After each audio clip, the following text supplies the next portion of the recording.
Mama, mama, mama, mama. Mama, mama, mama, mama.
Hey, yo! Hey, yo! Hey, yo! Hey, yo! Sorry, my monitor's a bit forward. I was playing some CS last night. You know me. You know me. You know me. Frying in CS, as always. Demonic beholder.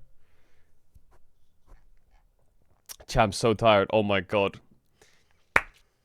But the coffee place opens up in 20 minutes, so I'll run downstairs and grab a coffee quick. In 20 minutes. Do you see the CS market? I did see the CS market. It's mental.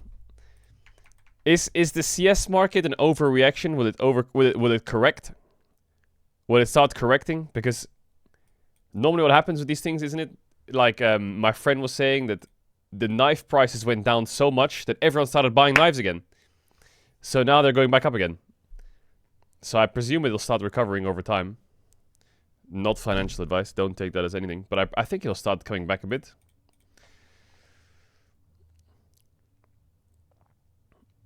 Did you watch the pro player rating vid? No, I didn't.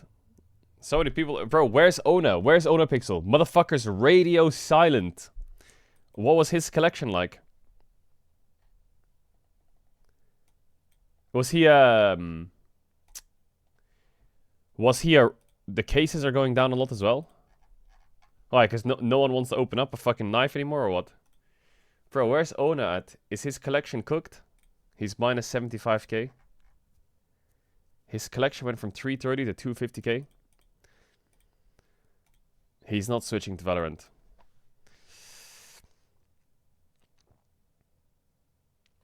Yeah, I saw the Trainwrecks thing. Trainwrecks' collection is fucking massive now. But that's because he has all those red AKs, right? The... what's it called? The case hardened ones.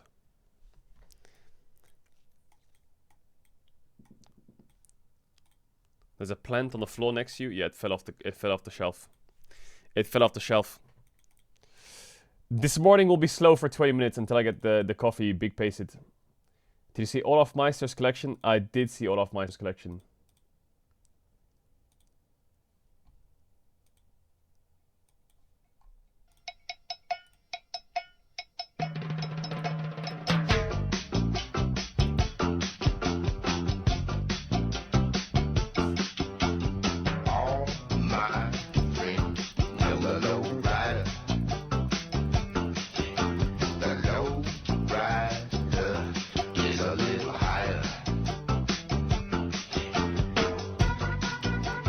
This song is so good, by the way.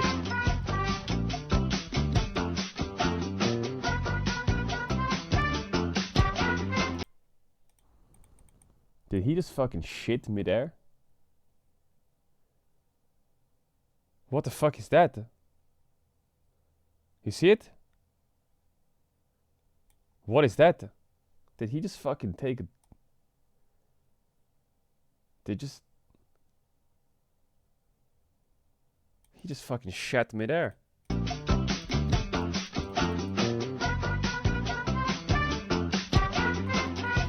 Holy airball.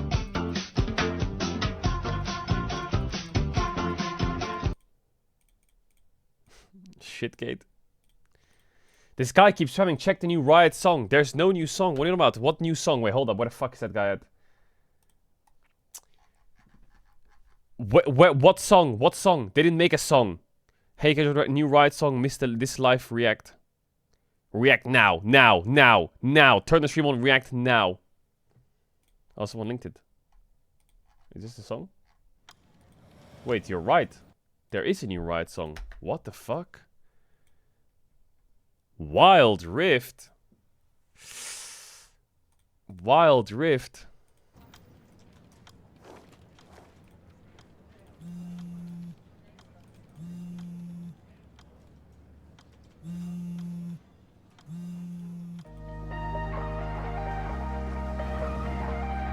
%90 of Wild Rift player base is on the toilet while playing the game.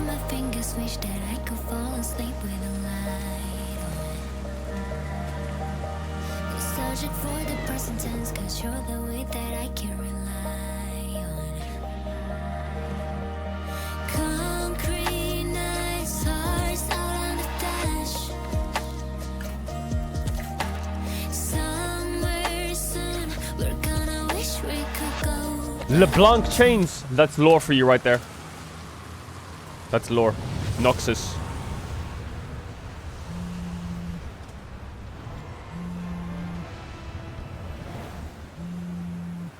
These growing pains are beating hearts.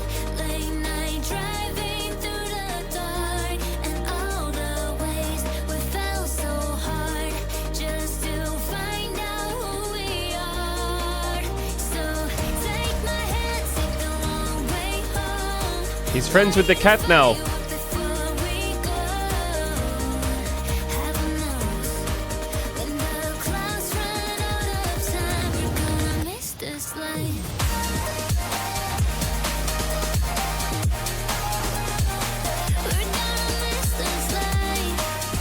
Nidally.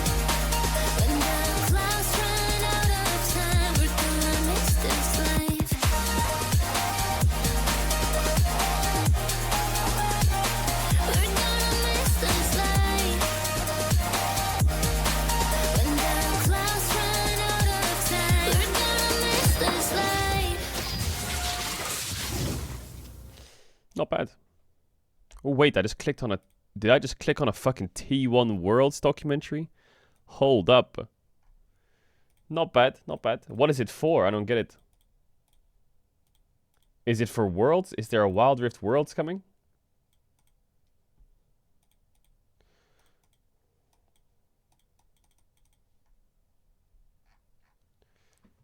It's the opening screen song.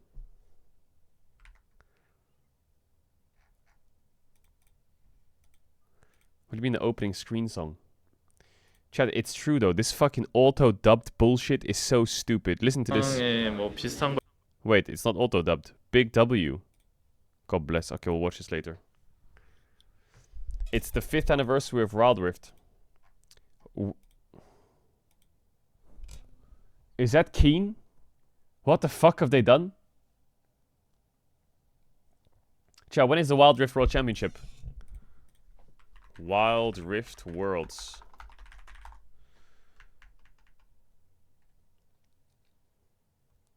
It already happened in May. Wait, do they just have one Worlds every year? Is that it?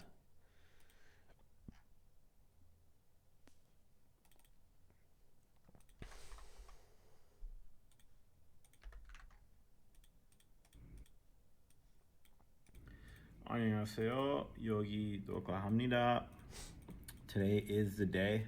We play T1 in a few hours. I'm personally super excited. I woke up at 8 and it was pretty hard for me to fall back to sleep.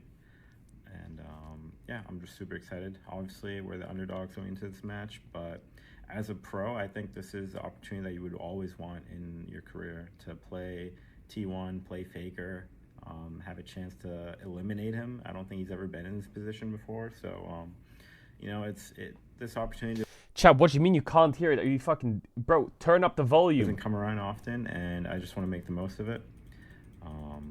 Yeah, so I'm personally super excited. I have enough Delulu. Delulu is Solulu, and I have droves of it. So thank you everyone who's going to stay up and watch back in NA. Hopefully we do you proud.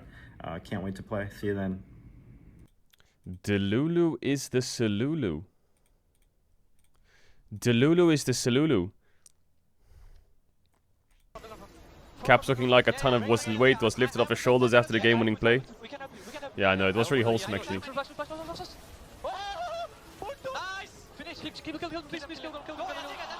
Please kill them. Please. Please kill them. Please kill them.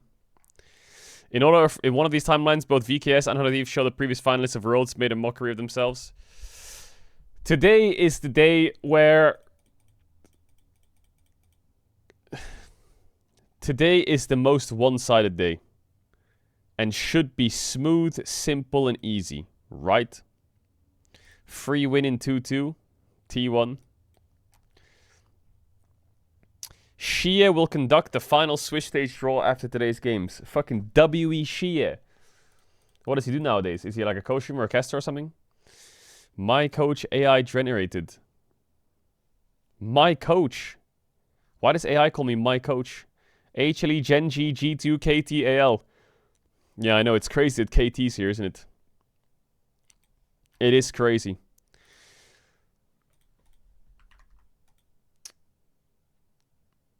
Wait, where's the LEC?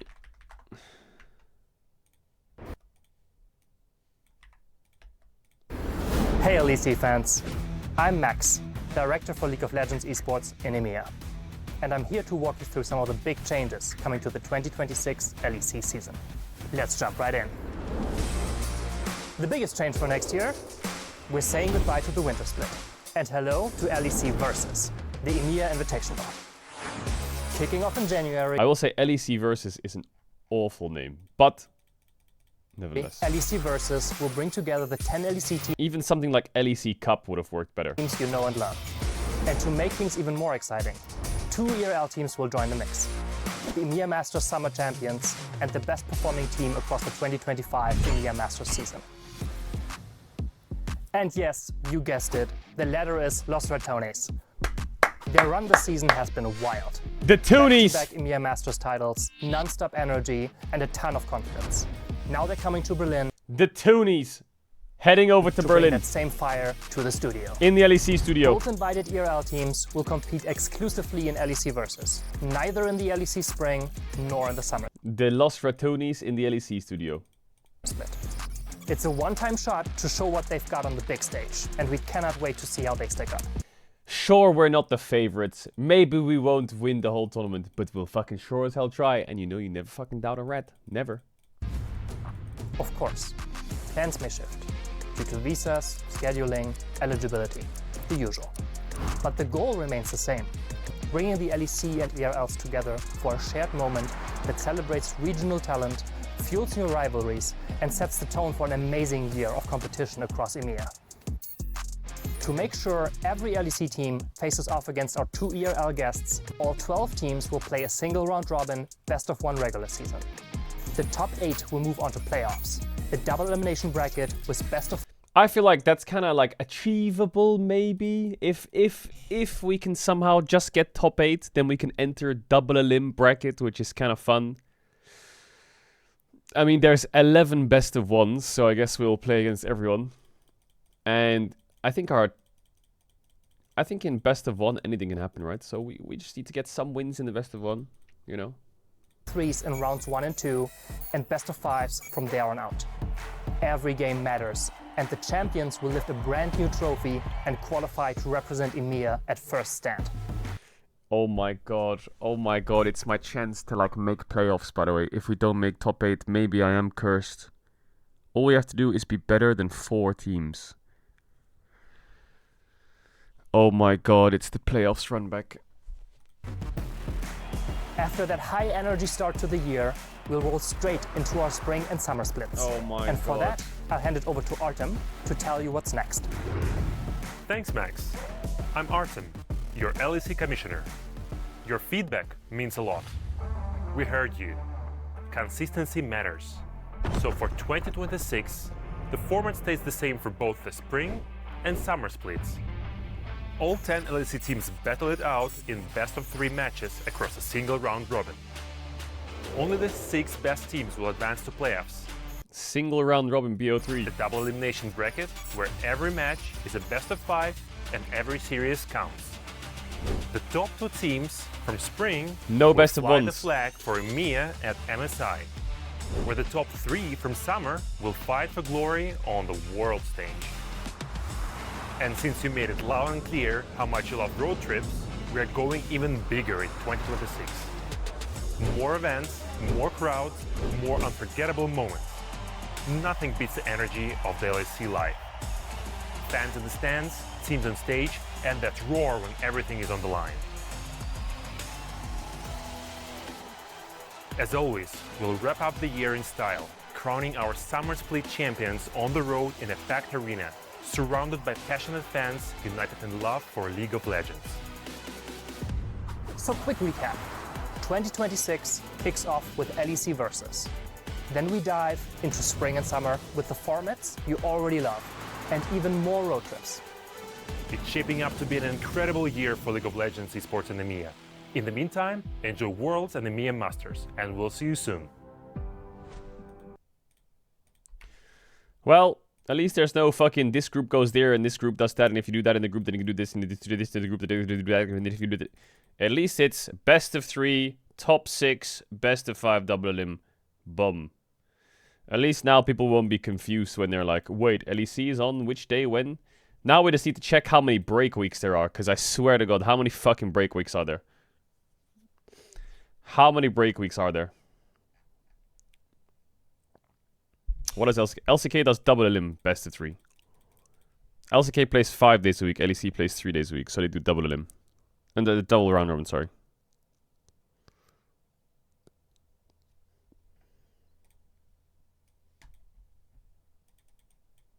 Oh my god! Chat! Hold on, I just got a good idea. What if we put Caedrel for the last match of the season in? The match that is the most irrelevant.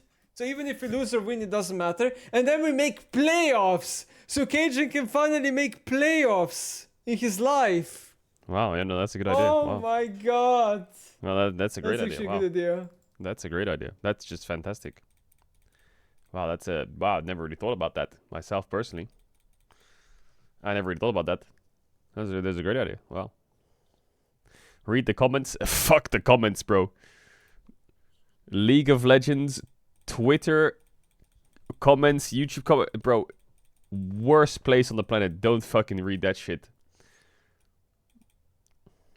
If you want a quick fucking, like, brain rot, you can start reading that shit. Did you never go to playoffs?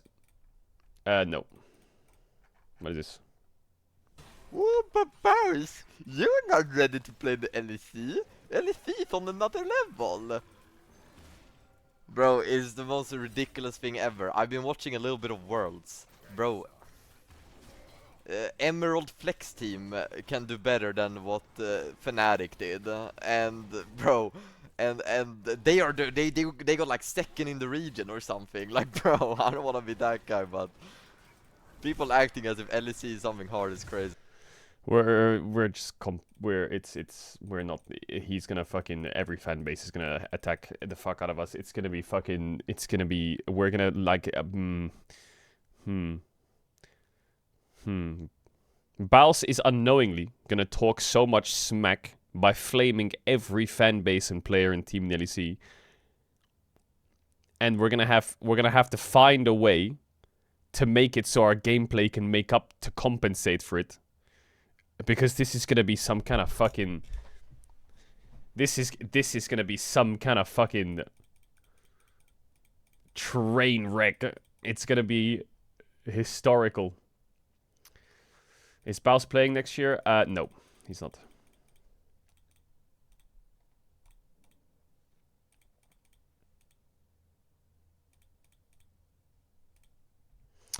Kanavi missed the blast code and flash for blue buff, really?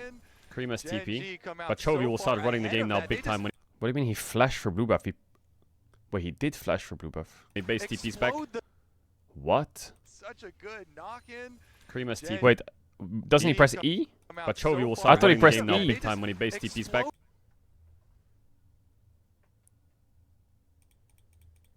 Are you for real? He's not playing next year? No, the Shy is subbing in for him.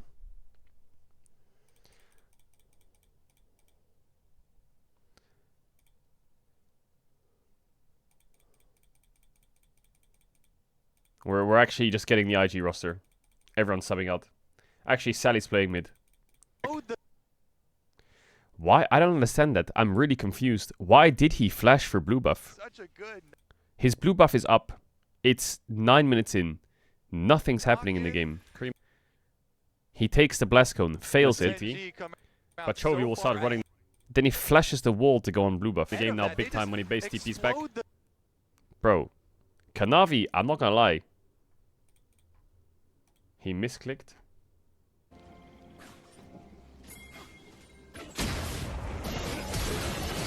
Oh my god.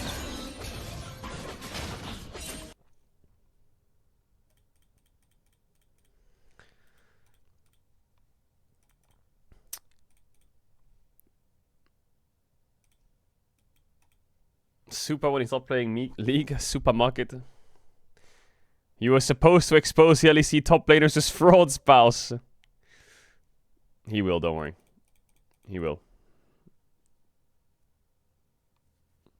Hello, Caedrel. VKS is winning today.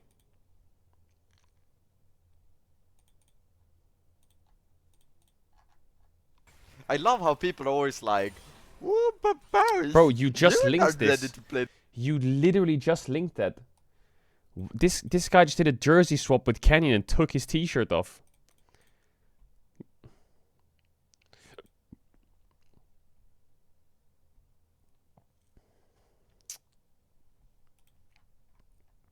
Today's Swiss Stage trailer? Okay, watch it. Where is it? Where is the Swiss Stage trailer?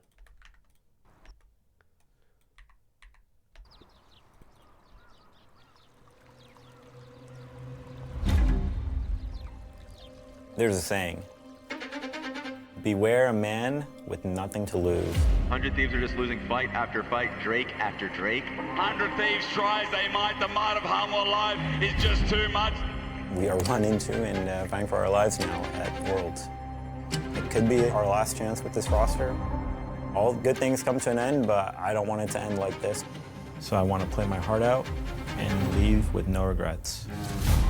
T1이 지금 절벽에 있지만 I think they're looking a little bit more fallible than I initially anticipated. T1이 지금 절벽에 있지만 이 위기만 잘 넘긴다면 충분히 좋은 기회가 찾아올 거라고 생각합니다. 월즈가 T1을 항상 몰아붙여도 T1은 항상 세계 최고의 팀이었습니다. I expect both teams to really just give their best, put all the team issues aside and try to come together and win. 저희가 여기서 떨어질 팀이 아니기 때문에 오늘 승리해서 더 높은 곳으로 올라가겠습니다.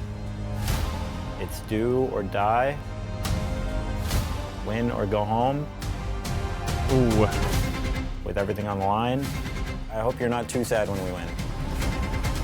T1이 없는 월즈 상상하지 않으셔도 됩니다.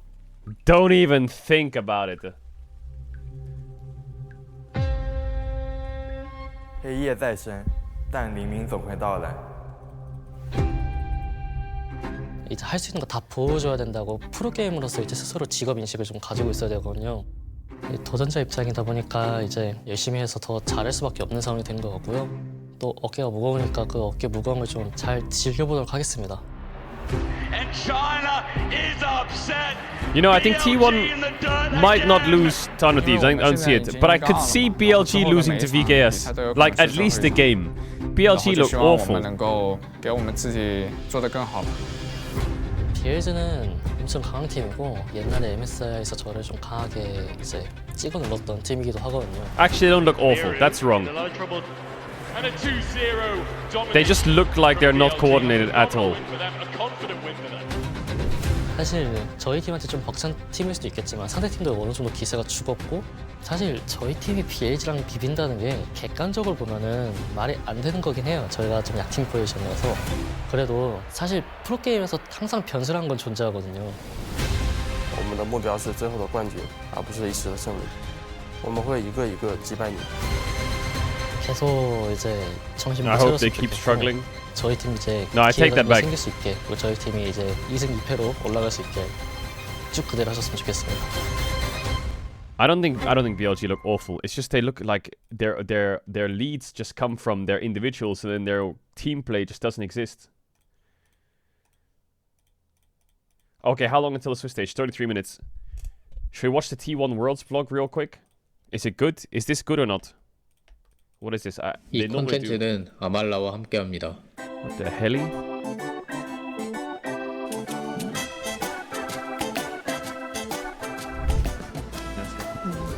컨디션은 좀 어떠신가요? 피곤해요. Wait, is this them at Worlds or not? 어제 밤늦게 운동을 했더니 Worked out. 각성 상태가 돼가지고. Worked out? What do you mean worked out?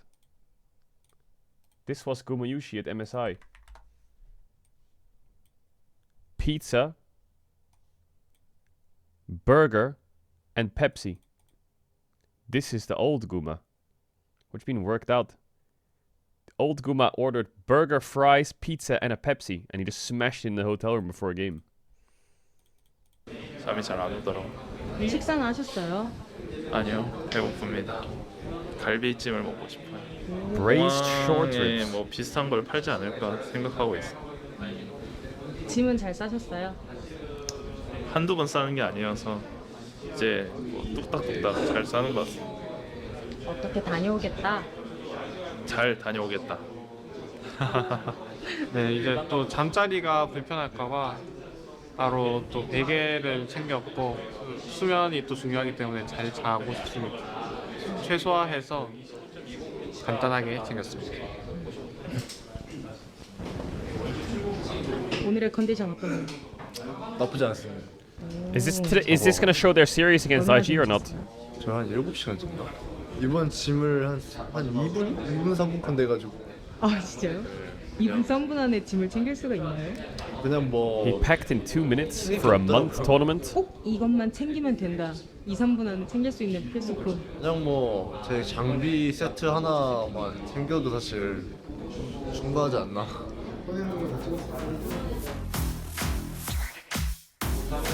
한국에 이번에 다시 또 로드 보내주셔서 그런 계획이기 때문에 항상 최대한 빠르게 Wrist camera. Oh, where? 파이팅!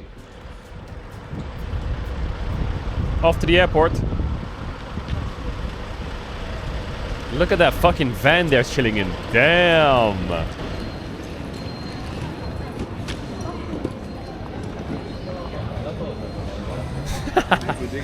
진짜 밥좀 먹어야 되는.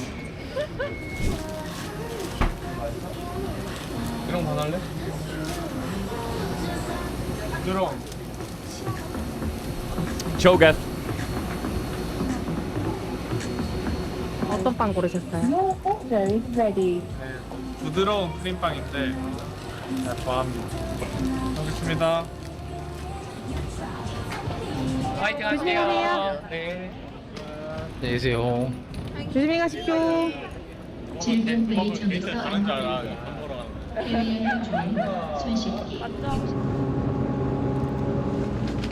They've arrived in China.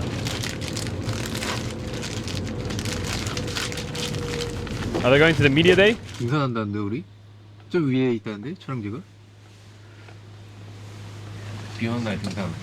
비 오는 날 등산 좋죠. 예. 아 근데 비가 많이 오는데요 좀? 어떻게 하고 안전을 위해서 다시 돌아가야 된다 생각합니다. 티저 촬영인데 어떻게 압도하실 생각이신지?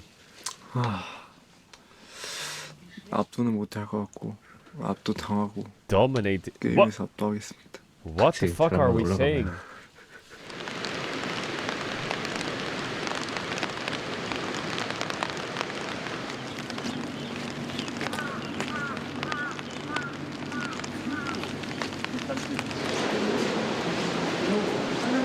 What the fuck are we saying?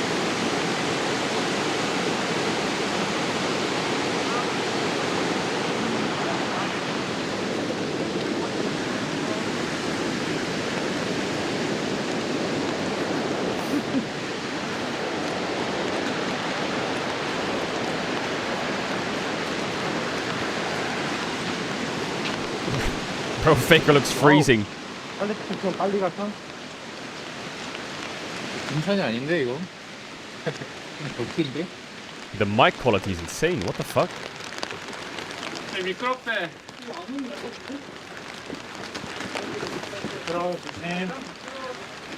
The Great Wall of the Ming Dynasty.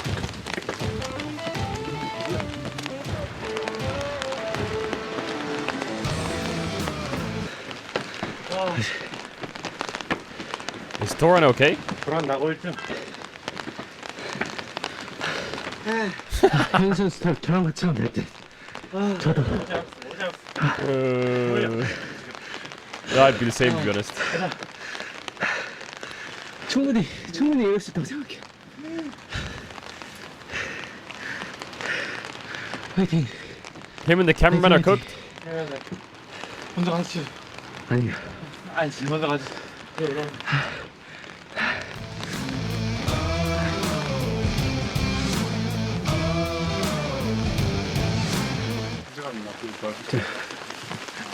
그 절경 표현 한 번만 해주시죠.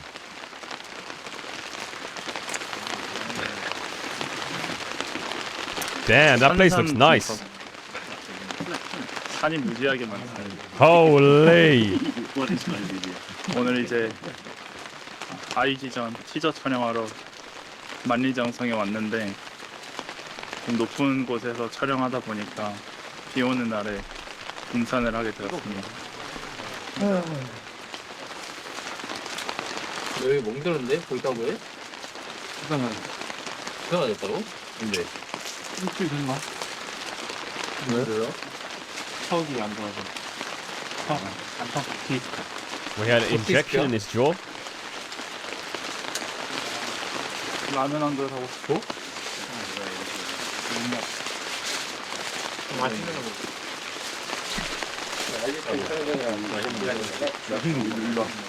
나 저거 이거 뭐? 본수야 이거? 저거는 비누인가?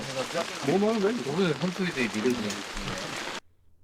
What drink is that? Does that say Coca-Cola or something? What is that? 还有那个大鱼。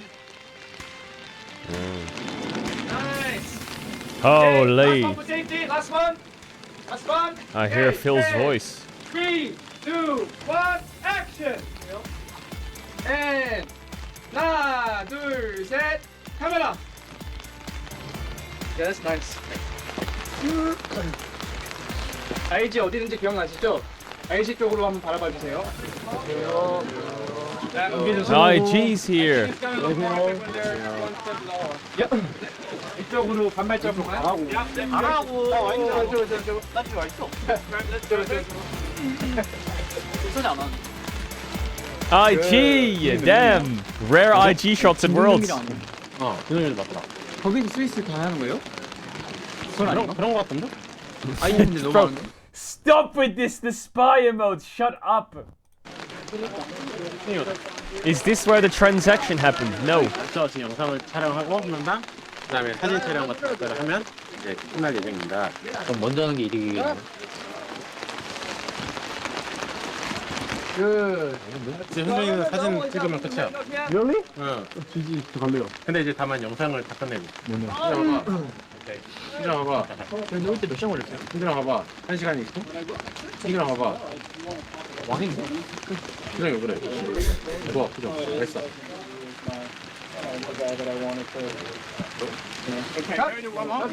한번 더 해. That's great. 조심하세요, 내가 할게. 현정이 잘 못하는 거 같아. 왜? 이렇게 오래 걸릴 수 없어. 너 한 3분 냈잖아. 그래? 나 롤하고 싶다. 그냥 스피하고 싶어. 진짜 롤하고 싶다. 어제 진짜 솔랭 계정이 있었는데 지금 오랜만에 롤 계절 것 같은데? 부캐 하는 느낌이라서 그렇게 Q 지금 1분 만에 잡혀 그리고 아 근데 말리신 거롤 유도제다 이거. The Great Wall is making me crave lol. 김밥 먹어야 되는데. 등산호 김밥이. Bro, I'm feeling kind of chilly watching this. 컵라면에 김밥. 등산호에 그거지. 백숙? 아니요. 김밥이 백숙이요? 쌀국수. 등산로. 쌀국수는 뭐냐? 등산에는 바나나면 쌀국수지. 쌀국수에 김치 쫙. 등산에 쌀국수로 먹는 사람이 있어? 그럴 수 있지. 역시 신짜오. 국수 먹어야지. 역시 신짜오 기다치. 등산호 국수. 얼큰한 거. 국밥. 난도형 등산호에 뭐 먹어야 돼? 등산호에 막걸리. 야 막걸리 너무 먹겠지. 등산호에 막걸리. 쌀국수 어떻게 생각해? 등산호에 쌀국수는 별로 안. 등산호 쌀국수는 별로 안 맞지. 등산 쌀국수 안 맞다. 등산 쌀국수에다 김치 먹는 게 지린. 안 먹어봤잖아. 등산호에 쌀국수 김치. 등산호에는 지금 딱 파전에 막걸리네. 이야 그건 약간 인정인데. 낭만 있다. 약간 너무 뻔해. 그거는 시켜줘. 그거는 그냥 비와도 먹는 거잖아. 뭐 미끄러지고 있어. 어떻게 내려가냐? 나 허리 아파. 나 왜 이렇게 허리 아프지? 저 열심히 올라와서. 허리 아파요 여기. 그래 엉덩이 힘이 약하면 허리가 있어. 엉덩이 비싼데. 오늘 또 Because your glutes are weak, you're using your back. What? Is that true or not? What the fuck, faker? 풀게임은 쓸 수가 없어. 그게 아마 이 사람 말이야. For photos. 아 보러 오케이. Let's go 보러.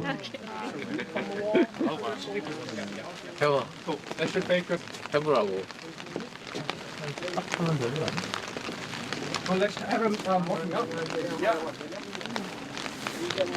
He's such a troll, it's 근데 crazy. 옷에 장착하는 우산 왜 안 만드는 거냐?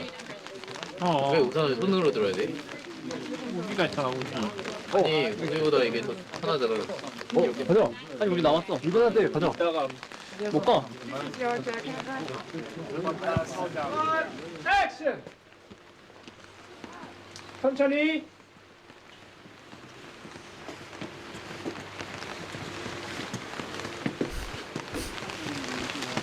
인터컨스 지금 컨디션 어떠세요? Holy. 아니 좋았는데 이게 뭡니까? 다시. 아 저번에 욕하니까 쓰던데요? 아까 보니까 민섭 선수 길 잘 오르시던데 평소에 등산 같은 거 하시나요? 등산 마지막으로 한 지 한 4년 된 것 같, 3년, 4년 전인 것 같은데 그래도 등산 하면 되게 잘 올라가긴 해요 보통. 선봉 네, 그러니까 아까 되게 앞으로 선발대. 치고 나가시더라고요.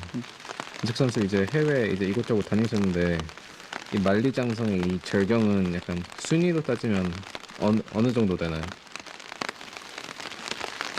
일단 공기가 좋아서 마음에 들고요. 지금 딱 그 얘기 들으니까 생각나는 곳이 아이슬란드랑 Iceland, throwback. 독일의 그 뭐지? 베를린에 그 되게 유명한 거 있는데 뭐지? 독립문? 무슨 그거인 것 같은데 어때 그게 제일 기억에 남는 것 같습니다. 분위기도 좋고 공기의 흐름 같은 게 다 완벽했기 때문에 마파두부를 거의 1일 1식 할 정도로 많이 먹었어가지고 마파두부가 제일 좋습니다.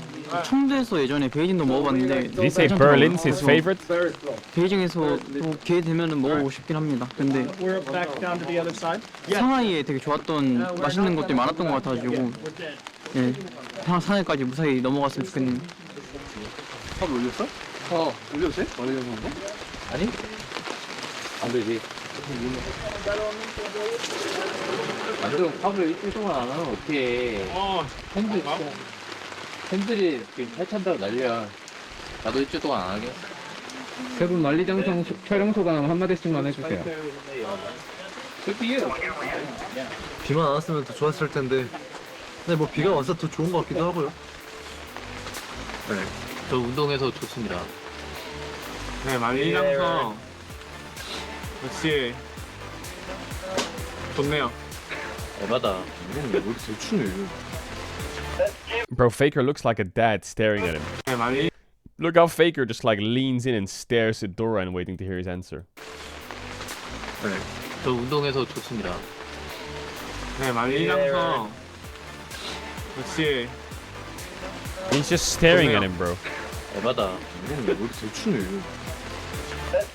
네, 만리장성 아주 볼거리도 많고 네, 공기도 좋네요. 표정이 이상한데? 왜 안 웃어? 알겠습니다. 감사합니다.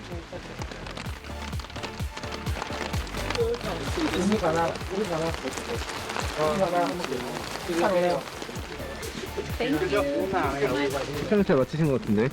네, 비가 오는 날에 촬영을 예전에도 한 번 정도 해본 것 같은데 조심하세요. 오늘이 뭔가 유독 더 비를 많이 맞은 느낌인 것 같습니다. 오. You're pushing dirty. Shut up. 네. 그래도 영상 자체는 되게 이쁘게 나올 것 같다는 생각은 좀 드네요. 오늘 저녁 맛있는 거 드셔야죠. 네, 저녁은 한식집에서 배달을 시켜 먹을 것 같습니다. Bro, I'm hungry now. It's only like 8 a.m. but I'm hungry. 주문했고요. 네. 1인분 양이 적다면 2인분을 달라 요청했고 But I could eat a pizza right now. 라면과 함께 먹을 것 같습니다. 너무 좋습니다. 조심하시죠. 네. 야.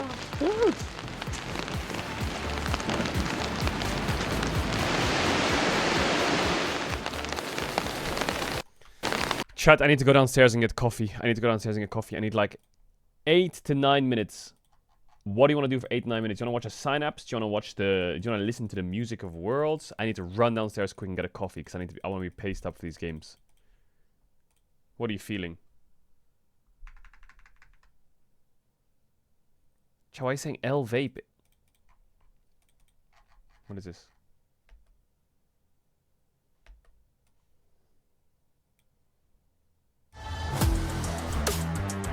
Do you want to watch this?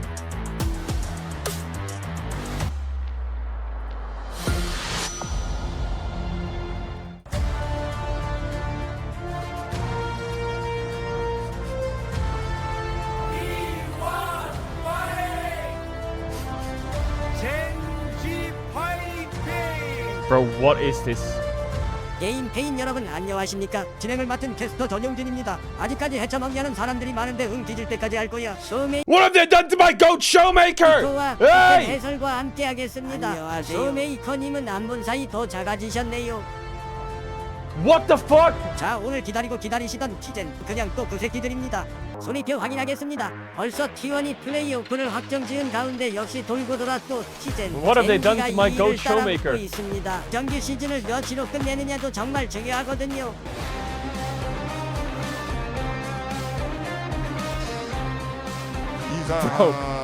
Bro, what is this dog shit? 특히나 T1의 경우 지금 What is this 43년째 dog HK shit? 우승을 못하고 있기 때문에 우승을 할 때가 왔거든요. 이번에는 20년 만에 1위를 유지하고 있는 만큼 기대하고 있습니다. 네, 각 미드라이너 지표 확인하겠습니다. 이야, 역시 초이. 65세가 되어도 KDA가 7위예요. 잠시만 저거 뒤진 거 아닌가요? 기사.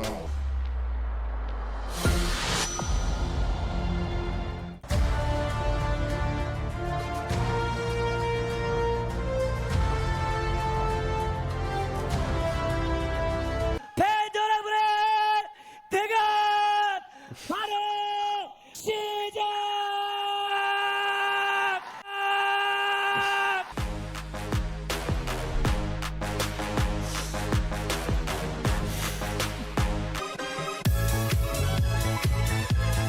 Bro, what is this? Dance 또야 dance 또야 우리 dance 해답은 하나뿐세 yeah yes dance 손을 잡은 채 do it 정전 전전 진수로 축하합니다. 저는 원래 도로게이였었습니다.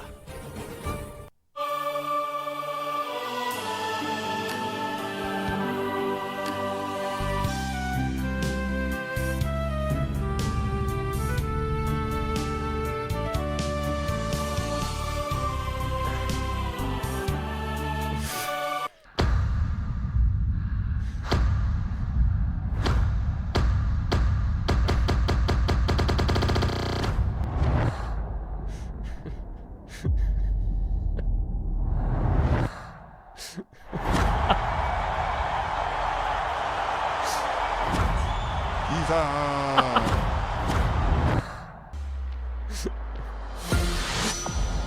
Oh my god, this is just pure illness. Are we done now? Are we done? Okay, we're back with the same one. Showmaker's still there. Yes, I get it. I get it. Showmaker's still there. Showmaker's still. Jesus fucking. Alright, I need to run downstairs, chat. Shall I just put this on?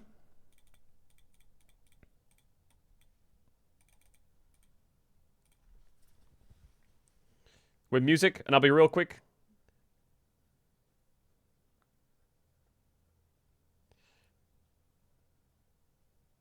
World songs. Okay, I'll be very fast. I'll be very fast. I'll be very fast. I'll be as quick as I can. Time me. Time me. Ready? Wait. Wait. Don't time me yet. Wait. Wait. Where's my fucking team?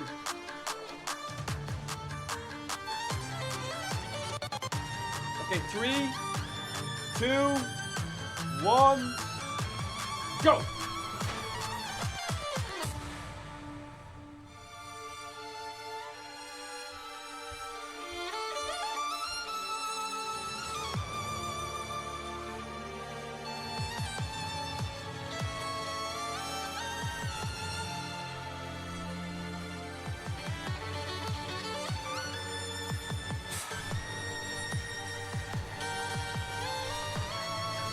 Fuck!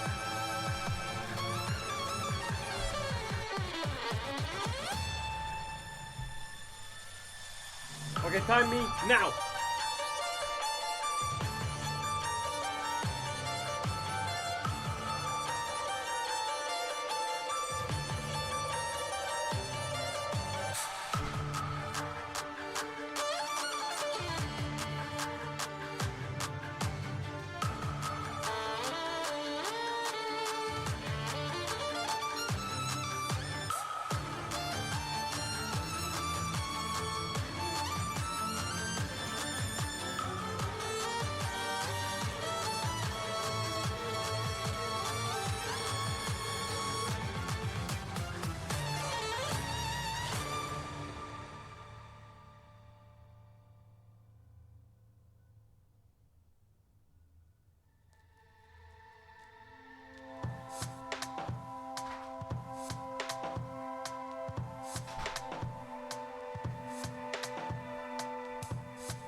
Never mind.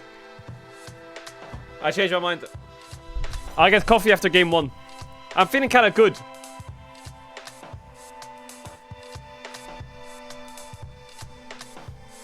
I'm feeling kind of good. We'll get coffee after game 1. Why is saying F? You fucking freaks.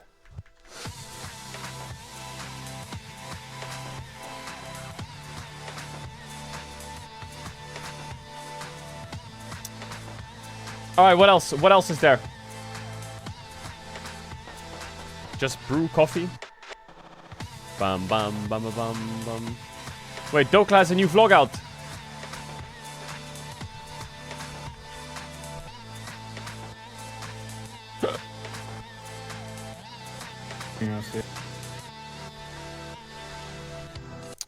New Dokla vlog, hold up.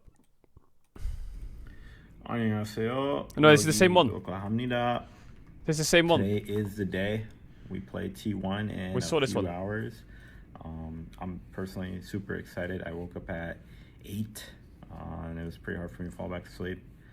And yeah, I'm just super excited. Obviously, we're the underdogs going into this match, but as a pro, I think this is the opportunity that you would always want in your career to play T1, play Faker.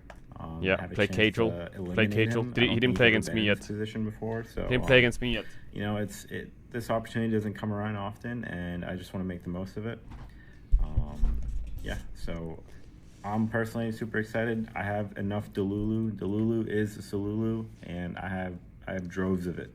So thank you everyone who's gonna stay up and watch back in NA. W Dokes. Hopefully we do you proud. I hope he does well. To play. See you then. I hope he does well. I hope he does well. I hope he does well. What is this? 월즈 우승팀들 순위를 한번 매겨보도록 하겠습니다. 저희 첫 순서는 2015년 SKT입니다. 제가 이때 같이 Rank every world team. 아마추어였어가지고 You can't rank world teams. that won Worlds. That is just very subjective. There's no right answer.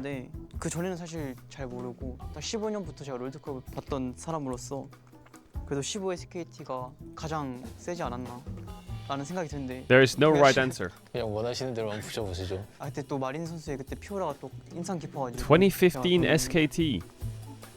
오. 1등으로 가겠습니다. 오. 예. 네, 저는 2024년도가 2024. That was a banger year. 4등 하겠습니다. He puts it at number 4 because it wasn't the stomp. 그리고 저는 Oh, I'm blocking the subtitles. 24만 게이밍입니다. 2020 DK fried. 또 처음 데뷔했는데 그때 분위기가 좀 저초청 같은 거 할 때 분위기가 담원은 피하자는 좀 그런 모든 팀들이 다 그런 의식이 있었던 것 같아가지고 강팀이었던 건 맞는데 제가 8강에 떨어져가지고 사실 그 뒤에 경기를 보긴 했는데 그렇게 인상 깊게 안 봐서 24만 그래도 되게 셌으니까 3등으로 가겠습니다. Number 3. 2019년 FPX입니다. 7등 하겠습니다. 7. 일단은 되게 또 참신한 전략이 있었지만 또 그렇게까지 막 압도적으로 경기력을 보여줬다고는 생각이 안 It 드는 should have been 것 같아서 G2. 7등으로 하겠습니다. 2014년 삼성 화이트입니다. 아 근데 이건 진짜 제가 경기를 아예 안 봐가지고 너무 어려운데 저 역사적으로 또 들려오는 소문에 의하면은 그래도 되게 셌던 팀은 되게 강했던 팀은 맞는데 아 너무 또 상위권에 다 채우면은 또 뭔가 애매해질 것 같은데 일단 여기다가 모르는 Why does he look so confused? 2022년 TRX인데요. Oh, that one stings. 일단 6등에 놓겠습니다. 이때도 막 엄청 압도적인다라기보다는 좀 제가 다크호스 느낌이었어가지고 That one stings. 그리고 2016 SKT입니다. 2016 SKT가 5 games against Samsung. 2016이요? 결승 누구였지? 삼성인가? 아 맞네. 4강에서 그 뱅기 형 나오고 제가 또 그 다큐를 봤었는데 아이존 월즈를 되게 또 깨달음 얻었던 프로게이머를 하고 싶었던 그런 다큐 중에 하나인데 경기력을 또 제가 잘 모르는데 일단 2등은 그럼 Wait, who's number 2 then? 2등을 일단 남겨놓겠습니다. 18년도 아이즈인데요. 18년도 아이즈 잘했나요? 뭐 많이 싹 다 이기고 열심히 다 이기고 했는데 2등 드릴게요. 폭발적이긴 했죠. 2014년 Game recognizes game right there. 되게 많이 나오네요. 이때 어땠나요? 처음 롤드컵이셨는데. 이때요? 이지했죠. 이지했다는데요? 그럼 좀 높이 올라가네. 아 칸이 그러면은 이지했으니까 남은 거 하나를 내리시죠. 하나 고르시죠. 하나를 강등시키죠. 2개를 강등시켜야 될 것 같아요. 2개를 강등시키고 이렇게 가겠습니다. 2013. 또 한국 팀들을 다 이기고 올라와서 우승했던 기억이 있기 때문에 10등 주겠습니다. 2011년 프라티입니다. 이거는 사영형도 사영 아나? 나 모르는데. These figures like wait, Fnatic won Worlds? EU did something? 그래도 프라틱이 그 포지션을 만든 거 아닌가? 개념 같은 거는 좀 EU 메타 고평가 요소가 있기 때문에 제일 높은 곳으로 배치하겠습니다. 저는 17년도 삼성인데 Just demotes FBX again. 여기에 놓겠습니다. 17년도 삼성도 그래도 강했던 것 같은데 막 상위권까지는 아닌 것 같고 그래도 이쯤에 한 9등 정도가 오를 것 같아서 하겠습니다. 21년 전 EDG입니다. 21년에 제 기억상으로 EDG가 8강 때부터 결승까지 되게 좀 힘들게 우승했던 기억이 있는 것 같은데 또 마찬가지로 압도적으로 또 경기력을 보여준 건 아닌 것 같아가지고 또 되게 치열했어가지고 모든 경기가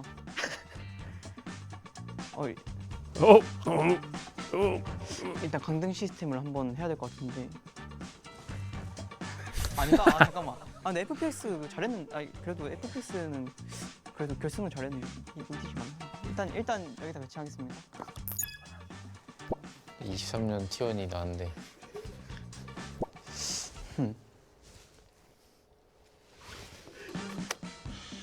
Hey! Hey! Hey! Put that back! Hey!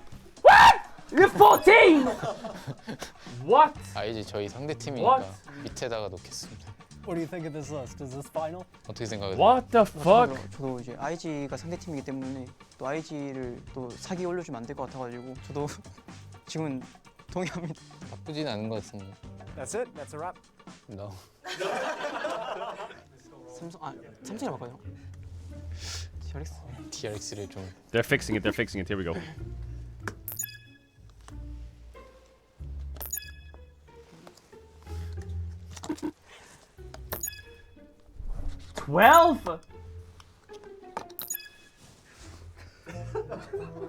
IG랑 FPS만 바꿀까 그래? 그래. Seventh. What the fuck? Not bad.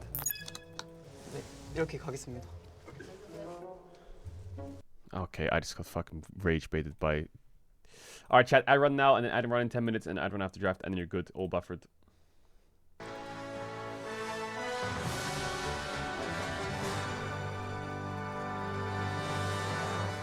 Dun, dun, dun, dun, dun, dun. Do your list.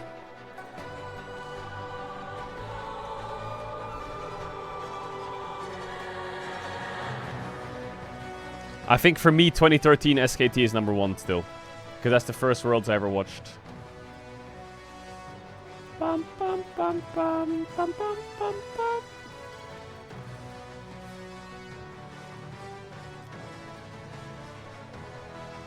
Don't say unk.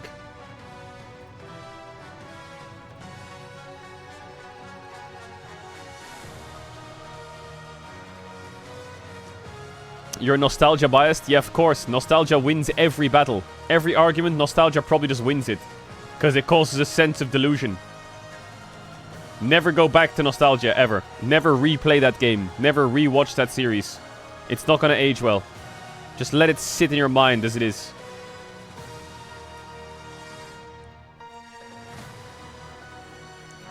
I played Halo 3 recently, like a few years ago. That shit was janky as fuck compared to modern day games. But it was so goated back in the days.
Oh, the Instagram and Twitter posts. You're right.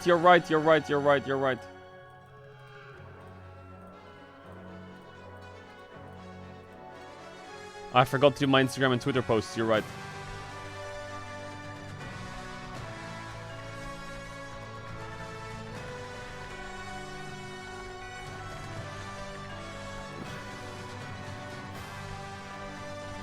There's the Twitter. Mods, Bennett, mods. There's the Twitter. And then Sally pulls out his phone. Boom. Bum, bum, bum, bum, bum, bum, bum, bum, bum.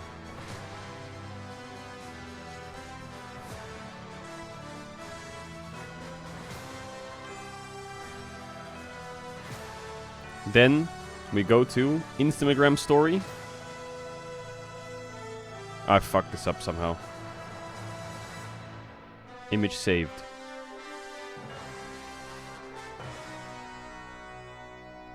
World's elimination.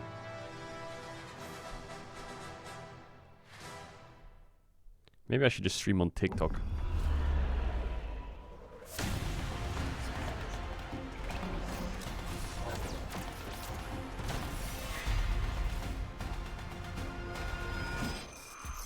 Oh, thank you for the flower.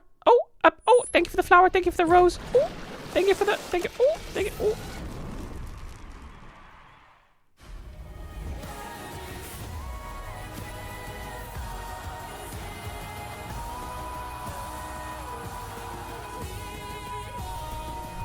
Till you know your name.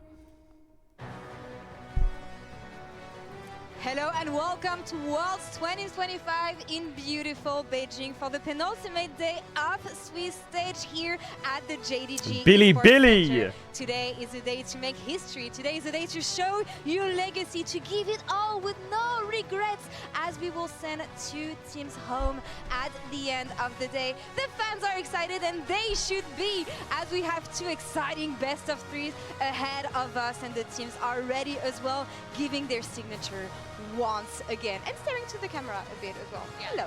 I love the little squid that Quid always does with his signature because people call him Squidward or Squidward. He has that icon on his stream too. T1's already at the venue, And killing. as we see, They don't this play is for a like while gearing though. up for the first best of 3 we're gonna have is gonna be BLG versus VKS, and I'm so happy to be back here on the desk. How are you guys doing? I'm doing great. Yeah. Is I am Chronicler so standing on a excited for the box? day. I can't wait to see what. There's these no way results Chronicler's that because tall, by the way. Obviously, we have clear favorites coming into the He's day. not that The tall. Worlds is where magic Hold up. happens. Anything can happen. It's the day to make upsets, and obviously we're gonna see some today. That's the hope, at least. But before we get into Wait all a this, second. Riot Games is celebrating He the is not 15-year that tall. I'm anniversary taller of than Worlds, Chronicler. and they've been posting a bracket of memorable plays from World's history. So let's check out the next round that we have here. It is Rulers Virus Flash from 2017 versus Balls Pentakill in 2015.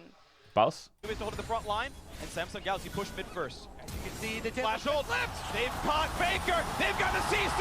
The mid laner is down. The unkillable Demon King has done just that. As Ruler stays in. Life Crazy that Stealer Ruler in the survived, by the back way. line. They've Disgusting got meta. Morituri. Does not have a way out. Pops the Yolt, but he has. Using triple pressure on all the lanes. Might Be see an careful. engage here. Here's the jump in. It's a 2-man ult. He catches balls. Sneaky is out. There's a turret alive, though. They got to be careful. A big knockback, and that's the kill into Morgana. Azir goes down as well, but the dunks are coming through. A double kill for Balls. A triple kill for Balls. Holy cow. Should I go to get Kill for Balls. Holy cow. I gotta say, my region is Holy featured cow. in a lot of memorable plays. Not the way I would want, though. It's always a Yeah. Holy I cow. will say shout out to the Balls Pentakill for starting the Jats like a worrying trend because of his solo queue exploits, but I think the people chose right. Yeah. I don't even think it should have been close. In a dream world for me, we have Rulers Virus Flash versus Going all the Fakers. way. No, Yeah. versus Fakers Azir Shuffle, right? Because I do think I don't know. I have a soft spot in my heart for Praise Ash Arrow. I'm rooting hard. for it. It's hard. I'm sure, Laura, you have a least favorite one that's still in the running. That is coming, While we're on the topic of you having a tough time. Tien's Lycium double kill, I gotta say, was really impressive. Not a good memory for us either. We'll see who wins next later in the Legacies of the Rift. But for now, let's check in on more Crystal Ball predictions and how they're panning out so far at Worlds. How are you guys doing in that department, actually? Not well. Not well. Okay. I believed in KT the appropriate amount, so not super. Oh, we're back. Okay, so We're back. KT boomed me because I didn't believe. Yeah, as Anyway. they should. Anyway, Yeah. first up is Wow. No, I had them most going kills. through, just not like this far, right? So Crystal Ball had Genji. It is T1 actually with 128. I did actually go T1. Huh. 'cause T1 played more I games, know though. T1, they're very bloodthirsty. They're a team that loves T1 to played play more games, though. aggressive. I was contemplating between them and I want to say BLG or TES, but I ended up going for the LCK team. That would make sense, knowing the LPL teams. Next one here will be the highest KDA so far. Oh, People had Ruler, which makes sense. Yeah, My I also BDD had Ruler. smashing But it it's again. BDD. Look who's there. He will get farmed in KT quarters, by the way, roster don't worry. represented. Mao is already rolling He his will eyes get at farmed. us. I'm more so. Surrounded by Isn't this KT worrying fans. for the two of you? It is Yes, worrying. it is concerning. I'm just saying, the stats are great. They're 3 and 0. No. Okay, shut up. We're waiting for the great colors. Anyway, we'll check that out later. Let's move on to the quarterfinals. next. BDD will get mega What's the farmed. next one? Which team had the most unique champion picks so far? Crystal Ball. Oh, had interesting. T1. Why the With fuck did I put MKOI FlyQuest? Am I and T1. stupid? Huh. I'm not surprised to see MKOI up there, knowing them in the ADC. I am surprised that they managed to flash that many at once, because usually it's going to come from Mirvin. But top lane is, I'm sorry, but really boring right now. So Yeah, it hasn't really been where we've seen a lot of the No. creativity. I think it's been somewhat supports jungler left and right. And with Genji, actually, I was expecting them to have fun, but I guess they're saving that till best of fives because they have drafted box standard so far. Letting me down a little bit. Next one up is which player had the most unique champions picks so far? Keria is an easy one, of course, we could think about, and it is Supa. It's Supa. That's gonna With ace. change. I'm That's gonna basic. I went change. for Carrier. I also went for Keria. That's gonna 'cause I figured change. he'd be pulling Okay, out another ad run. Forward. Apologies to chat. You get hit by the ads. I was Apologies. expecting T1 to have a Run long now, run. and then I'm after still draft, and you're expecting chilling T1 all to day. have If a you wanna long go run, so feed your there's a lot of fish, walk your opportunity dog, for Carrier to pick different water your Will they fish, do it whatever you again? do, We'll see that whatever you later. wanna do, go do Today, it. the next one we have is Much which love. player had the Apologies. most first blood so far here at Worlds. We had Owner. It had to be in the jungle Or swap anyway. stream, and whatever it you is wanna do. Elyoya. I also went owner again. I Elyoya. feel like, I went owner as kinda well. Showing my colors here, given that he has been the really big instigator early on. But I'm happy to see Elyoya. Elyoya to me is a jungler that I always domestically have really respected, and it's always a bummer when a player then can't quite bring it out at an international stage. And I think so far, the fact that he's able to pick up this many first bloods bodes well for MKOI. Yeah, and I had Jinja. Oh, makes sense. Shortest game. Oh, I put This one's gonna Genji pay us in the too. late game of Worlds. Oh, I feel, though. HLE holds it right now. It's shortest okay. game, Genji brings it back. No, 100 Thieves. That was that's not surprising. one of the drafts of all time. I On also the side of did 100 Thieves. Yeah, I also did put Genji here though. As I went with T1. I feel like T1 have more stompy games. I thought it was gonna be MKOI. MKOI T1, you know, brings back memories as well. We're used to this one, but no, it is always from the West. So yeah, that's what we have so far. Let's turn our attention to the brackets and today's matchup to see what we have on the menu, because we're gonna finish the best of 3 rounds of teams we're gonna send home. Don't say Sadly, 1647, 2 teams shut up. are going home tonight. How have things gone so Wait, that's far? Worlds 24. That's Yeah, because we're looking back to the Yes. bracket from last year. Because I kind of want to highlight something very important to me. We'll get to that later. Yeah, we'll bring the best later. But it is actually a precursor to this, because I think it's very important to note that teams that struggled last year in Swiss still have an opportunity to bounce back. And if you do well in knockouts, none of what has happened so far matters. Yeah, true. And obviously, we're looking at a few of our teams here with that, right? Like T1. Is Top BLG, Esports about to go both of them 2-0 into played 2-3? today. There are so many juicy possible 2-2 matchups. Is I'm MKOI really about to go looking forward 0-2 to tomorrow. I feel 3-2? like that's going to get super spicy. Now it's time to go in the past, actually, because we're going to talk about BLG. They're coming up against VKS that we see here behind us here. And guys, BLG, are they about to do it again? Their run so far at Worlds, not the best. But we know how things went last year. Because last year, they barely scraped by, right? And I do think that there's been a lot of talk about the difference in level of teams that they lost DK to back then versus wins now. I round think that is 1, valid. I wins also round think 2, how they loses looked round coming 3, into the loses tournament round and 4, have looked loses the whole round year 5. versus now is very Fucking different. dog shit. But it is important to note that even barely squeaking by G2 in a 2-1 final series, eventually were able to make it through. They were 1 game away from winning a world championship. So I'm not going to truly doubt BLG until they're mathematically eliminated, because this team just keeps pulling a rabbit out of a hat. Yeah, and I mean, I'm going to point out a few differences from how As we need BLG to. have performed recently as opposed to that BLG last year, because I do think they had a really rough start to Swiss Stage last year as well, as you said. However, I do think their draw this time around has been a little bit easier, let's just say. And then I also think the big thing is they've been doing this jungle thing, right, where they're swapping between Shadow and Beichuan. Shadow is starting today. Last year it was Shun coming in that actually really made the difference in kind of turning their fates around. Here's a quick little BLG checklist, some do's and don'ts for today. I think they haven't been coordinated in their team fights.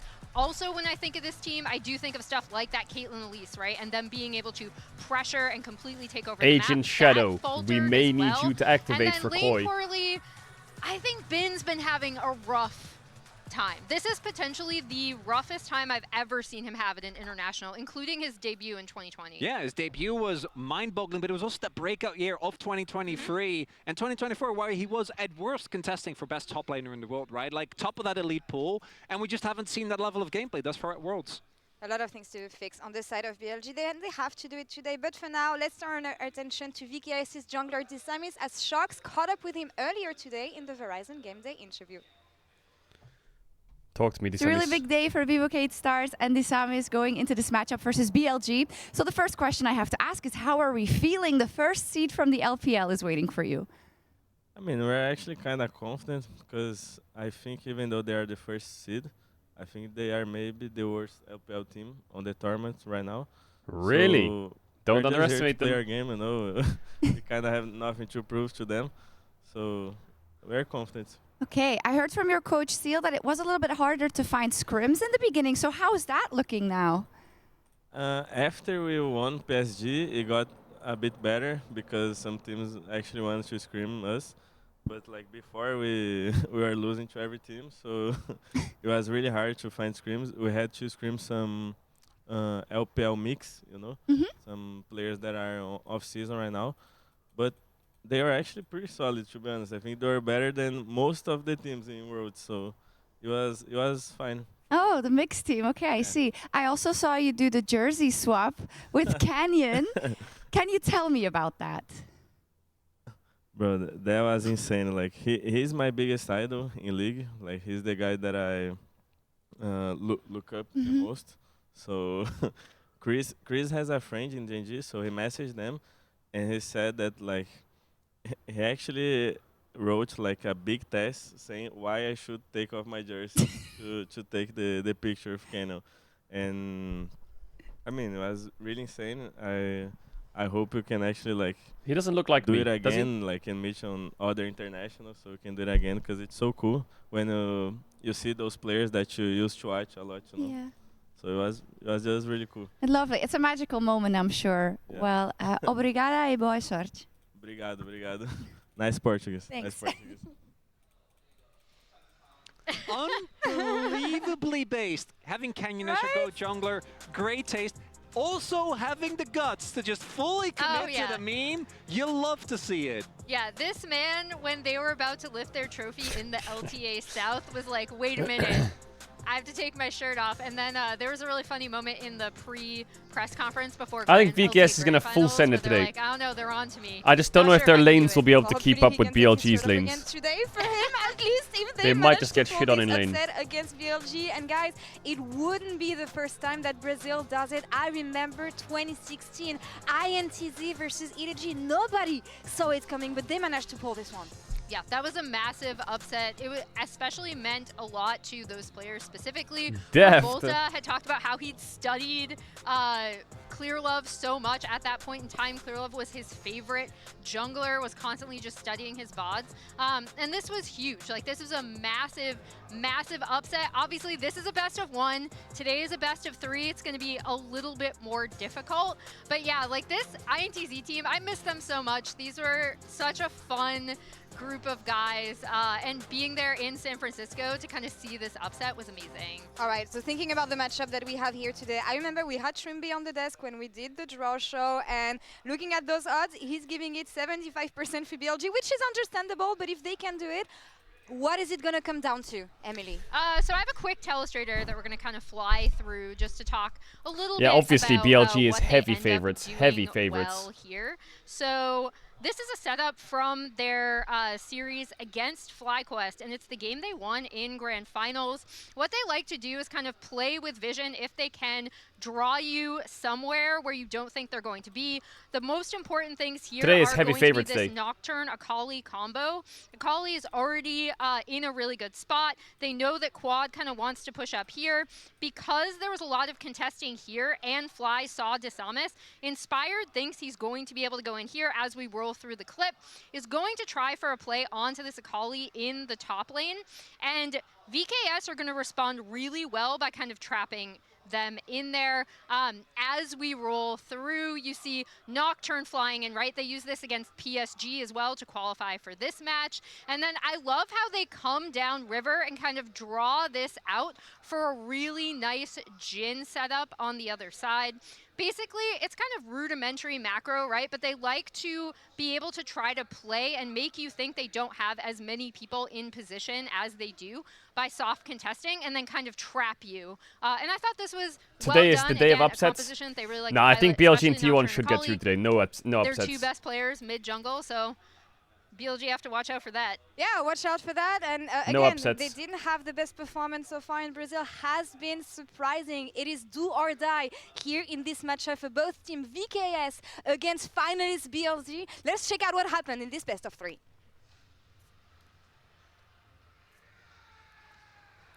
I do think that the LPL fans will go absolutely ballistic if BLG loses this. No way in hell. Look at Koi's tweet. What? Oh, I want to watch the trailer though. Hold up. We already saw it, but it's such a... There's a saying. A nice trailer to Beware a watch. man with nothing to lose. 100 Thieves are just losing fight after fight, Drake after Drake. 100 Thieves tries, they might, the might of hung alive is just too much. We are run into and fighting for our lives now at Worlds. It could be our last chance with this roster. All good things come to an end, but I don't want it to end like this. Big dopes. So I want to play my heart out and leave with no regrets. T1이 지금 절벽에 있지만 I think they're looking a little bit more fallible than I initially anticipated. T1이 지금 절벽에 있지만 이 위기만 잘 넘긴다면 충분히 좋은 기회가 찾아올 거라고 생각합니다.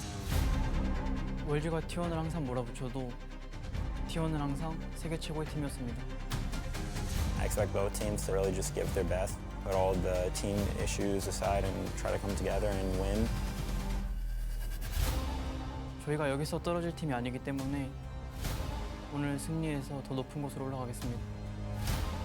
Win today and climb higher. Win or go home. With everything on the line.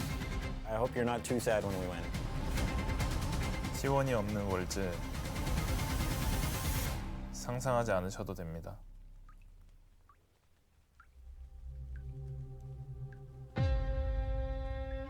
黑夜再深，但黎明总会到来。 이제 할 수 있는 거 다 보여줘야 된다고 프로게이머로서 이제 스스로 직업 인식을 좀 가지고 있어야 되거든요. 도전자 입장이다 보니까 이제 열심히 해서 더 잘할 수밖에 없는 상황이 된 것 같고요. 또 어깨가 무거우니까 그 어깨 무거움을 좀 잘 즐겨보도록 하겠습니다. And China is upset. BLG in the dirt again. 因为我们现在已经1-2了嘛，然后之后的每一场比赛都有可能是最后一场，然后就希望我们能够给我们自己做得更好。 BLG는 엄청 강한 팀이고 옛날에 MSI에서 저를 좀 강하게 이제 찍어 눌렀던 팀이기도 하거든요. Omeru in a lot of trouble. And a 2-0 domination. Gragas mid. A phenomenal win for them, a confident win for them. 사실 저희 팀한테 좀 벅찬 팀일 수도 있겠지만 상대 팀도 어느 정도 기세가 죽었고 사실 저희 팀이 BLG랑 비빈다는 게 객관적으로 보면은 말이 안 되는 거긴 해요. 저희가 좀 약팀 포지션이라서 그래도 사실 프로게임에서 항상 변수라는 건 존재하거든요. 我们的目标是最后的冠军，而不是一时的胜利。我们会一个一个击败你。 계속 이제 정신 못 차렸으면 좋겠고 저희 팀 이제 기회가 좀 더 생길 수 있게 그리고 저희 팀이 이제 2승 2패로 올라갈 수 있게 쭉 그대로 하셨으면 좋겠습니다. All right, let's get it. Let's get it. Let's get it. Let's get it. Let's get it.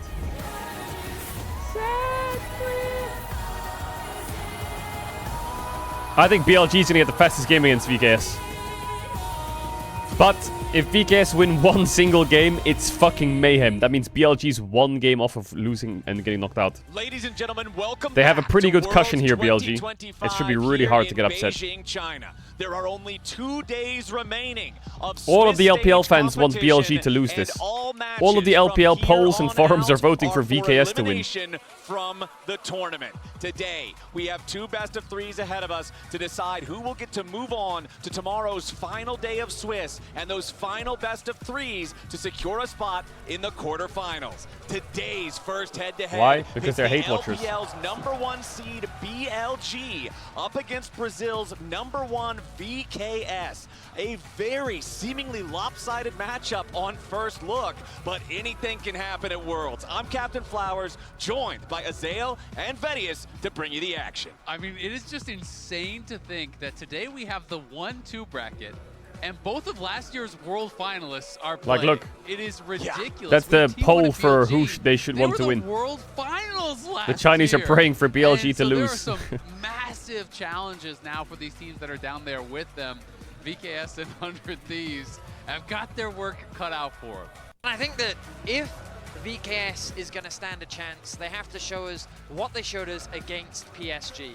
They need to bring violence to the Rift, create chaos, look for action Alright. as often as you possibly can, because this is a team that, on the Trimby macro will carry. sense, I feel like can't compete against what BLG brings to the table, but in the individual playmaking, that'll be where I think they stand a chance. And I think when you watch Brazilian League of Legends this year, or even historically, that's kind of the attitude that comes to mind immediately. They like to fight, they like to scrap.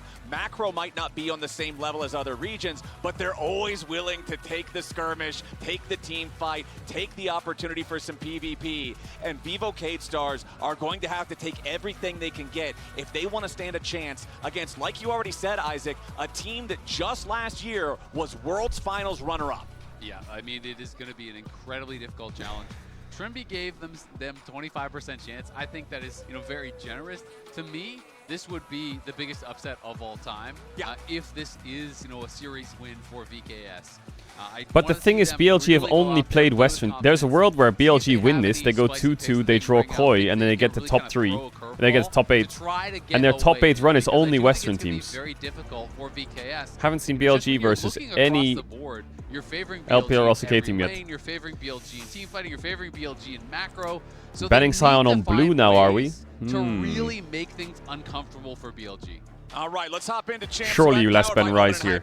Here for the first time today. It's BLG Surely. on the blue side, VKS on the red. BLG going to go ahead, ban out the Wukong, Koi could the beat Aurora, them. and the Scion, while on the VKS side, it's that very typical Yunara and Orianna bans that we very often see. Ezreal Ben.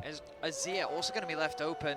Ezreal Ben. Against Knight, not one of his preferred champions, but with the Rise open anyway, it could be something that They BLG first picked the Nico because Azir and the Rise are open. They can trade or what, or they can go Cassio. Rise Prio has dropped a little bit. I'm surprised by the Ezreal ban. Things like Caitlyn immediately rise. Maybe it's because they want Jarvan and Elk's a good Ezreal. Is that, I don't know what else there is really to... As well, that we've seen come through from Elk so far. They want to place like some kind of Rumble Jarvan? Things like Nico, Corki. The question to me is, will VKS try to go for a dominant They take the Azir. of their own? You can do things like try to take away the Caitlyn, try to play like Caitlyn. Knight can play so many things into Azir, he's fine. He can play Akali, he can play Syndra, he can play fucking Rise. But I want to see them play for priority lane. Ziggs is what Knight used to play into Azir. There was a period during the LPL where Knight was just like the Ziggs king, playing it into Azir always. It was a very short period, but yeah. I want to see them prioritizing both top lane counterpick and support counterpick, try to get winning 2v2, try to get winning top lane, and see if that can give you a way in. Azir Karma, wow, okay, so the matching the Nico is scaling. A lot of scaling on VKS, they're gonna need a bridge soon. Trundle! There's Knight 6. They're just blinding Trundle into Azir Karma. The Trundle has no value in this draft so far. Surely you just pick Jarvan, right? As a response to the Azir, something that we've seen from Knight so far this year, it's kind of his answer into that Azir pick. Yeah, it will be very interesting. Obviously, is a flex, could go bot as well. Like Jarvan here is kind of nice. Like for now, it is going to be that answer. Unless you want to pick an AD carry, like Sivir. Jungle picks here, and or Ben. let that fall. Kiana, ooh, Kiana Azir Karma is a bit freaky. Going to be needing some hard that is here really that freaky. Lacking right now, and I'm a little bit concerned with some of those kind of like prime top lane tanks being much less valuable. That doesn't really like line up very well, does it? Karma, Kiana, Azir. Could draft and engage AD carry, but those we haven't seen Ashe at all in the meta, so already a little bit concerned how VKS are going to be looking to start fights. And we know that Trundle can be very effective at neutralizing a lot of other fighter type of junglers. Well, I think PLG want like Kai'Sa, Varus, Cassante, Caitlyn, yeah, all that shit. Dance circles around him, going invisible, bursting him very quickly. It's hard for Trundle to maximize his dueling power against this champion. So at least in the jungle matchup, what... Huh?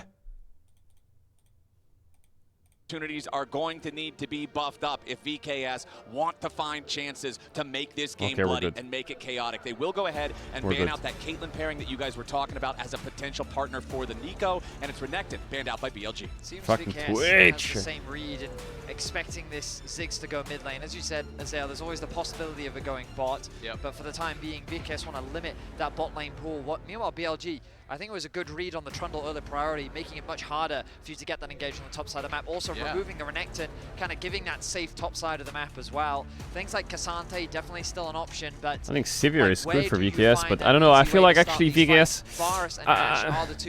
they're lacking a little bit of CC for me.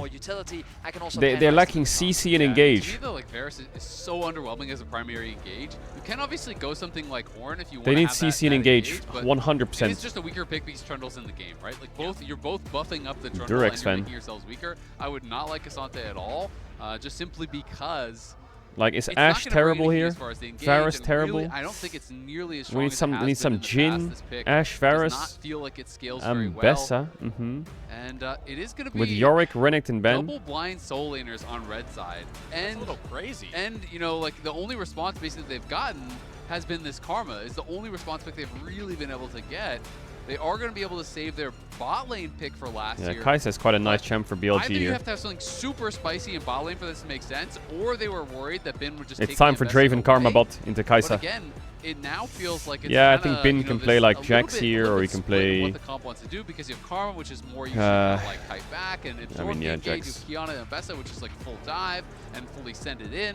Man, something about VKS's comp just doesn't feel nice. You know, what pick could actually bring it all together? It has to be like Varus or Jax something. pick for BLG, it's easy to discredit the situation they're in because of their Oh performance. my god, don't play throughout the Smolder year, but as this your was a Karma, super please. famous pick Guys, for Bin. It you're was gonna get something run that over at if you do that. international competition, you just couldn't afford to give him because of how dominant he would be on the pick. So now, picking it into Boal on the top side Varus, of the map. chat on ads. If you don't know what ads, you can things use are the 10 already after time. We don't have to turn off the 1 2 back to the game. from Kiss. the I have done the ads to perspective get the ads of in the game. I'll VKS, see you in a the sec. fact Much that love, BLG appreciate have it. so much comfort on their side.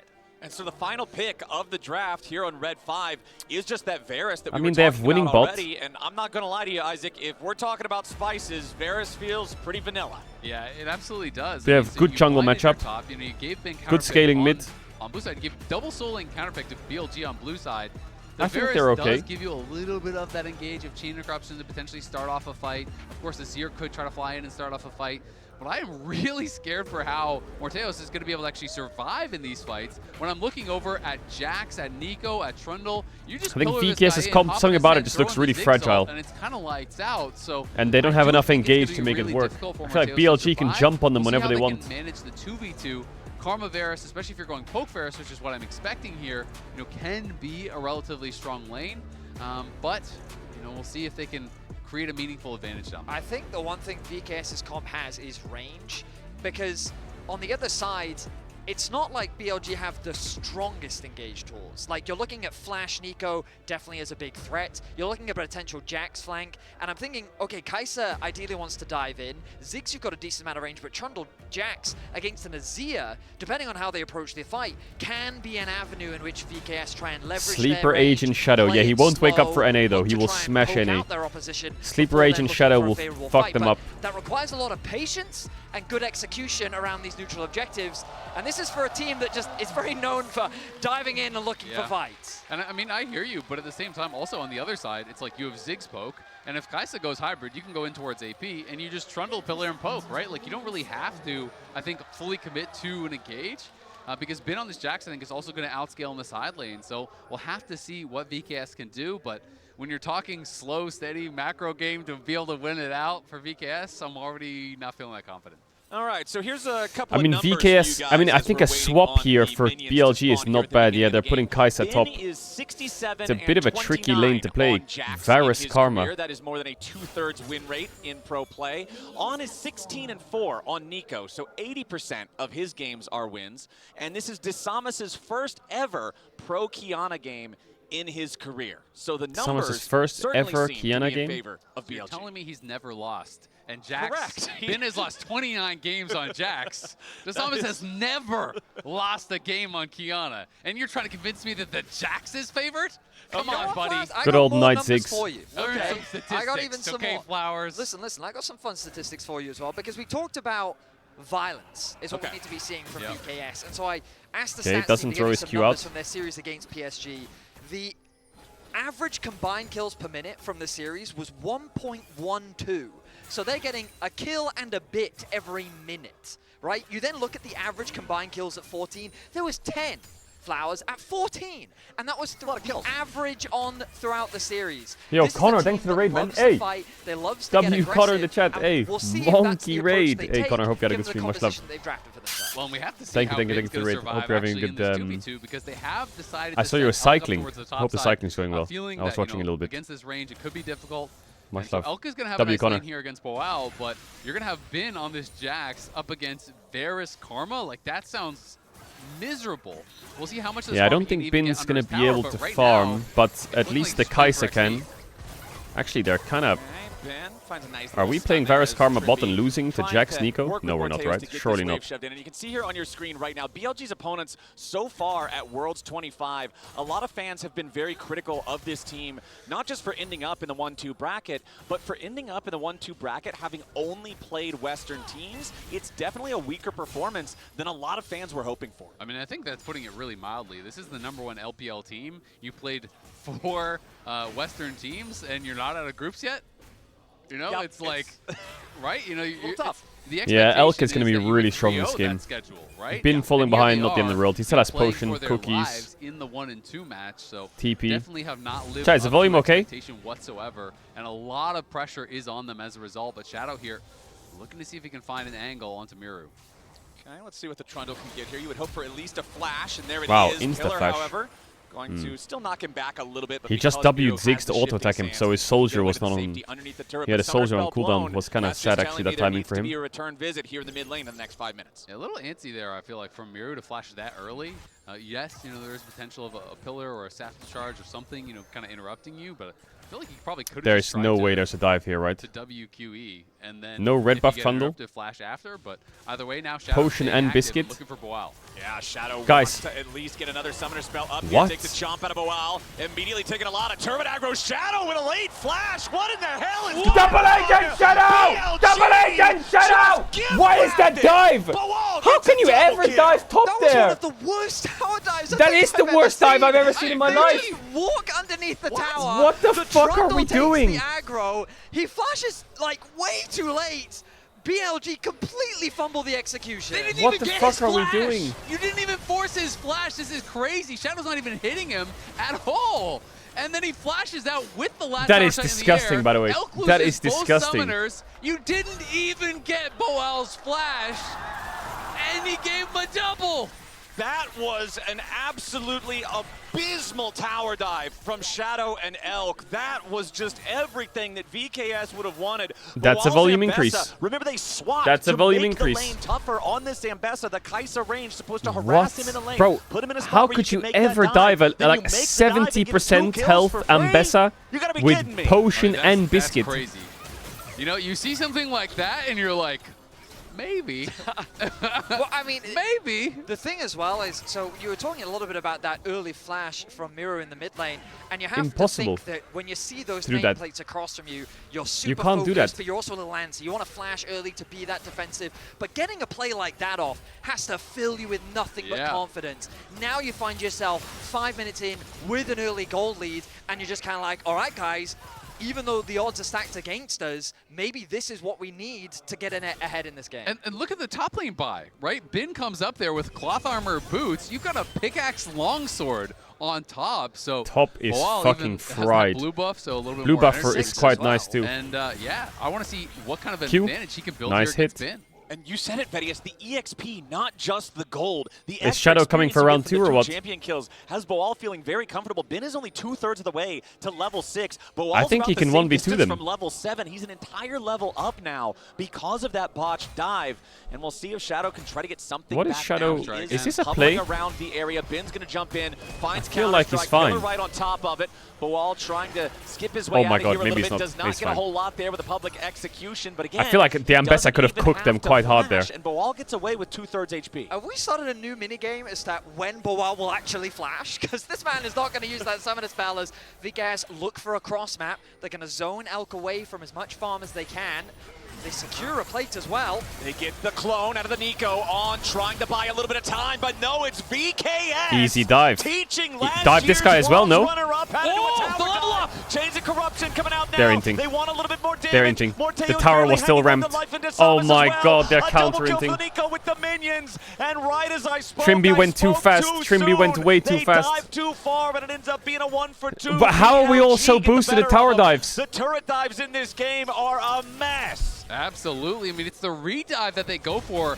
Varus hits 6, hits the Chains of Corruption. So they say, we can make this happen here. If Trimby let the tower reset its fucking ramp, then they could have just killed the Kai'Sa pretty easily. To get through when it's on a redive. Or Nico, rather. The bad news for BLG is both kills went over to On. Ideally, they would have loved a little bit more funneling into Elk, but at the very least, they dissuade the dive, they close the goal gap. Trimby's taking a lot of damage. Trimby Bomba. trying to get away Mantra from W all saved of that him. burst. The Mega Inferno Bomb only hits him on the edge as opposed to the center, so Trimby stays alive, but he's got to go back to base. That is the bad news, but the good news is he knows the recipe for Proto Belt.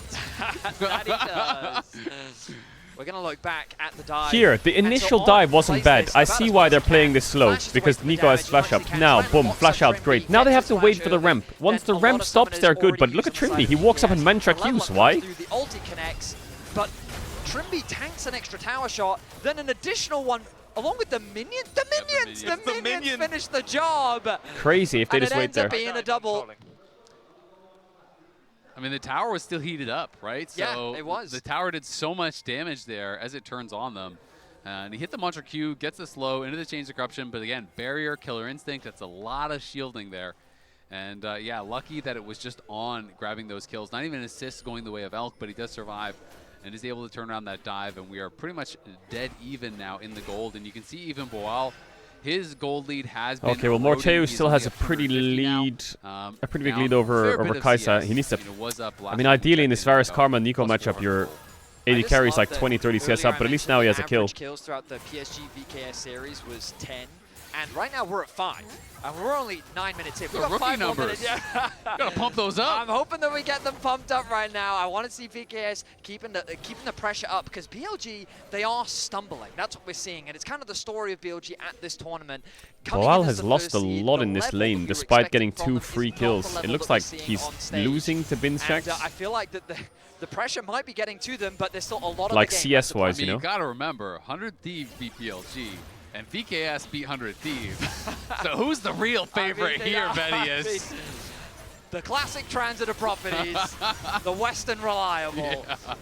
All right, so this is actually one of the latest grub takes I feel like we've seen at this tournament, and even throughout this year. Grubs are almost always within the first 30 seconds they spawn. You see at 3 grubs is good for VKS, obviously, but denying it from the Ziggs is even bigger. Ziggs jacks. The chaotic state of this game, cross the Drake or what? 9.5 minutes in before the grubs are first taken, and it is what VKS is Trimby doing? securing all 3, as Trimby's in a bit of a tough spot here. The Pillar's trapping a Mega Inferno. Why is he basing on a ward? With no flash? Knight's getting paid on this one. A disrespectful back from Trimby. He's sitting on what top is of going the ward. on this they game? know the ward is there. He thinks he's safe. He doesn't have his flash to get away to safety. What even? He's just secured an objective, and so there's no reason for BLG not to be pathing towards the Dragon to try and cross map. And ultimately, BLG just picked themselves up a free kill. Yeah, he seemed very slow to react on that play, and maybe caught shopping a little bit there. We have seen that before, but is going to get taken down, and it is a freebie there for Knight, who now completes the Ludens off of that. So he's going to be pretty happy about the result, and BLG shall I have to move ever my so camera to the slightly other into side? the lead. Bin obviously going very defensive, early tabbies here, just wanting to survive. Makes a lot of sense against Kiana. If I go here, is it still okay to watch the game? Gifted those early 2 kills. Or does it look fucking weird? And we want to see Boal trying to push the base, trying to create some sort of advantage with those 2 kills that he was given. But really, it is, honestly, if you're VKS, you're probably pretty happy with how things have gone. Like, the expectation would be that you would be pretty far behind probably by now for most people. It's so bad. You still got to remember, this has been it's Jack. awful, right? You mentioned it back in draft. Like, this previously was a champion that was just not allowed through draft against BLG because Bin was so proficient on it. 67-29 career record on this champion. Even if you do start out with the 2-kill lead, Bin's perfectly comfortable laning into this Ambessa, it appears. Dissamus hanging around the area, looking maybe for an opportunity if Bin continues trying to shove this forward, but he's not going to find that opportunity, so instead just goes back to farming up. Because both of those neutral objectives were delayed for so long, both of their timers are still pretty much synced up for the next Drake and the next Herald spawning, but they're still both 3.5 minutes away. So right now, I'm just kind of looking for some creativity, particularly from VKS, to make something happen in the meantime. I think the priority for the both sides is to, well, finish off some of these main key items. We can see it coming through from junglers on both sides. The mid lane is having now finished their first item. Boal now picking up as well his first major item. Like VKS wanting to try and play around these spikes. The next major objective is not going to be for a while as Shadow sets his sights on the mid. Where's the pillar? Oh. Not going to result in too much though. But yeah, both teams without really anything significant to play for. There's things to fight over here. It's a lot of maybe playing for plates, maybe looking for a pick. And so I expect both teams to be kind of very respectful of one another.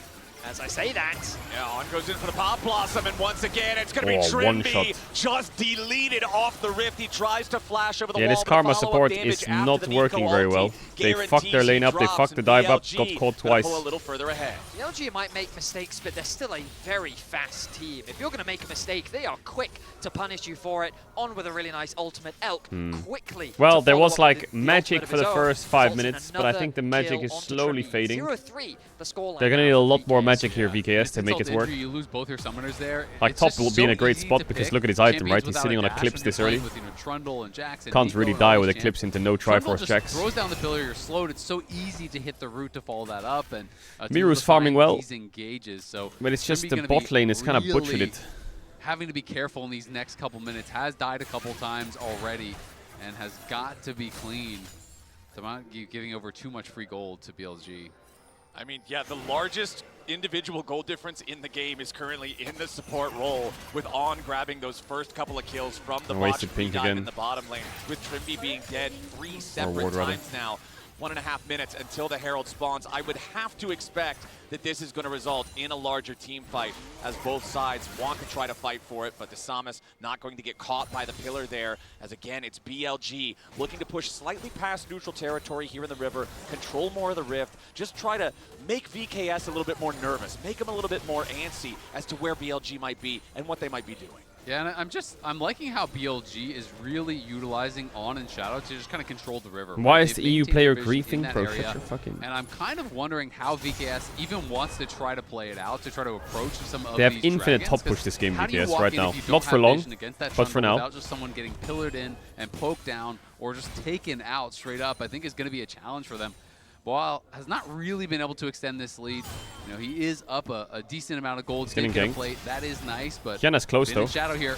Yeah, Bin's immediately going to drop the ulti as Shadow runs through the frozen domain, throws the pillar down. Public execution from Boal, trying to play this defensively, but now with a redemption nice flashy Q on the Kiana. They turn it around as gets the Trundle flash too. Shadow was forced to flash away. On's hovering. The display of talent would have slammed him back into the wall and potentially sat Could up. Nico flash ult over the wall if they stay? Nicely played by Boal to survive long enough for Dissamus to show up and set up the kill. Yeah, that was really nice good for Boal, and he's able to extend that advantage not through a play. Does Ambessa carry this game though? The response to the gank does Spin have Triforce in respawn? No. Towards the redemption here that comes in from Trimby, and Dissamus arrives, gets a kill, and they get the flash off of Shadow, which is going to make this next potential dragon much more of a possibility for them now. I feel like the story of this Herald's game up, no Ambessa can ult. Needs to be to play through their bot side. So far, we've been seeing On and no matter who is on the top side. It's just it's been really working when they do play through this bot lane, but every time they try to force something on the top side of the map, things free Heralds, yeah. It's their hard way. to fight without I know ults. though they do have position. They know that Dissamus has just used the ultimate. They know that. Is there a draw today? There well, is a draw today. doesn't Yes, really there have is. much left to continue the fight, so there is a they draw turn their today. attention on. And again, they brought their bot lane up, and this Well, is a nice sign this from the Ambessa, side of BLG. Is it might be a farewell angle here. And On invested in a dive. VKS thinking about Drake, but this macro from BLG is good here. Way too late on the TP. You're just going to die as well. means Knight's the one taking the kill credit. Oh my god, Om's driving after them. Have no choice but a full retreat. The Herald's going to be driven into tier 2, but immediately Om's going to be shuffled back towards it. Has to flash away in response. Herald then going to secure the first turret, put major damage into the tier 2, an extra kill onto Bawal here for BLG, and this sequence of events leads to a 1,500 gold lead. Yeah, that is big for BLG. It's crazy to think about, like, VKS gank top, counter gank. They use 2 ults, they get a kill. Cool, BLG dies. They base, they TP up, they full send everything on Herald. They get it, you don't have ults to fight it.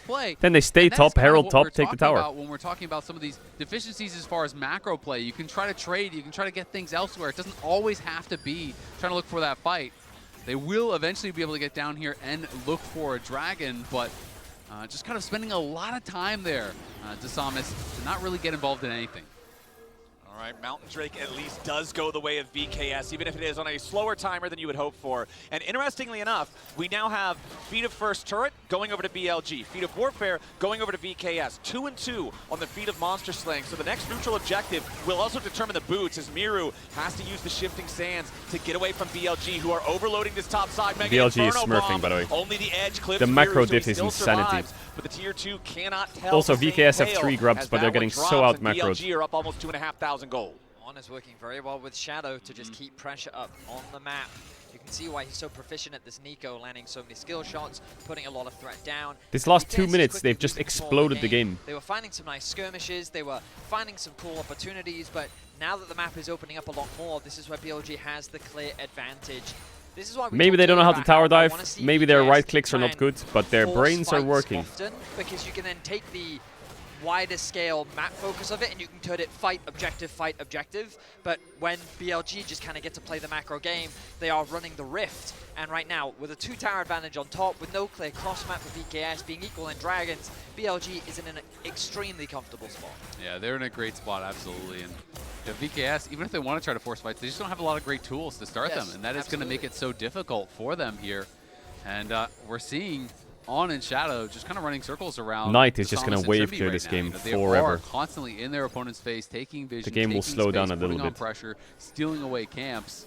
Desamis hasn't been Wow, that is it good? active Because and BLG is just a really up in fast farm team. as a result, so looking good. Oh, Pop Blossom forces the flash out of Morteos, but On will pay the price. VKS get a kill back. They tie it up. Every play that BLG does that involves fighting is a loss. But what about the follow-up? Trimby's got to be a little careful if it's a here, pick, but it BLG works. won't find any more. You know, honestly, I don't even think it's a bad trade for the side of BLG because there's nothing for VKS to get off of that. You do give over a couple hundred gold, but you got the flash off of Morteos. True, you do get his flash. It's going to mean he's going to be very vulnerable. No. Okay, Bin going in with the Kai'Sa ulti here on the Jax. Killer Instinct from Elk brings him into the fight now too with public execution defensively from Bawal. Just trying to get away and buy a little bit more time, but Counter-Strike number 2 Nice play by BLG. BLG is just making plays non-stop. Gets his first kill of the game. BLG finding advantages where they can. They got that flash in the mid lane, they get a kill on the bot side of the map, and they take away the gold advantage that Bawal had built for himself. BLG very quickly now in the mid game, taking firm control as that gold lead only continues to grow. Yeah, and I just really want to see, can they punish Morteos before his flash is back up, right? You know, that is kind of what determines, you know, was that play from On worthwhile? Was it a bad play? Is, you know, can they actually punish, get a kill here? Because they're going to have that flash up on, they're going to have the flash up on Shadow, they have the ulti available for Knight. And that Varus with no flash, you get in on top of him. Yeah, I mean, VKS kind of... of... Ziggs ult's going to land on your head. You are just going to be toast. You're so They just don't have engage. On that flash unless they can find a pick with Kiana. Individual gold leads or Varus ult hits Kai'Sa. Now for BLG. Like here, can they Varus ult Kai'Sa? Is now mid lane, or at least tied with support here for Knight on the Ziggs. Why doesn't he press it? Items with the Horizon focus now. He pressed E. Why doesn't he press ult? Companion. The burst from this cancelled it. So extreme as Miru forced he got cancelled by Ziggs W. Mistake there in position the soldiers. Yeah, exactly. He tried to do the WEQ, but he E'd too early before the Q actually went all the way out. So he did not extend the range of his dash, and as a result, he doesn't get past where that pillar is going to get placed. And does lose his flash, which is another big tool, not only defensively for the Azir, but of course, The offensive potential there is large. This tower is just dead or what? A team that is so lacking in engagement. Oh, the Atakan is dead. They can't give Atakan. No shot. Why is Trim in base? Oh, it's a good guess. Oh, it's a monster guess. He had Horizon Focus, so he must have seen a little bit of where he's recalling. Ah, it's just gone. Ah, they're so gapped. They're so gapped. Trying to keep everybody on VKS away. The Atakan down to 3,000 HP. Oh my god, On, what are we doing? The Pop Blossom just trying to create enough space. Thornbound Atakan secured. Boal dives into the BLG front line as they root up Bin, but they do not have the damage to try to kill him. The bouncing bomb barely missing out on Tribbius. Miru's going to be the first to die. There's no way out for the Emperor. A lot of skill shots are skill shotting. For VKS, BLG take the Atakan. VKS came so close to such a good team fight, but the pieces just didn't come together. Once the Azir ultimate missed, BLG sees that as an opportunity. They find a quick punish and they just take everything. Atakan gone, kill secured, blue buff taken. VKS is crumbling under the pressure of BLG. And in the midst of that, they even took the bot tier 1. Now they take the mid tier 1. Now you look up, it's 4K plus Atakan pedals in the advantage here. And it's only 21 minutes in, plus they'll grab the dragon. BLG. What do you mean Maya's here? Why are you saying Maya's here? For VKS, the pedal difference isn't massive because they were pulling most of those from the Rift. They were doing a good job gardening. Yes, they were doing a lot of gardening in the first 20 minutes of the game, so BLG mostly equalized in that count, but you're right on the money, Isaac. A 4,000 gold lead. They're up in the Dragons. They've got the feats as well. They're getting to the point where they can buy the extra empowered shoes as they're completing their second full items. Honestly, this game went from, okay, you've still got a chance if you find a good play for VKS to time to put your hands together and pray, because right now BLG are running the Rift. And it is one of those heartbreaking moments, for Miru. Obviously, a little bit of nerves there. This guy, I've watched a lot of him. He has been incredible. I think that's just insanely out macros. I don't know. VKS, Trimby got caught a lot. His base timings were bad. Their play on top was good, but then they dropped their tempo, went bot side, lost top tier 1, lost top tier 2. I think they weren't very proactive with Varus ult on mid waves. They're misplaying a lot. Tries to go in, find a shuffle onto On. I don't know what On's doing half this game, but Pop Blossom also a swing and a miss. So he's playing for space. Neither one finding any every time he goes in and dies, he gets something out of them. BLG moves more men into the area in case VKS tries to find something else. You can see that VKS is just really fishing for anything. If they can find any pick, any punish onto BLG, at least it'll give them something, a moment of reprieve. But no opportunity will be found. The pillar comes down. Oh, nice pillar there from Shadow as Disamus tries to take out with him, but he just does not have the damage here on the Kiana. 0, 1, and 2.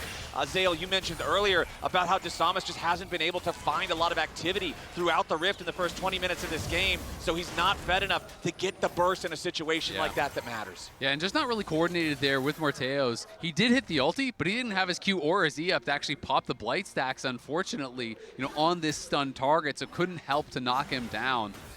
And it's definitely looking rough now for VKS. I feel like VKS has been just... You don't really have engaged. You don't really have the ability to I really think picks. that BLG was running this game down a bit, but they just can't punish it. Of their own, really not being able to execute on it, and then maybe you can somehow turn something around, but it's starting to feel like BLG just going to completely run away with this. This Ziggs is getting ridiculously strong at this point. Yeah, I was just about to mention how Knight, we haven't been mentioning him a lot in Knight this game. Ziggs a classic nowadays. Impact has definitely been felt. The way he's been well, using not a classic, but like in summer he mained it. Any of the side lane plays that have been happening, the fact that he was able to make Miru's life so difficult in a side lane, and then in these team fights, glazing BLG. Dishes out so much damage. BLG, what do you mean I'm glazing BLG? BLG was running this game down, but their macro is just 100 times better. This first game, of course, still a best of 3. There'll be opportunities in the event that VKS falls short to potentially bounce back in game 2, but right now, this is BLG's game to lose as they set up around the Baron, spawning in about 10 seconds time. Exactly, that's the name of the game. There's no dragon like on the map for another 2 minutes, so there's they got a double kill top and 3 grubs in the first 8 minutes, and they have 0 towers. Going down.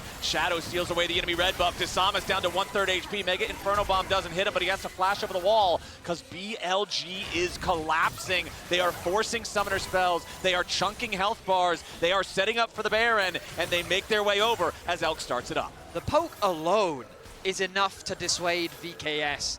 We talked a little bit about these range opportunities on both sides, but now that the Ziggs is fully online, he's just melting anytime VKS try to approach. And again, we're seeing it here on assisting with that poke. Samus in the pit, he wants to go in for the steal, but he does not find it. He He's doesn't have immediately smite. killed by the jump from the Trundle. On is about to die, and Miru takes him out, but Bawal Nice cannot kiting kill by Elk. Elk. BLG are gonna get everybody here as Miru and Morteos cannot get away. GG. Elk will not be found. It's a double kill for the Kaisa. It's black and white screens for everybody on VKS, and BLG get Baron plus a 5-for-1. Yeah, BLG ace them, and they are pushing top lane immediately. Let's see how much damage they can get done. Trimby's going to be up in a couple seconds, but they're going to get probably 2 inhibitors here for sure. We have been pushing mid lane. Knight is already going to crack this tower.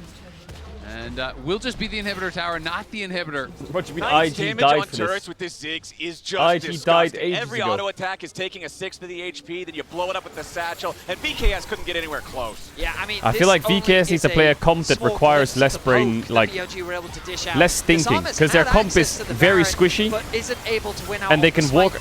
Like when I see VKS play, if they have champs that can go in, dive in, fight, and send it, I think they play good. But when they have champs like Azir and Karma and Varus, and they have to play slow, and they have to get vision, and you have to poke, and you have to do this. No, I think they just need to go next game and just pick fucking Rumble, Jarvan, Rel, and just fucking fight them. I think this team, when I've seen them play, they look much better with those champs. 90 seconds, and gentlemen, they're already at plus 6,600 gold on this one.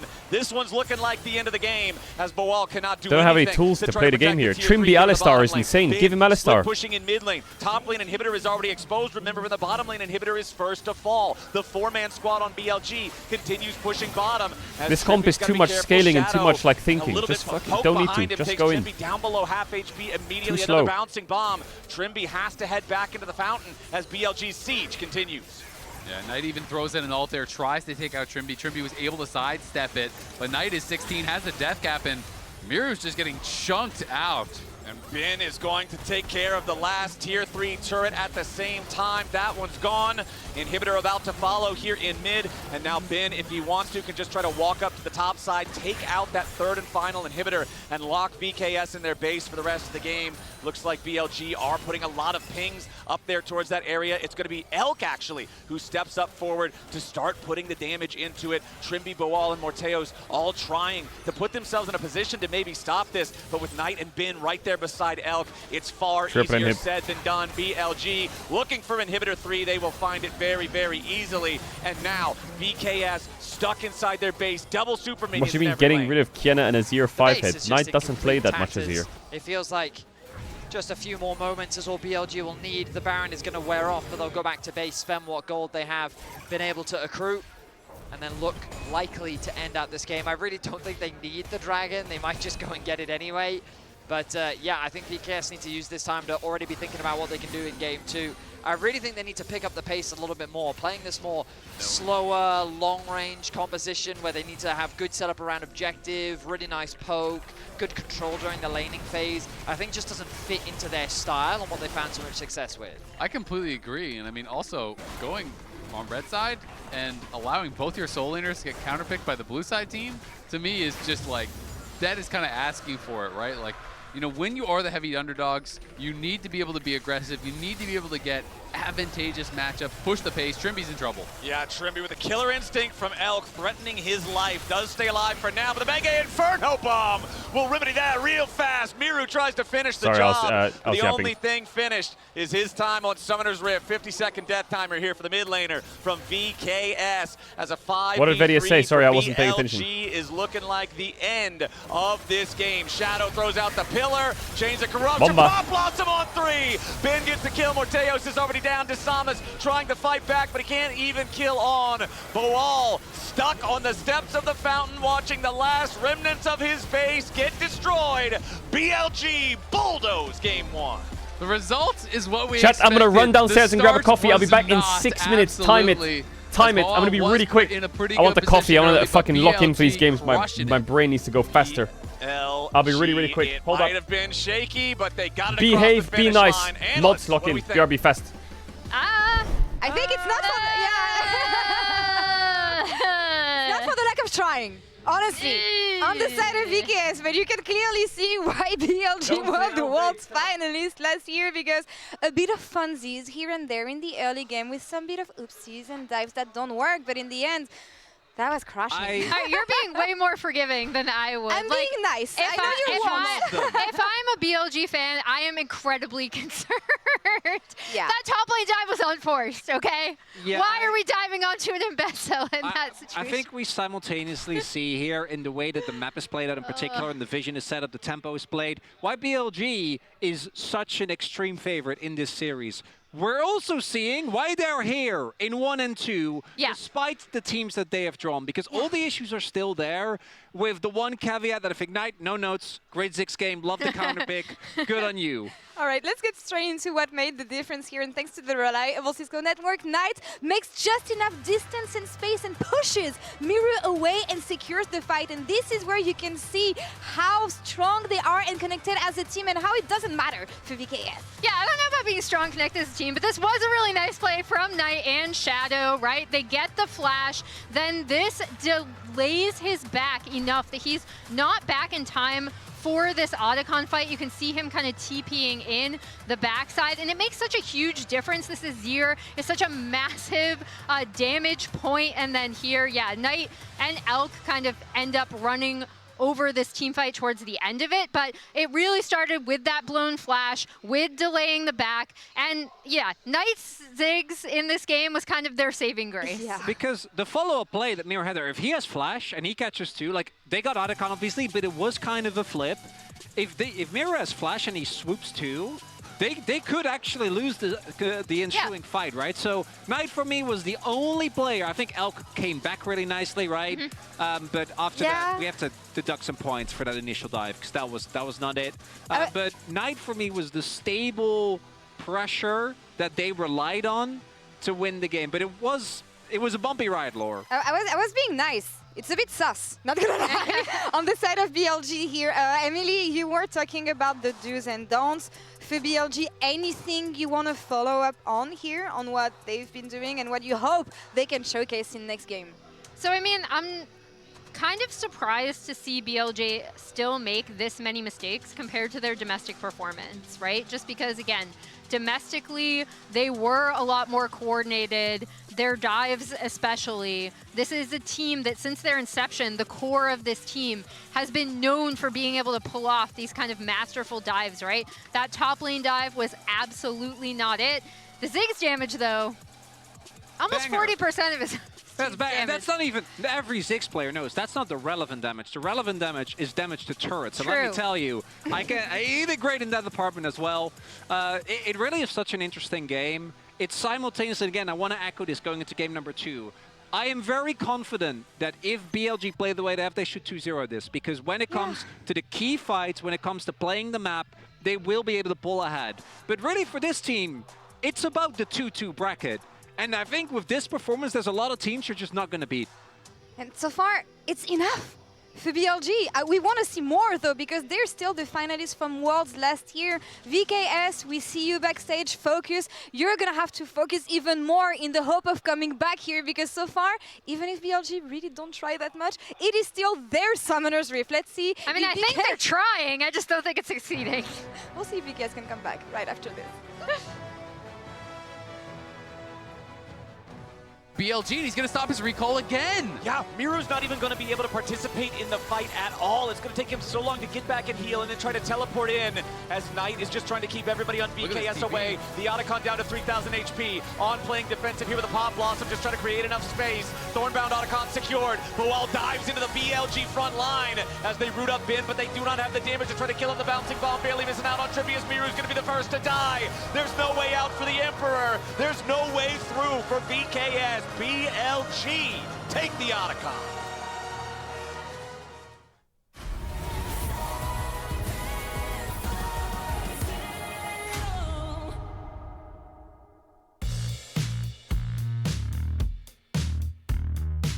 Hello everyone, this is Boal from VKS and this is my first time at Worlds.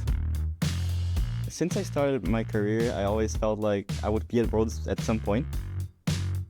Coming here and having like such a cool stage and so many fans and such a different environment, it's like completely different. It's so like amazing. It's a dream coming true to be here, and I'm really, really happy because it's what everybody always wants, right? It's coming here, playing internationally, and showing your game to the whole world. My role model is probably Zeus. I always learned a lot, I always watched him a lot. I hope I can play against him eventually because it would be a really cool experience. Being able to make a good run at Worlds has always been my goal because that's where I want to be, that's what I want to achieve, so it would be extremely important for me. Well, I guess that's it for today. Thank you very much for watching and hope you guys enjoyed the show. An update is required. Financial system updating.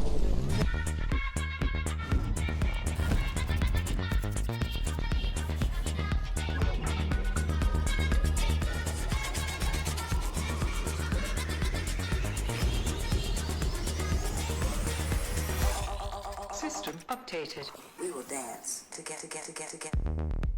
The future of money is here. Feels good.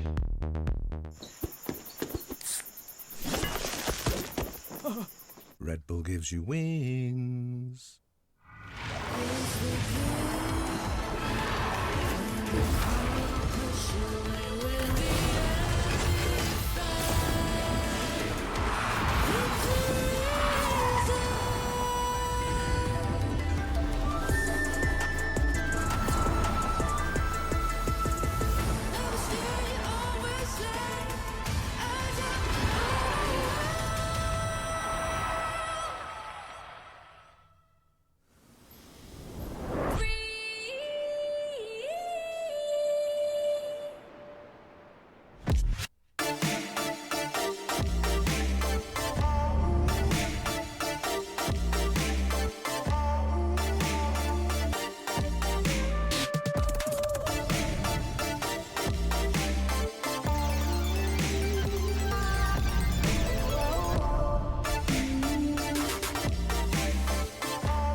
Big pace. Chat, how long was it? How long?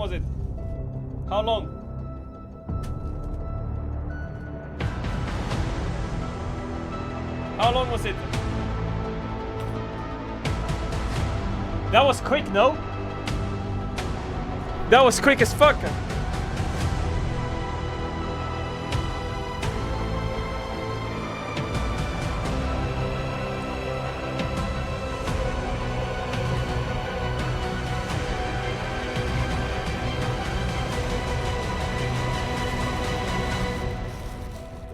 Now we're coffeed up. Wait, the break hasn't even started yet? Wait, I'm insane pace, by the way. I'm insane pace.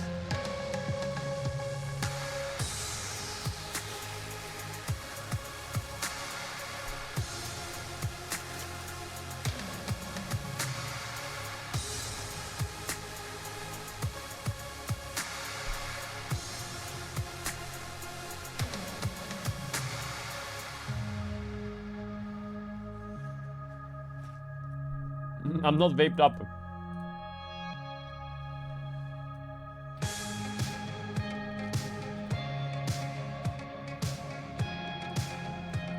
That is the most disgusting mode I've ever seen in my life.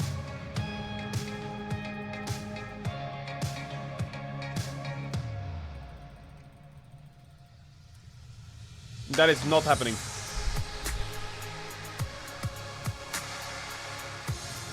That is not happening in any world.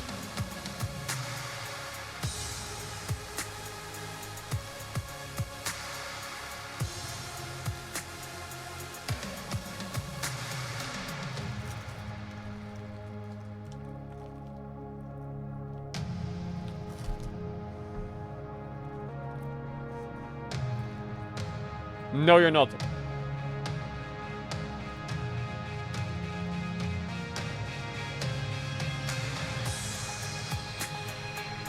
Why are you such a freak?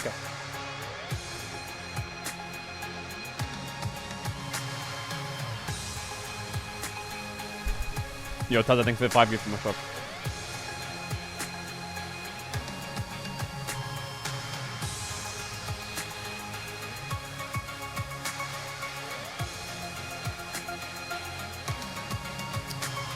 Chai, I went to get coffee so we'd have big pace.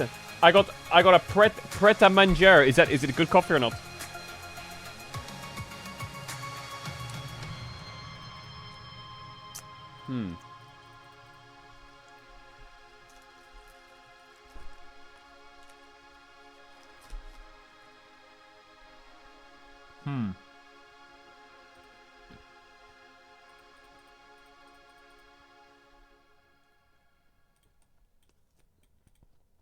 Kobold.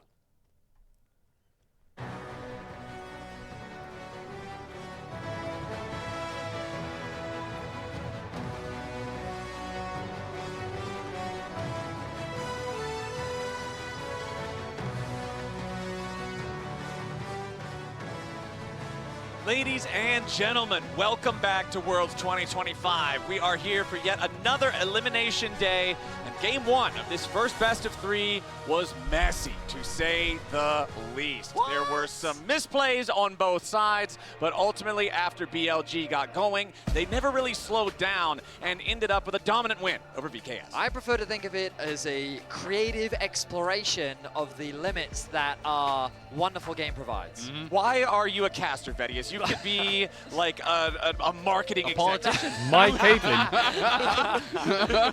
And I don't need to elaborate any further on that. All right, VKS. But no, I mean, it was definitely, there was some creative license taken in that dive in the top side.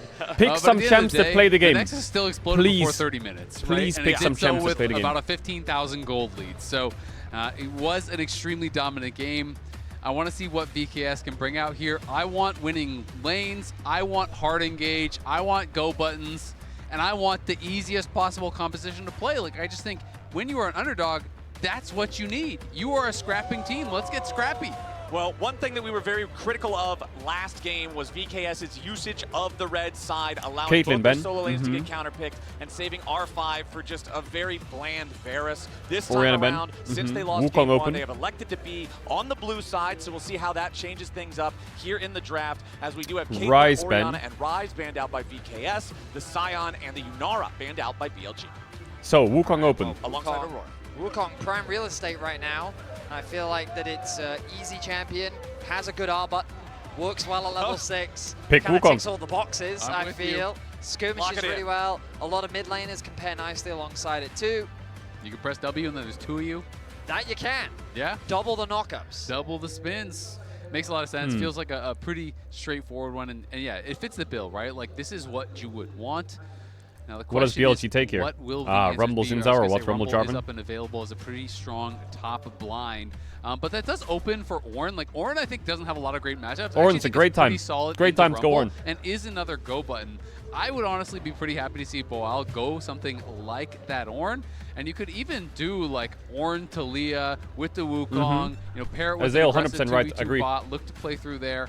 And I think that would set you up pretty well.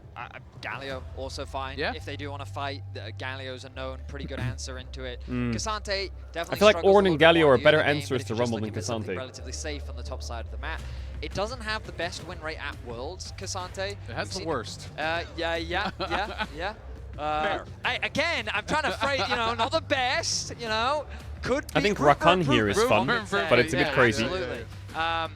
Now, it does Talia provide is the that best for relatively sure. safe Nice. tanky top side. And what does Knights pick in Talia? Ari? Need a champion to help them garner space around an objective. He's someone that's just not afraid to just walk at his opposition with confidence and bravado. Akali, Yone, LeBlanc. I think Galio mid is also good. With their mid lane pick. They're going to slam a Poppy support, really. We've been seeing this pop up a lot at this tournament. Why? I feel like it's a champion that people forget about at the start of Worlds, and then the more you play, everyone's like, Poppy, the anti-have-fun champion. Yep. Really good disengaged tool that...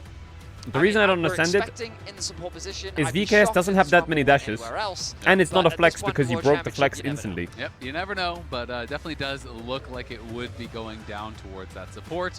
And yeah, Caedrel 4-11 so far here at Worlds, and is going to be pretty difficult. You know, was the Taliyah kind of as expected? I think their logic is just targeting some of these support. Taliyah needs mini support. Wukong mini support, Nautilus, Alistar, Leona, Rakan. Obviously find, you know, just Rel. W flash in, all people, whatever. Poppy counters Rel, Alistar, and Rakan. So if we ban Leona not, which I presume is what they'll do, they ban Braum.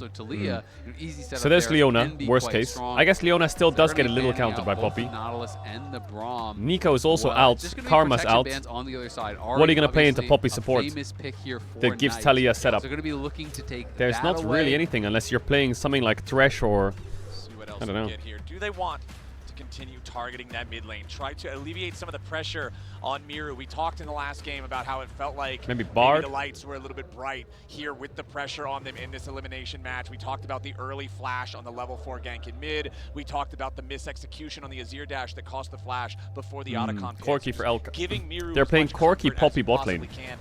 Is there a way to punish this? He has been the standout player, not just on this team, but in the entire league, right? In Brazil, in the LTA South. Like Sivir or something? Trying to unlock him, trying to give him the opportunity to carry. I like this. Yeah, or I mean, he was on Isurus, they won some split Leona 1. lane. He goes over to VKS, they win split 3, right? Like this Sivir guy, Bard, I don't know if I like that. is by far LTA South Player of the Year. Like if there was that award, he should win it. You know, really has Sivir been nice. fantastic. Sivir going to be a bit of a kind of a pseudo go button here. Now the pairings I'm thinking about, you know, things like Rel, Leona.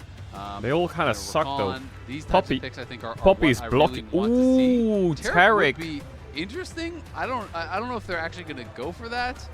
Taric. It is really good into melee matchups as far as the 2v2 is concerned, but I think he's just kind of having fun with some hovers, so I'm not really going to talk too much more about the Taric. Yeah, I'm not going to trust any of this stuff until he actually locks something in. This one, of course, far more normal, and it looks like that will be the choice. Bard locked for Trim.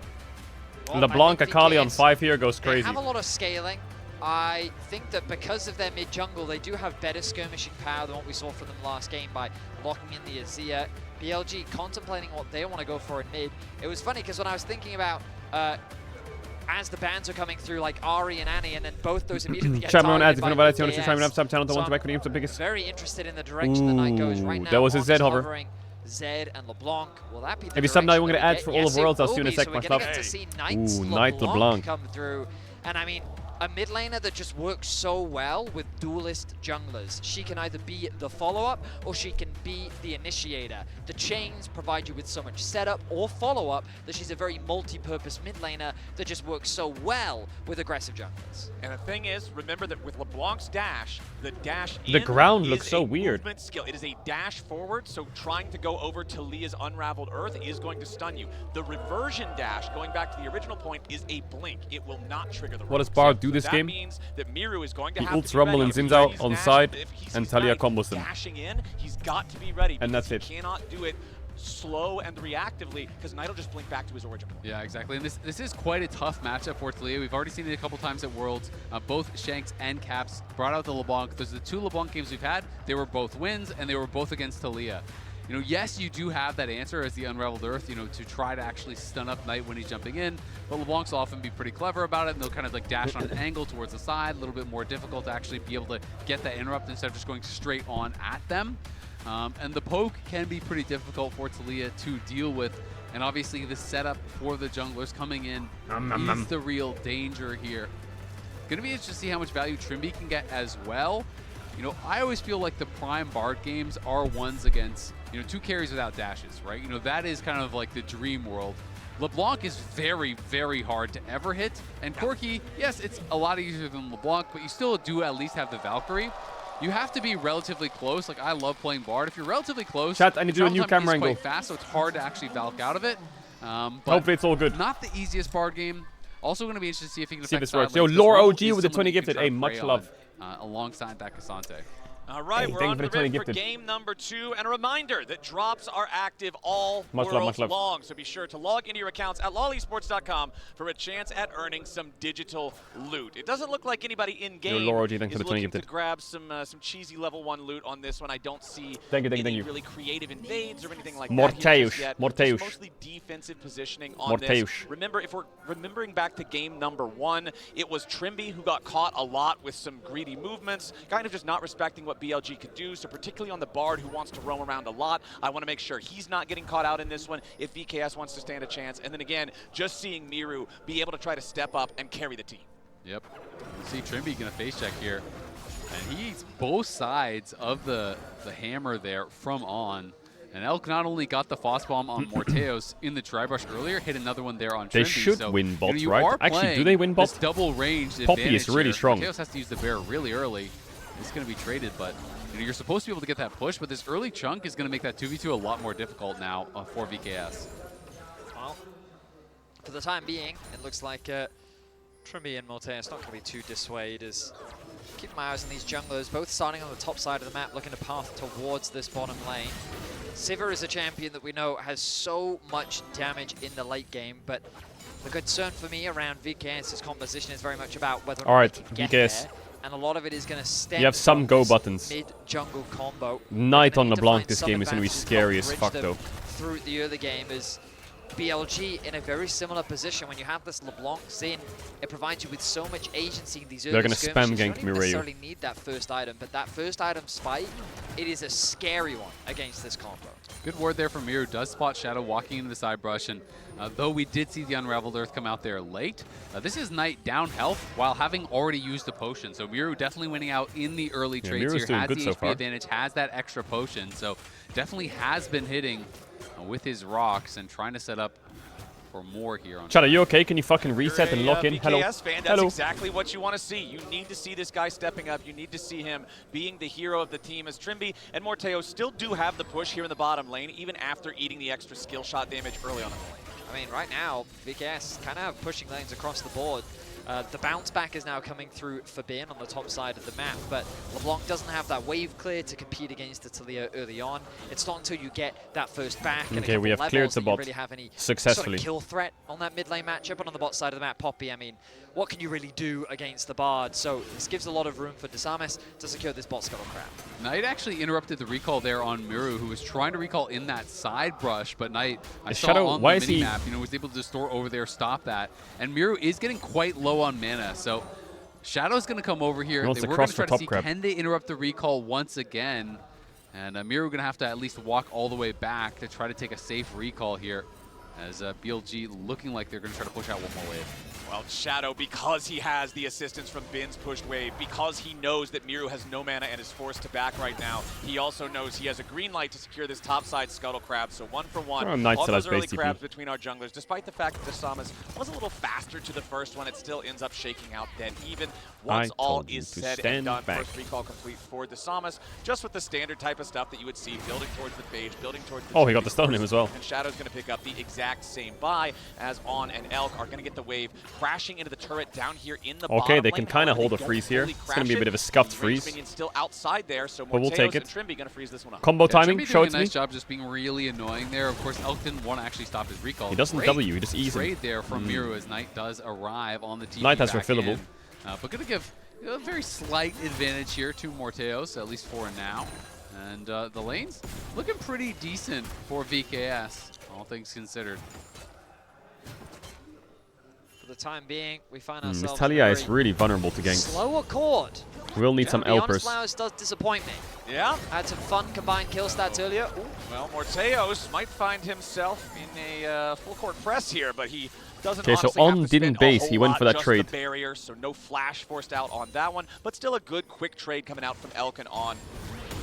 Try to take advantage of the opportunity that they had. But all getting cooked a little bit up here against Bin's Rumble. You guys mentioned this back when we saw the Cassante locked in. The early laning can be a little bit difficult for him into the Rumble matchup. It's generally give Drake once base you TP get top. That Koenig Rookern completed, I think BLG's in a pretty fine spot though. Much more manageable unless they can try and contest this. The first Drake of the game. They have Talia ult. Knight's level 5. Elk has to dash out. Levels here for everybody except Q, +1 level for the 80 nice. carry roll on VKS, as now Miru's ready to ride the wall straight in. jungler. Shadow under pressure a little bit here. Bin TPing in. The BLG jungler, wow, but his first insta one shot. Nice stun by On. Disamis has to try to get away. Bin arrives with a teleport, and the equalizer nice lays equalizer. out the red No flash. carpet. Disamis double kill tonight or what? welcome straight to the spawn platform. One more auto attack W, takes stun. him down. Sivir. BLG have already secured oh my god, the Q did Shadow it. getting away just barely. Trimby with a flash in to finish off Morteos. the kill. He gets back through a magical journey jumping over the wall to stay alive I feel himself. So VKS get one back, but BLG. I feel like VKS should have gotten way more there. Yeah, I know BLG won the fight, but like, what happened to Talia? TP, so it's always going to kind of be a losing fight. Why didn't she jump off the wall now earlier, up and press E? That Boal didn't want to come for it. They pushed Shadow just kind of goes in and dies. Incredibly low very early, but Miru died quickly. And then it was honestly a nice job by VKS on the kite out. This equalizer was placed perfectly here, but Trimby on the turn with Morteos. Not fully on the same page because he should have been able to actually get the kill right there. I feel like Morteos if he just threw one auto attack onto the Corki first, then missed his if severe target selection was a bit better, it wouldn't change that much, but he would get a kill at least. Skirmishes going the way of BLG. The gold not going to amount to anything too significant, but look at that mid lane matchup. This LeBlanc 1-0-1 now, already picking up that initial component. The Hextech alternator is so valuable for these short trades on this champion. No, you don't have sweep. But this mid lane matchup now going to be a lot scarier. Knight is going to start running the map. The good news is Muro still has flash, one of the but first champions that comes to mind when you think of I do they not put want severe early mid. kills Well, going to those this grubs are champion. cooked or what? His ability to burst you will be so Talia be able to move? I guess she will Knight now. continues stacking up a couple more kills in this early game. Already commands the highest individual gold lead here after that first skirmish. And considering it's not just LeBlanc, it's Knight LeBlanc. This is a worrying concern for VKS. It really is. You know, you're saying LeBlanc is the champion you don't want to have the gold. Well, Knight is the player that you don't want to have the early kills. He was really killing it on the Ziggs last game, and now is going to have the agency to try to take over here once more. And it's important to remember that LeBlanc in solo queue, many people see her as an assassin, but at the pro level, she's a poke champ. Like, she sits in pockets of vision, and she jumps over the wall. She does exactly as Azael is saying. She takes a bunch of your HP, and now you can't come to Dragon. And it's like, you have the perfect setup, you've got decent vision, and what's she doing? She's sitting on your red buff, comes over a wall, takes off your AD carries HP, or your supports, or whoever's, and then you're like, well, now you can't fight anymore. Can you win this 4v4 as VKS? And that's why she's such an obnoxious champion and difficult to lock down, and that's why hard CC is super important for her. Talia's moving with ult soon. There really isn't a lot. Be able to stop it. Right now, the grubs have started off. Yep, Shadow's going to go ahead and secure that first grub for BLG, but it's VKS. I would be happy for VKS that they have grubs, but one is enough. Exactly. I need to see them use the grubs well for them to actually have any value. Miru moved from bot, so that is why BLG do back off after this one play. But the problem is there's no TPs up here for VKS, so great, you got 2 grubs, but look what's happening bot lane. You're dropping waves, you're going to lose at least 1 tower play here. So BLG, take 1 grub. I think VKS kind of had to do that though. Here on the Corki, and I still think, yeah, you went down 1 grub, but who cares? The play benefits them. Exactly. As long as you're not giving away all 3, giving them the ability I to agree a little bit, but I think Talia pushed bot and got a plate and then moved, lost a wave. So it was plate for plate, so it's wave for grub, which is kind of, I think, fine, considering you get 2. Because 2 gives you feats. He has to invest so they're 1 stack feet now. You just saw him spending so much to kill that cannon minion. Which is okay. But On is here to assist. Going to look to try and clear out some of this vision, or actually completely ignore the vision as he's set his sights on getting some vision of his own. He knew that they would place another control ward elsewhere and just delete that one, so he didn't really care about it. Smart man. Just thinking ahead as he heads back into the mid lane, just keeps picking up these minions. The first they could dive Elk right now if they're confident. If they're just confident, Elk is dead. Importance placed on that one after the first fight that was over as Elk. He does get himself caught up inside that Tempered Fate, tries to back away, but the Cyclone interrupts it. That Elk just got hunted. Morteos is the one holding the smoking gun, and VKS get everybody away. They take the kill. Okay, so Trimby doesn't quite connect the Q, but the dive overall still very clean. They get the kill that they're looking for. They make the play work, and getting it onto Elk as well is a very valuable target. So VKS looking to be proactive here on the map. Yep, good dive, are able to pull that off, but gotta be careful with the Bard. I feel like so many people just kind of do it by feel, but it's very easy to actually just watch the animation. There's these little sparkles that basically pop out of the champion and come back towards the champion right before it ends. And you can throw your Q when that happens and hit the Q stun basically every single time. I remember a few years ago when you literally made a video about this. Watch the little fireflies. Once they go back into the statue's chest, that's when you press the button and boom, you've got them. PLG's on Drake right now. Drake now begun once yeah, again I guess there's no Bard ult. BLG. And Talia has to catch. Came in and decided they wanted to try to fight for it this time around. Looks like we're not going to see any such thing. On in the enemy jungle, placing down some vision, just making sure he maintains control over this area. Nobody from VKS can step up, and that's BLG securing their first Drake. Very late first Drake this game, 11 minutes in. BLG slowly but surely taking a little bit more control over the Bardolt is coming up slowly though, but Wukong ult on cooldown. I feel like VKS is so ult reliant, aren't they?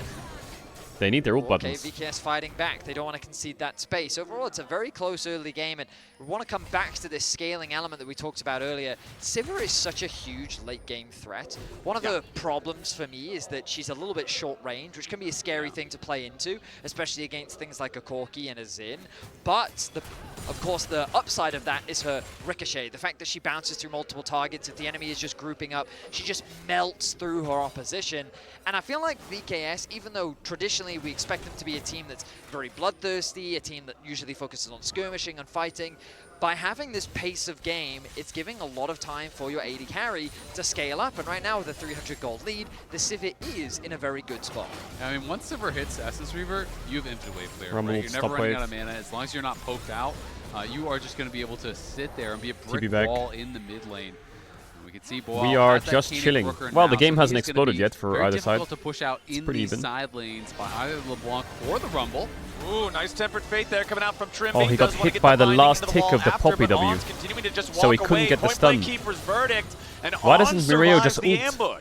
I feel like Talia ult there is good, no? VKS, I like the fact that they are trying to be proactive where they can, catch BLG. Not sure if you'll need it the next few minutes. Try and get the flash at least. Much though, as Knight is given an opportunity to push out this bot wave. He should have his item on base now, which will be a big spike. We talked about it. That first item for both the Xin and the LeBlanc is a scary combo that VKS is going to have to be cautious of. Yeah, it really is. Disamis, though, has his Triforce completed. You can see the Ludens, as expected, coming through there for Knight. But yeah, like I agree. I mean, it's good to see Trimby staying active. Every time that Bard ult is up, you know, trying to look for plays is important. Stay active on the map. You know, move around. Try Still to put a while pressure till on Drake. BLG. We are don't chilling. Allow them just don't get caught, Trimby. Don't get caught. Game, because that is what they're trying to do. On and Shadow are just remaining this two-man duo. They're moving in. They're taking vision. They're stealing away camps, and they're just generally being a nuisance here to VKS and to Disamis, trying to now look for this Sivir. Okay, Morteo's just going to toss a boomerang blade back in there. Trimby showing up to try to guarantee that On and Shadow cannot aid Elk in his siege of the mid lane, as they will take priority over this. But again, it's not like there's any objectives for BLG to turn this priority into immediate setup or starting of. So, yeah, okay, we've got the mini objective of the chicken pin. Everybody always likes to fight over these. LeBlanc and is first on the BLG are move. going to secure the steal on that one. Ooh, Shadow, a bit aggro. Out there from Trimby, got a little bit nervous as Knight jumps over the wall and finds 3/4 of Miru's health. That's There's a Talia base right there. Right there. You can cancel his base and kill him more. That is some poke, and I mean, you got the flash off of Trimby, you steal away the jungle camp, and they're still not leaving. This is just the same thing as last game. It's the jungle support duo. To me, that was kind of the biggest difference in the last game, how they played together. They're TPing in Miru. They're going to see if they can do something. Yeah, looks like Disamis has to try to get all the way out here. Defensive Cyclone. Let's try and get Shadow's flash here at least. I don't know if he needs the flash though. On needs the flash, but he doesn't have it. He already used it. I'm guessing he engaged with it, didn't see it. VKS fighting him off to secure the feat of warfare. Themselves 3 kills, but BLG's not done that yet. stun hit. Yeah, Shadow wants to step forward, but he's chunked to half HP. Trimby continuing to get away as Miru rides the I just wish they would play more confident. Knock Shadow onto the wrong side, so he's still safe, and now Miru's going to They look so disjointed. Just completely exploded. Flash from Knight. For an extra second. Knight takes him out with the sigil of nice Malice. kill by It's Knight. a double kill now as Disamis falls too. The LeBlanc is getting fed, and VKS needs to run. Ben's here to cook him up. Triple kill over to Knight. Knight lives that. LeBlanc gets a quadra. Holy. 15 minutes. Holy Knight. The LeBlanc is fed Holy and VKS are dead. I just think if VKS was more decisive, they could own this fight. Health bars, but surviving there. They try but like here, Talia ult. But the ulti from Miru more was to the right and just fucking go over the wall where her W was. She should go and combo Xinzao. He's no flash. He's dead. It's a good play. And your E will stop Corki LeBlanc from killing you. You have flash to play it. All fully commit. The execution was poor. Knight is just dancing back and forth in this fight, putting on so much pressure. How did Knight get these two?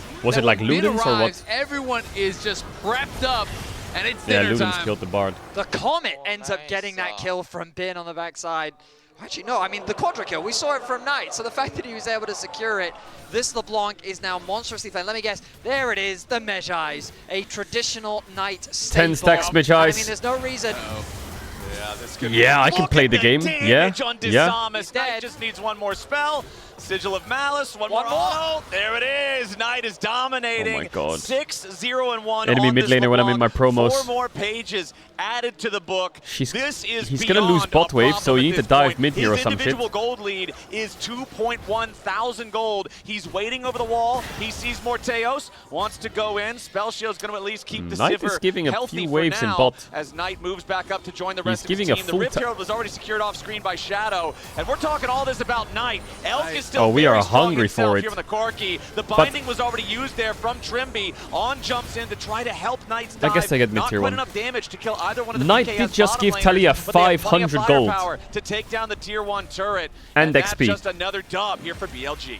You know, my nice bard. use of the ultimate there from Trimby to at the very least save the HP of that tier 2 tower. But you know, often when I see magicians, I expect a plethora of tricks, but Knight's single trick, it might be the same thing every time, but my goodness is it effective at making the enemy disappear. Fear not the man who has practiced 10,000 kicks. Fear the man who has practiced one kick 10,000 times. And it's a pretty damn good trick from Knight.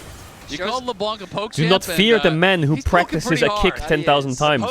Fear the man who practices one kick 10,000 times. It's getting pretty dire out here for the side of VKS. I Knight get is it. still the vast majority of his What the gold fuck? lead, He however, needs to so practice if they that can kick. He kill just him, W'd into the wall. It will be huge. Knight now in some danger, down to 10% HP. Bawal misses the third in Tofo strike as Miru rides the wall forward. Trimby is waiting. They give the shutdown over to Bawal. Why are you question marking me? Playing too far into the faces of What did I say wrong? VKS. Gets punished. The gold lead now Stun. down below 1,000. No but Bartle. VKS has overstayed. BLG's reinforcements arrive, and Trimby is immediately destroyed. Shadow sidesteps away from the seismic shot. You can play this. You can play it. You can play it. Kill them.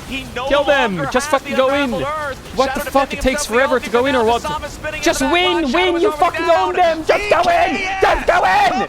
Bro, why are they so scared? Elk is grounded, and Miru takes the Jesus, triple kill to tie man. up the goal. Chaos has The Wukong's holding it for so long. Bro, just fuck them up. Fuck them up. Massive comeback play. Triple kill for Miru. A TP back into the river. Just so you know, LeBlanc after this bot play was 2.4k gold up on Talia. Got it. They're going to TP in to defend Now him, look. though. Miru's coming, but so is Knight. 100. 100. That's 100 in German. First electro harpoon. Second one tags him. Wait. Bin finding a decent Is amount this of guy damage dead as here, well? but Miru is first to arrive. Knight wants to kill the enemy AD carry. Aya! Miru dies. Bin is traded. Knight looking for a little bit more. Wait, but now this he's in mad danger. nuts! He dodges away from the tower. Wait, going, Trimby! Trimby continuing to Oh my chase, but god. there's nobody else left Alright, to chase volume with him. increase, sit up in your Gentlemen, chairs. It's we fucking went from illness a galore. 2,500 gold Here we lead go. for BLG to VKS leading by 1,000. And I mean, it all kind of came off the back of this failed distortion here from LeBlanc Knight. He is dead. distorted into the wall there, Rumble is lost showing that bot. dash, Xin and Zhao then no as a flash. result, they could actually run And it you're down. 3v3ing BLG against wanted to jungle punish the bot play with here, top push side. them out of their own Just jungle. fucking go! Even if you're Certainly 2k sauce down, you was win that. used That's did Xin Zhao's end up instinct. hurting them. Shadow goes very far. Elk and On are not yet connected as Shadow uses the ult, is buying a lot of time. And you have here. Ball redemption goes in as well, with the actually. Pathmaker, and then Desamis, no hesitation, flashes in, gets the Cyclone down. Elk tries to turn around but can't make it work. These guys are trolling They're so so hard. bad, but it's fine, guys. They're so bad. Well, I mean, yeah, Hey, I mean, we're seeing some serious mistakes when you're LeBlanc is 7-1 and 2, and these are the things you say in a into team to give wall. your Those are the kind of teammates mistakes confidence, you know? BLG can't afford to be making. They should play with more cojones, you know, like just aptly walk up in their punish face. BLG, and they've made this game 2 very interesting. As now Miru, 2 Like, look at items this Corki, just completed. fucking kill Those him. Magi stacks Yes, back EQ, down to get his 10. W. Knight's looking for an angle, but again, we return back to this net neutral game. And this is where BLG should have the advantage. They need to If they know control Rumble the no fog flash, of they war, can kill but him. there is Yeah, run at Boral them. doing what he needs to, getting space Run for at his them. team. He's not afraid to face check anything, and so right now he's the one garnering that position in the river. And it's very nice for Bawal, too, the fact that he's laning against the Rumble, so you want to rush the Kanik Rooker, and the most fed player on the enemy team is Mid-wave, a love that. LeBlanc. You're going Nice to get dodge, a lot of Trimby. value out of that magic shield. Bawal, no W matter away, what. Shadow lovely. jumps in. No Poppy Bawal, W. the Pathmaker, No Poppy W. guaranteed that he doesn't get caught by anything. Knight Knight over the poking wall, looking on the for a quick Cassandra trade. though, all Won't good. find it, as it looks like We're VKS pulling the are ready dragon. to start Nice. up the We could have objective. just. Okay. They are daring BLG to come Nice. and stop them. Ult. Shadow immediately Flip dropping him. the ulti here. Miss. Okay, Knight all goes good. for some quick burst. Doesn't find a ton. Trimby only tagged with a Sigil of Malice, but no behind him. detonation here just Nice yet. spell Morteus shield. Watch out using behind the though. spell shield. Poppy's gonna looking ult for you. maybe a flank here from the Talia other wall. side. Mirror with a Not very bad. nice Weaver's wall Poppy ult. to prevent any approach from BLG. Great and execution. VKS Hey. just navigated the dragon fight better. Great Yeah, execution. really well handled there by VKS. They're watching both sides. They're I marking think Trimby the just potential flank from on. redemptioned They're around tracking where Atakan or Knight some and shit. Finn are, Where did he run? and as Shadow goes in, he Don't loses you the ulti, dare and then fucking you drop can't Atakan. really commit fully to that fight. Question is there going to be an Otacon take here for BLG? VKS have no vision in that area. We don't know if they're on it. Okay, they're recalling. Well, now we do. They're not. But VKS doesn't know that. I mean, honestly, that was one of the cleanest sequences we've seen from VKS here at Worlds. I'm super impressed with how patiently they navigated it. Azel, you broke it down beautifully just because of all of the pieces, how well they tracked everything. And we come back to this scaling conversation, specifically around this Sivir, what felt like an insurmountable disadvantage. I just given how wish strong VKS the was. Now it feels jungle open spot. And they just start contesting hard here. Rumble, no flash on side against Talia, Bard, Wukong. They can really fuck this Rumble if he walks up on a wave. I mean, this Otacon, they're just going to start it, by the way. They're going to start it. They're going to start it. They're going to start it. Cassante is top. Happen around this objective. Cassante is literally top. And I mean, I agree. Morteus here, he's been playing really well, I think, for VKS throughout the tournament. BLG clearly want to try to push on this Otacon. Want to put a lot of pressure on. There's still no vision in the area. And we gotta see Boal down here because this is the problem. No one can walk in really besides Boal, and Knight is just gonna try to punish Sasamas as he comes in. Nice. They are on it. They do get that information now. Boal is forced to use the TP, but VKS should be able to take back some space. They're in the bushes. Watch out! In the bushes. Clone out there from Desamas. Desamas also had a very large purchase. My Bard when ult he is went up back. soon. Sadly, not enough to complete Combo his misses. second All good. full item, so still an Trimby advantage lost his there celestial for BLG position. and All for Shadow. good. But notice the moment that Boal arrives, Watch just out as for the Azel blink. was saying, space gathered. He is just a man that is not Keep afraid laning to bot, face keep check laning this bot. LeBlanc. We're He tanks up ulting. all the damage. They pop the ult. Combo on Okay, Xin they're Zhao. on the hunt. BLG have to Combo on try Xin to Zhao. use this now. Boom. As immediately they seismic Ult shove Shadow Wukong. back. Yes, Desamas there we going go. for the cycle, Don't go then too will deep. look after round. Shadow has to flash away. Redemption Very deep, coming in very from the deep, side of a bit deep. VKS. Oh my god, Coming in on extremely BLG. deep. Where's that Talia going? Throws himself into the back line, but Desamas is already down. Nice Bard little ult. assassination. No flash. VKS, they took out the enemy Rumble, but they lost their jungler, so there's no chance to go for the that Otacon. Sivir elf I bar like is the quite low. aggressive move there, though. Just using the on the Okay, hunt. it's been because for Dismiss. all they have to do is get mirror range to tag someone with the Not bad Rylai's. play Once from they're VKS, slowed down, not bad. You're going to get chased down. You're going to get taken out Not there. bad at all. So they're able Hey. to force the fight here. I like the Rylai's in the And, Sivir you ult. see it one more time as Sivir just pops the ult just to get Miru in range of Shadow. Tags him with the slow, is able to hit the seismic shove off the back of that. Once he's knocked back, this looks like a free kill.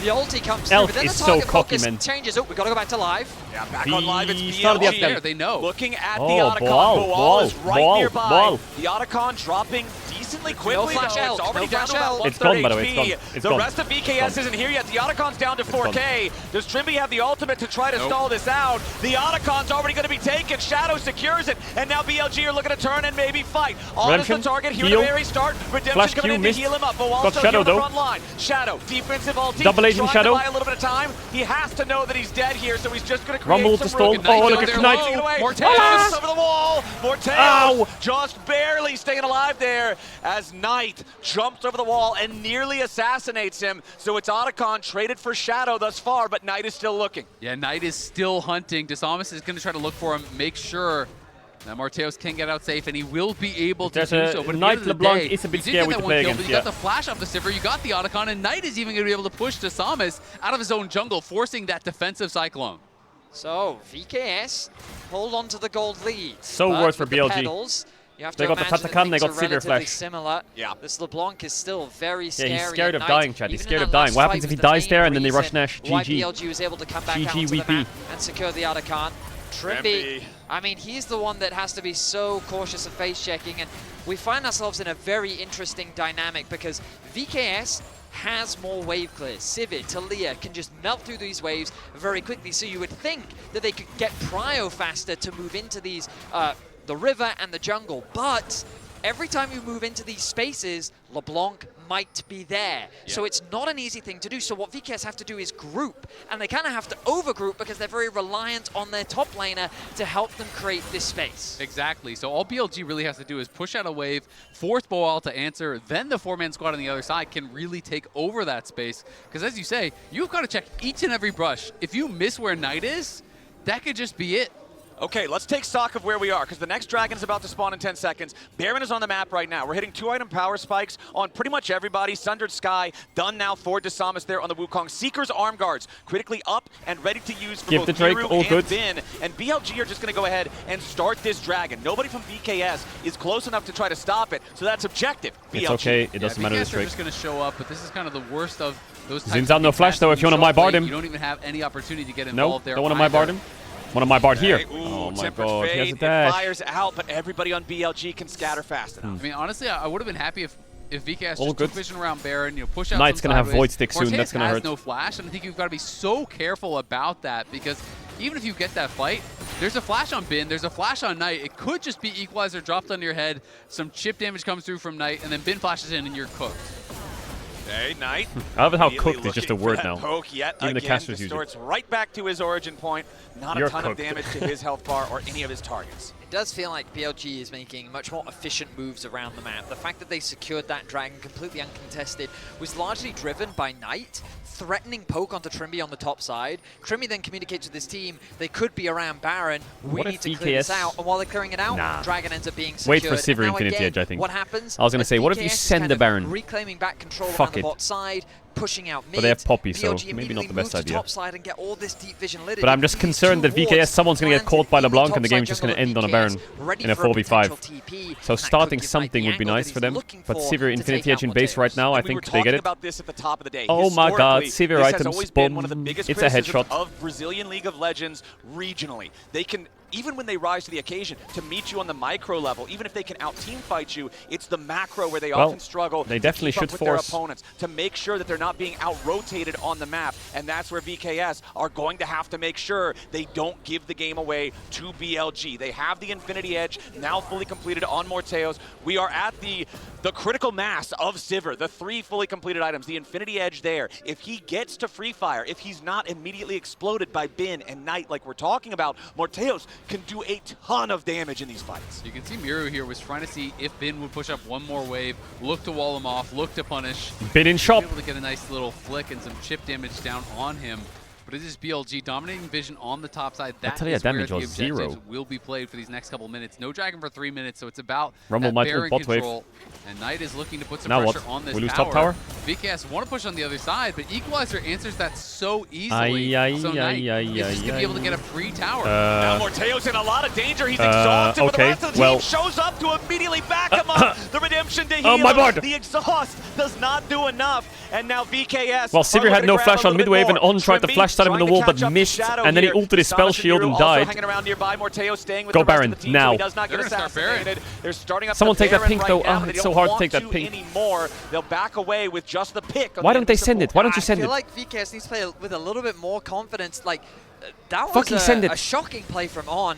Like, you can see that Morteos they have no steps rumble up, thinking, hey, I want to get a bit of chip damage. The exhaust comes down, and then they engage in what is effectively a 3 versus 4. And it was I guess they're scared of the. They have double smite, you know, so it might be worth just flipping it. When you have double smite and it's 4v5, no Poppy, no rumble ult, is that not your best chance to win the game? Just put a little bit of pressure, but I feel like maybe they're fine still. I don't know. I feel like with double smite, you're like, what is it, like 65-35 maybe? If you lose it, sucks. Into a play, it's going to be hard to secure that objective. I completely agree, especially because Bin just had used his Equalizer to clear away. Absolutely. Right? So it's like, you're in a 5v4, you can start that I'm up. just really scared of VKS, someone gets caught. At the very least, force the TP and back off, but Boal here, now behind Elk. Yeah, but Knight also upgraded Merc Treads, big. Finds a snap burst onto him there, just a distortion though, so Miru doesn't Trimby take bard a ult ton up of now. damage here just Is he yet. gonna BLG look for the Xin Zhao? Because the Xin Zhao steps up so much. Xin Zhao and Rumble are your targets. Maybe punish VKS if they're out of position. Okay, no E. Fortunately, sidesteps the chain there. Oh, they're getting kind of outpoked, aren't they? LeBlanc and Corki have a lot of poke. VKS taking the worst of the trade so far. You have redemption? Take control of the mid lane. I mean, Trimby, what are you doing? Is Watch closing out. on level 16 here as well. His poke is really ramping up. You have Redemption? The XP advantages are barriered. all on the side of BLG. You can see them with these level leads here. Oh, that Trimby Bard's in done. some trouble. Good flash, otherwise he's dead. They might might force Baron now. BLG. See now, BLG might click Baron. Summoner spell could be another opportunity for Knight and BLG to find a pick. And with forcing Trimby back, now BLG takes control over the enemy jungle. Look at all the wards they're placing down in this blue quadrant as they look to steal away the blue buff from VKS, and they'll do just that. I mean, BLG are doing exactly what you should be doing. Chipping away, forcing VKS back, taking back control around the objective and putting that pressure onto VKS. But this is a big window for VKS. Knowing that BLG are recalling, this is when you should be moving in, threatening the Baron. Take enemy blue. Kind of, again, it's okay, that what about trade of Severe? pressure. Knight. Okay, nice spell Goes shield. for a bit of chip damage, but right now it feels like BLG's just not under any pressure. They're just running the rift. Yeah, Talia they bot. absolutely are. I mean, they're controlling vision Pushing so to tier heavily, 2. popping out of that vision, getting poke over and over. BLG And kind of Morteus, have to do does Baron pick right up the now. no It magic feels mantle really here. weird if they Honestly, don't just do I Baron. would have preferred to see him just go lifesteal, just go Bloodthirster. You're not getting 100 to 0. It's about the chip.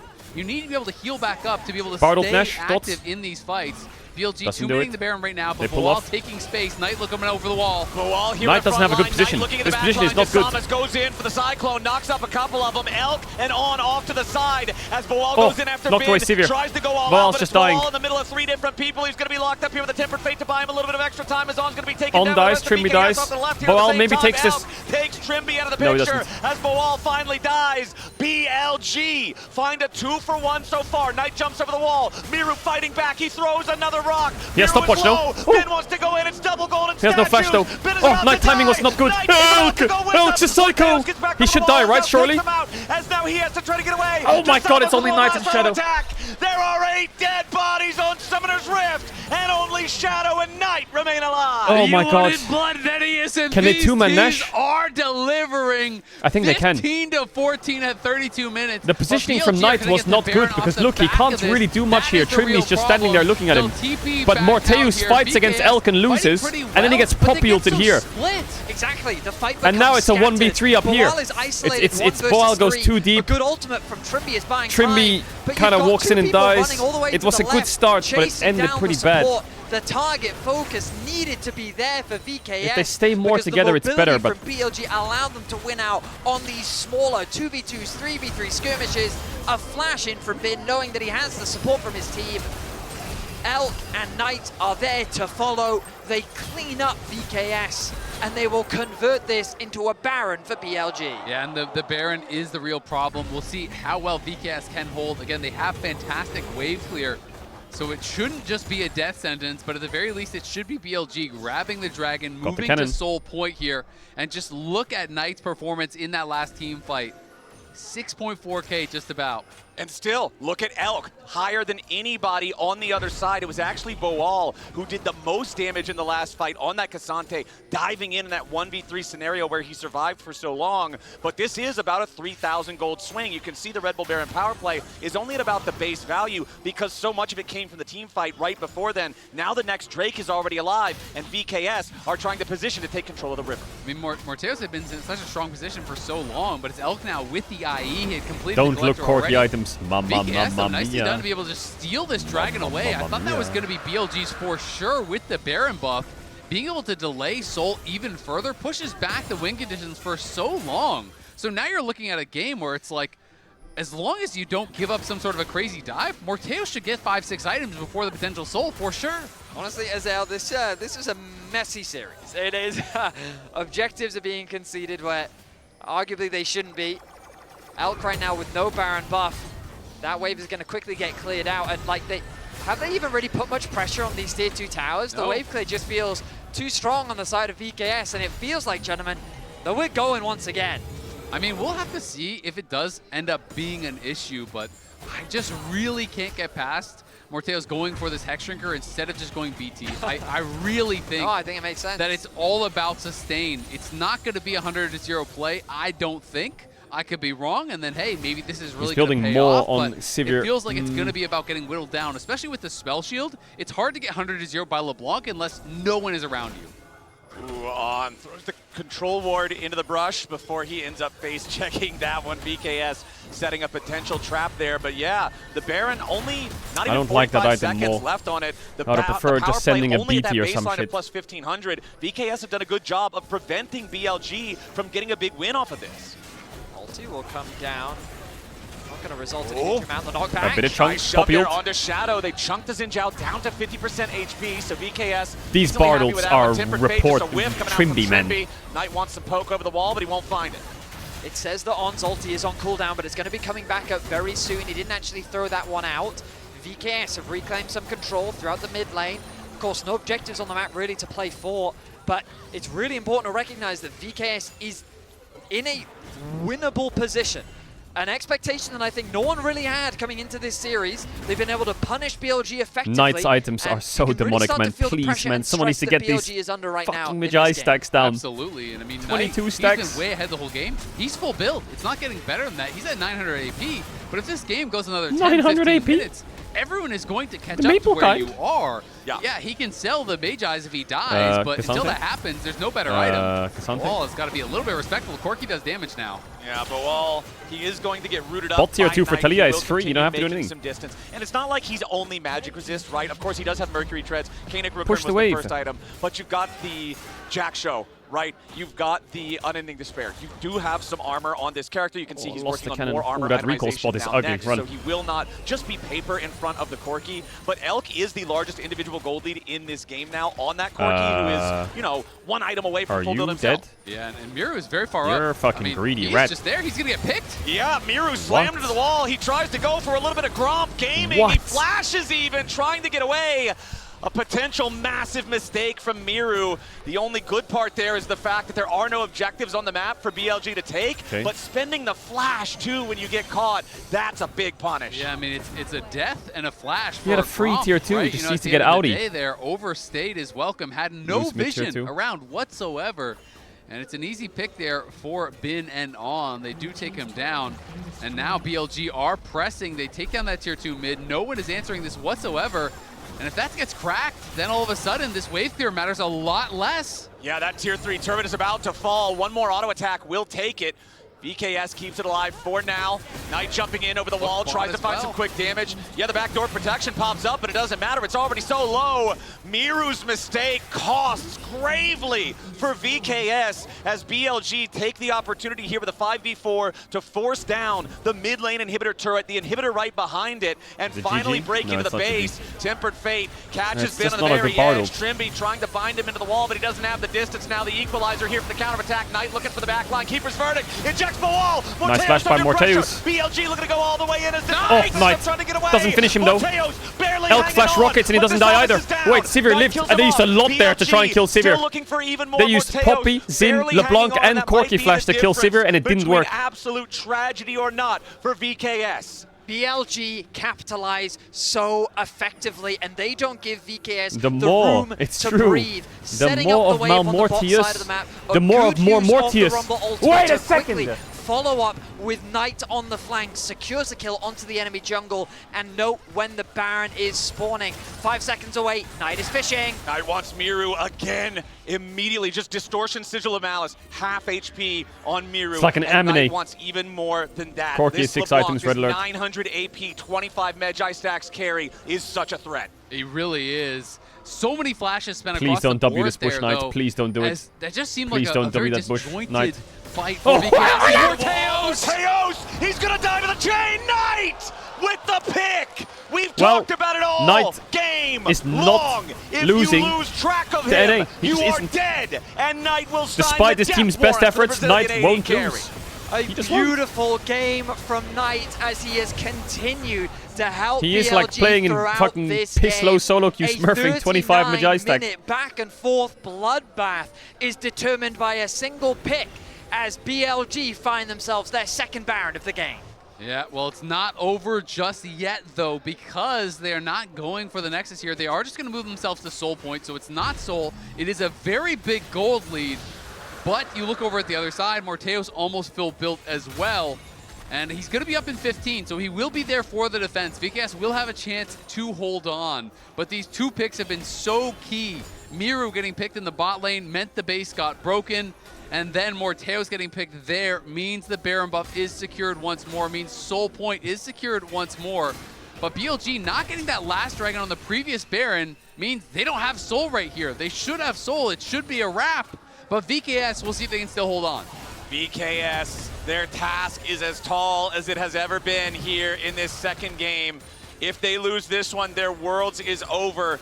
They've honestly put up a hell of a fight against BLG in this second one, but BLG are looking to tighten their hold on this game. No flash on Owen. Flies in. It's on. The only one trapped on the other side of it. He channels the Keeper's verdict. Tempered Fate locks him up. Equalizer over the top of everybody here. It's a pentakill for Knight. I can feel it brewing. Trimby tries to heal up. A Shadow dives in. Trimby's already down. Defensive ulti coming out from Power dies though. Back it up, Terry. Is erased from the Rift. Boal, the only thing that BLG can target from here. Shadow healed up by Redemption himself. BLG have broken a second inhibitor now in the bottom lane. The mid wave is being escorted in by Knight. That's 2 waves hitting onto these Nexus towers. Baron empowered, only 4 members left from VKS. BLG looking for their game-ending push, but Elk is going to be caught out a little bit by the seismic shove. He has to get back. The barrier keeps him alive. Shadow also at death's door. 100 HP here on the Knight jungler. Knight tries to jump into the back. Even the observer doesn't know where the fuck Knight's going. Shadow back to life as the Pathmaker with the seismic shove. One kill, not bad. Morteos takes the kill credit. This gold lead is becoming more and more like useless. Knight's 2k gold up, but he's been full build for like 5 minutes already. The question is, can VKS get something done with this really long Elk is 2.6k gold up, but Sivir almost has full items as well, so this gold lead is so fake. Backdoors become an opportunity here. Now, I have to also take note, this is now officially the longest game so far at Worlds 2025. HLE versus AL was 41-13, and this one's going the distance even further. Knight looking at Samus. You have smite. Morteos here with the enemy just smite jungle. The blue. Not going to find either one of them all the way. Will take the blue buff in the face of Desamis. As VKS, they've put up such a valiant fight, and their fight is not over just yet. I thought that with that Baron, it would be enough for BLG to close out this game, but they hold on for the time being. The wave clear from Morteos continues to come through. Morteos, you have LDR? Like he does. Needs a bloodthirst. I know, man. He needs that extra bit of shielding. All right, 6 items, Sivir. Dangerous champ. They keep their Nexus alive. 6 items Sivir. AD gold lead is useless. Oh, on! Yeah, on hit by the seismic shove into the unraveled earth. They commit the cyclone for it. Wait a minute. There's oh no! Get the Magi stacks! Get the Magi stacks! Get him down! Shut down 1k gold to Talia! VKS! This gold lead is fake! It's a fake gold lead! They want to look after Shadow as well. The Weaver's Wall doesn't catch him on the right side of it. He sold Magi. But VKS have a 5v3. He sold the Magi. Get that shit off me. They're going to try to end the game. They're going to go right down mid here, I think, and look for it. But they have the Unleashed TP available on mid, and a massive wave in the bottom lane at the same time. They can't end, right? Corki Rumble, you can't end. Unless, no, you can't. Continuing their push. Sivir ult and run at them or what? Trying to defend this. Ben coming around here from the side as well. Drops the equalizer defensively. Shadow Mind control them to fight you 4v3. Keeps the VKS mid laner alive. Kasante's TPing, the push from VKS stopped. For now, TP coming in from Boal, but Ben's TPing in the base, the base wants to end the game. Boal's teleport has left the base vulnerable. Now Ben joins up with the super minions. Miru's TPing in, but he's gonna die as he TPs in. Miru's the only one who's just dead. It's over. But he overheated, but he's got the flame spitter. Miru going golden, trying to survive as Shadow and out distract. You need the base, you need the base, everyone base. Will end the game at the Nexus. Oh, it's over. Night ends as well. Well, but not well enough. It's always the inhibitors. NA thinks they can end, or LTA thinks they can end. They always forget about the minions for VKS. And the TPs and the rats in the backline. After getting that pick onto Knight, they saw the opportunity. There was hope. But that TP from Boal was everything the BLG needed. It was the last thing that they were waiting for, because with him gone, there was no defense, and BLG could close things out. Yeah, by the skin of their teeth. VKS almost had BLG in a game there. 21-20, the Hold final up. Kill score. Nearly a all right, now it's time for T1 versus 100 Thieves. VKS held Elimination. On for so damn long. 07 Brazil. It was a bloodbath of a game. It was back and forth. 07 Brazil. Tell us your thoughts. I have so many thoughts. I'm not sure all of them are broadcastable, so we're just gonna leave it here. The longest game at Worlds so far. I am impressed by VKS. Take your bow. You've earned it. You tried to make it happen, but sadly it was not enough. They had one of the most difficult run at Worlds. They had one of the most difficult season making it here at Worlds in the first place. The crowd is cheering for them, and honestly, I'm so impressed by this team. I'm so impressed by the way they managed to claw their way back into what looked like a doomed game for them. Yeah, I mean, especially with how they kind of progressed through the year, right? Because it was a year for this team until they won the LTA South Championship. It really was like... Nice try. Failed to meet their very high expectations. I will say They grew as a unit, and this is just, I mean, what a... This series, Coughing Baby versus Coughing Baby. Shut up. To a very ugly Shut game up, G2. Shut up. For BLG. Like, if I am BLG, I am absolutely not happy with the way I played today. It feels so fitting, though, that despite everything Dokla ready happens, to go. Big Dokes. It comes down to just a macro mistake, right? Like, and I understand it's easy to hone in on that teleport from Ball, which obviously got punished really nicely. But I think that the call was correct there from VKS to try and end the game. Yeah. But it's the macro where you see as well how incredibly respectful all of a sudden the rest of BLG plays. They don't let them engage. They hang near their turret. So the moment the TP comes in, the game just ends. And it's a heartbreaking ending for VKS. It reaffirms all the doubts that we've had about BLG. This is a 2-0. Absolutely. But even the staunchest BLG fan will not feel very good after this one with them going into the 2-2 bracket. VKS, respect. We thought it was going to be a one-sided matchup. I did not expect them to fight the way they did. And BLG, well, BLG will have some thoughts for you, but we're going to talk about them with Shadow, who's going to join me on the other side of this break. Do not go anywhere.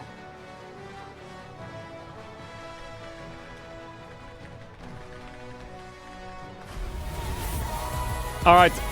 If I sit all.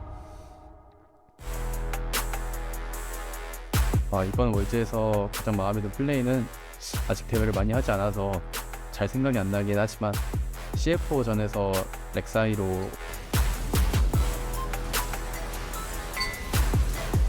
What do you mean your ears are bleeding? 다행이다.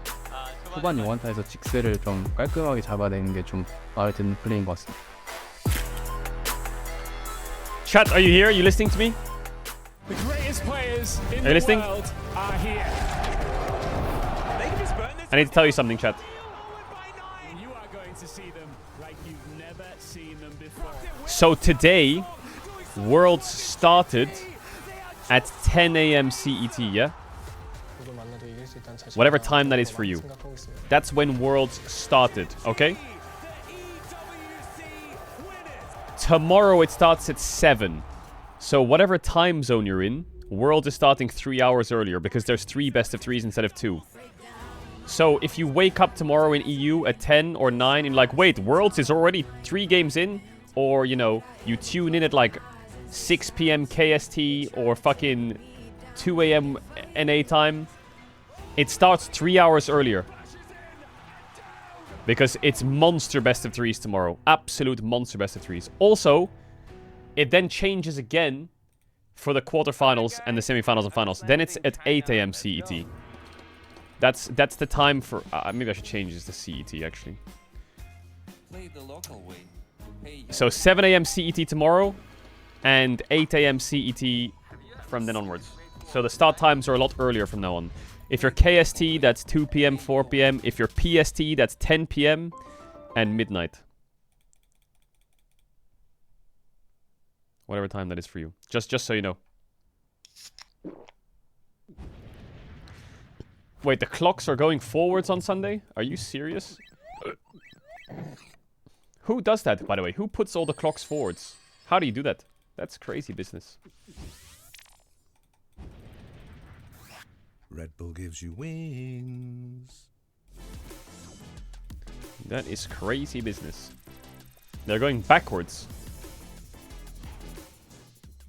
Wait, what do you mean they're going backwards? Wait, does that mean I get 1 extra hour of sleep or I lose an hour of sleep? Because I've got to wake up at 4:30 a.m. for fucking tomorrow's series. When does it start? Today? No. Wait, what day is it today? Chat, today's Friday. When does it go back or forwards? I get 1 extra hour of sleep. God bless her. Red Bull gives you wings. It goes back on Sunday. Okay, well, there's no Worlds on Sunday. So, that's fine. What song we got in the break music? Yeah. Yeah. Yeah. Yeah. Yeah. Yeah. Yeah, yeah, yeah, yeah, yeah, yeah. Yeah. Yeah. Yeah.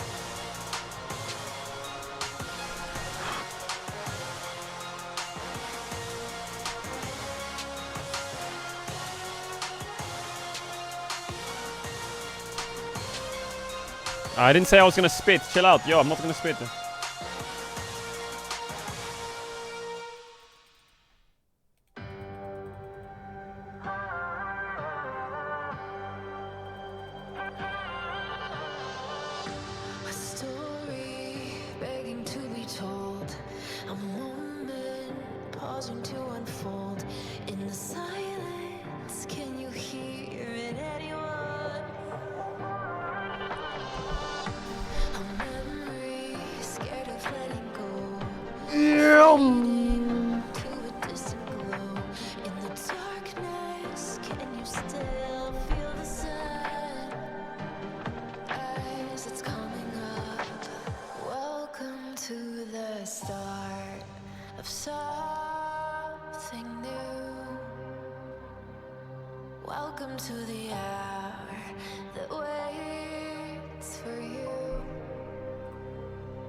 Welcome back to Worlds 2025 here for the Shadow post-game interview with the victorious Shadow.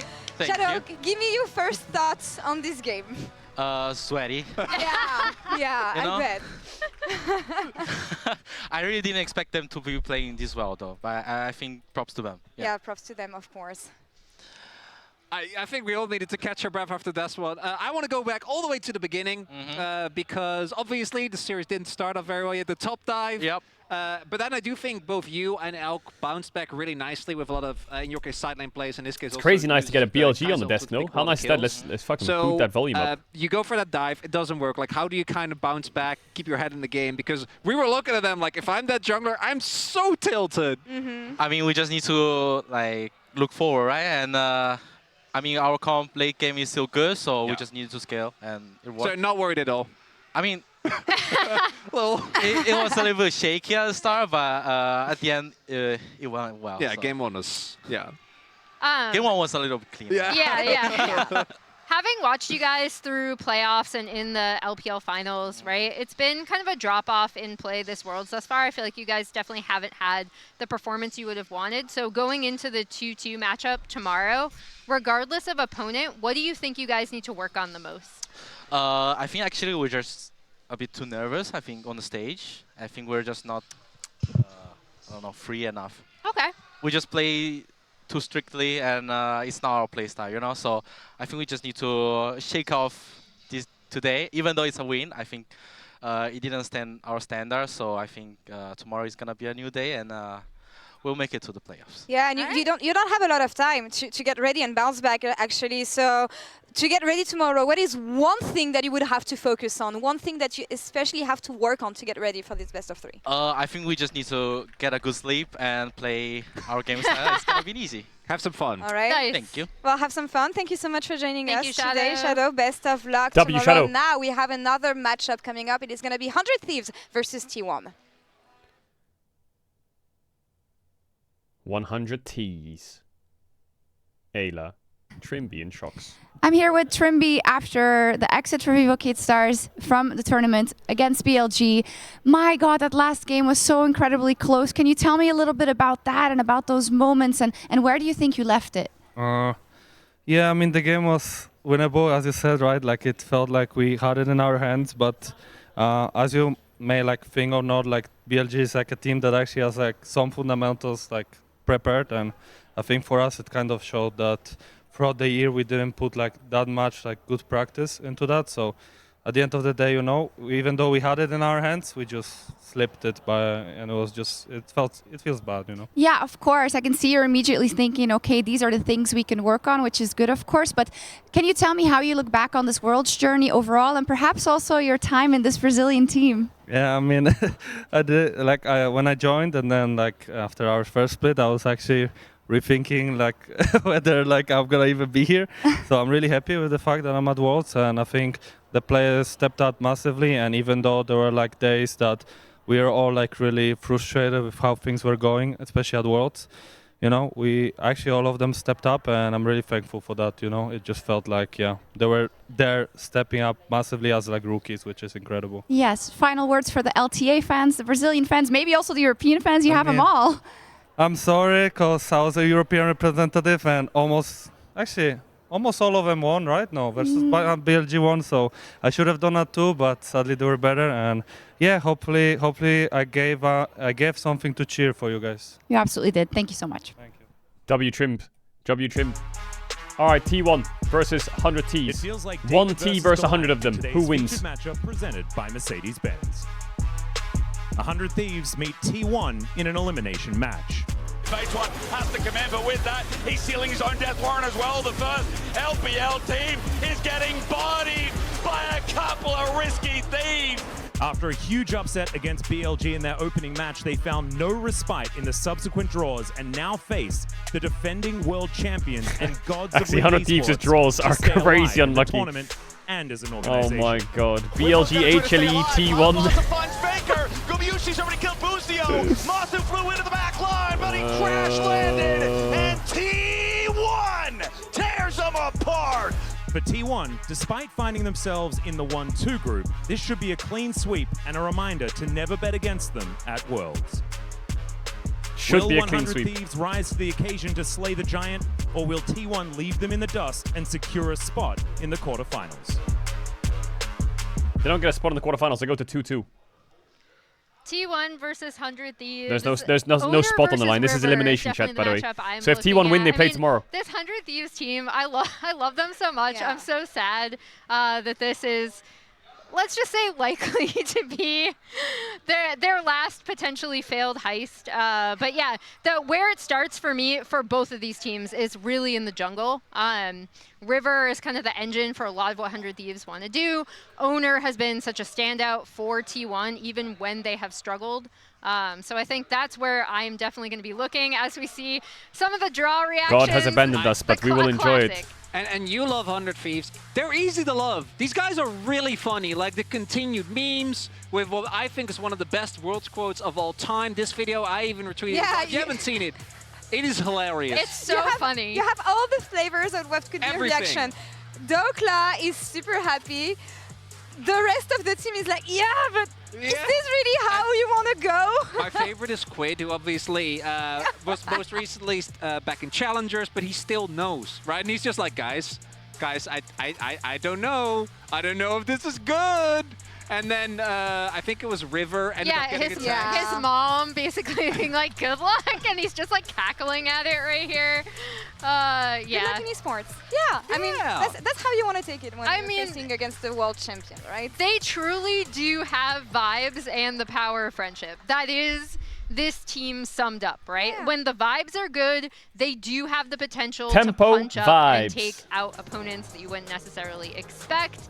Here we Wait, go the 100 Thieves roller coaster. Hold on. Talking about how poorly they were performing towards the beginning of Split 3 in LTA. It was a huge struggle. Dokla was actually coaching Sniper at the time before his days coming onto the team, and I think the big reasons they cited were, or one of the big reasons was, in the meta, they really wanted to be able to play Rumble and Sion, and those were two champions that Sniper had been having a lot of trouble with. Dokla was stellar on those picks during 100 Thieves kind of rise and qualification to even get here. And two champions are still really relevant in the meta today. And also now Dokla is a Doyen star from his videos. Every day there is a new vlog coming from Dokla, but talking a bit more about T1. Similar to the previous matchup, they haven't looked like the world champion that we have been seeing, that we were expecting this year. So how do we think this one is going to go? I want to check out the MasterCard fan predictions here. T1's going to win. It's a T1 2-0. It's 90% T1, right? Of a prediction. Yeah, the fan prediction. 76 only. I thought it would be a complete stump. I thought it would be at least 80-20. We're showing the BLG gyos. Oh, there we go. As we have said so many times, and I'm sorry. Faker, no one.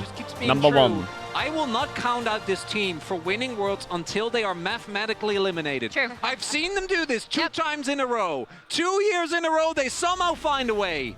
They always find a way. They always find a way. All right, big Dokes. You know what? I love the Nihal Dokla here. On the face of 100 Thieves here. Dokla wanted this matchup. He was thriving for this matchup. Let's see if this is going to go in his favor. In this do-or-die matchup, once again, 100 Thieves. The last I just don't see Gumu Shikaria losing to FBI Ayla. Like, I just can't see it. They always find a way to come back. Oh my god, the aura. The fucking roar for this team. Jesus. Obviously, they're favored in today's matchup. One player that we want to expect to show up here today, it is going to be Owner, of course. I mean, it's a no-brainer. Owner has just been the focal point for the early game, and I think if 100 Thieves are going to target someone, it's him. All right, and let's see how this one goes. 3 games to prove it all between these two teams. Casters, take it away. Boot it up now. Thank you very much, analysts, and welcome back, everybody. Our first series has concluded. Won't spoil in case you're tuning in just now. And it's time for our next elimination best of 3 with North America's 100 Thieves going up against the winningest team in the history of professional League of Legends. The team that won back-to-back twice before anyone else has ever won back-to-back at all. The current reigning back-to-back world champions led by the greatest player to ever touch the game, T1. I mean, we've had some pretty good games at Worlds That's an introduction, so far. yeah. Intro wasn't like the other. I'm just describing the accolades of the two teams at international competition. And how many times have they won the LCS, buddy? Okay, all right, you got me on that Get down off your high horse buddy, there, pal. Yeah, exactly. T1 have 0 LCS trophies, I will admit that. Yes. Yeah, how many 100 Thieves have? They've got some. They've got some. Oh, do they? Yeah, Nice. yeah. They won a couple of times. They won with that someday roster. Oh, yeah. They won someday. Exactly. All right. Well, Time anyway. for the real world finals. So let's lock in here, I mean, I'm excited. okay? Hey, if the first series has taught me anything, be prepared for the unexpected. Because we saw some things in our first series, and while the results certainly went a certain way, we'll see how things pan out, because as the analysts were saying, T1 definitely coming in as the favorites in this matchup. But I think the biggest criticism surrounding this team right now is their drafting. There have been certain question marks around the plan that they've brought in and how easily they've been shut down in their losses.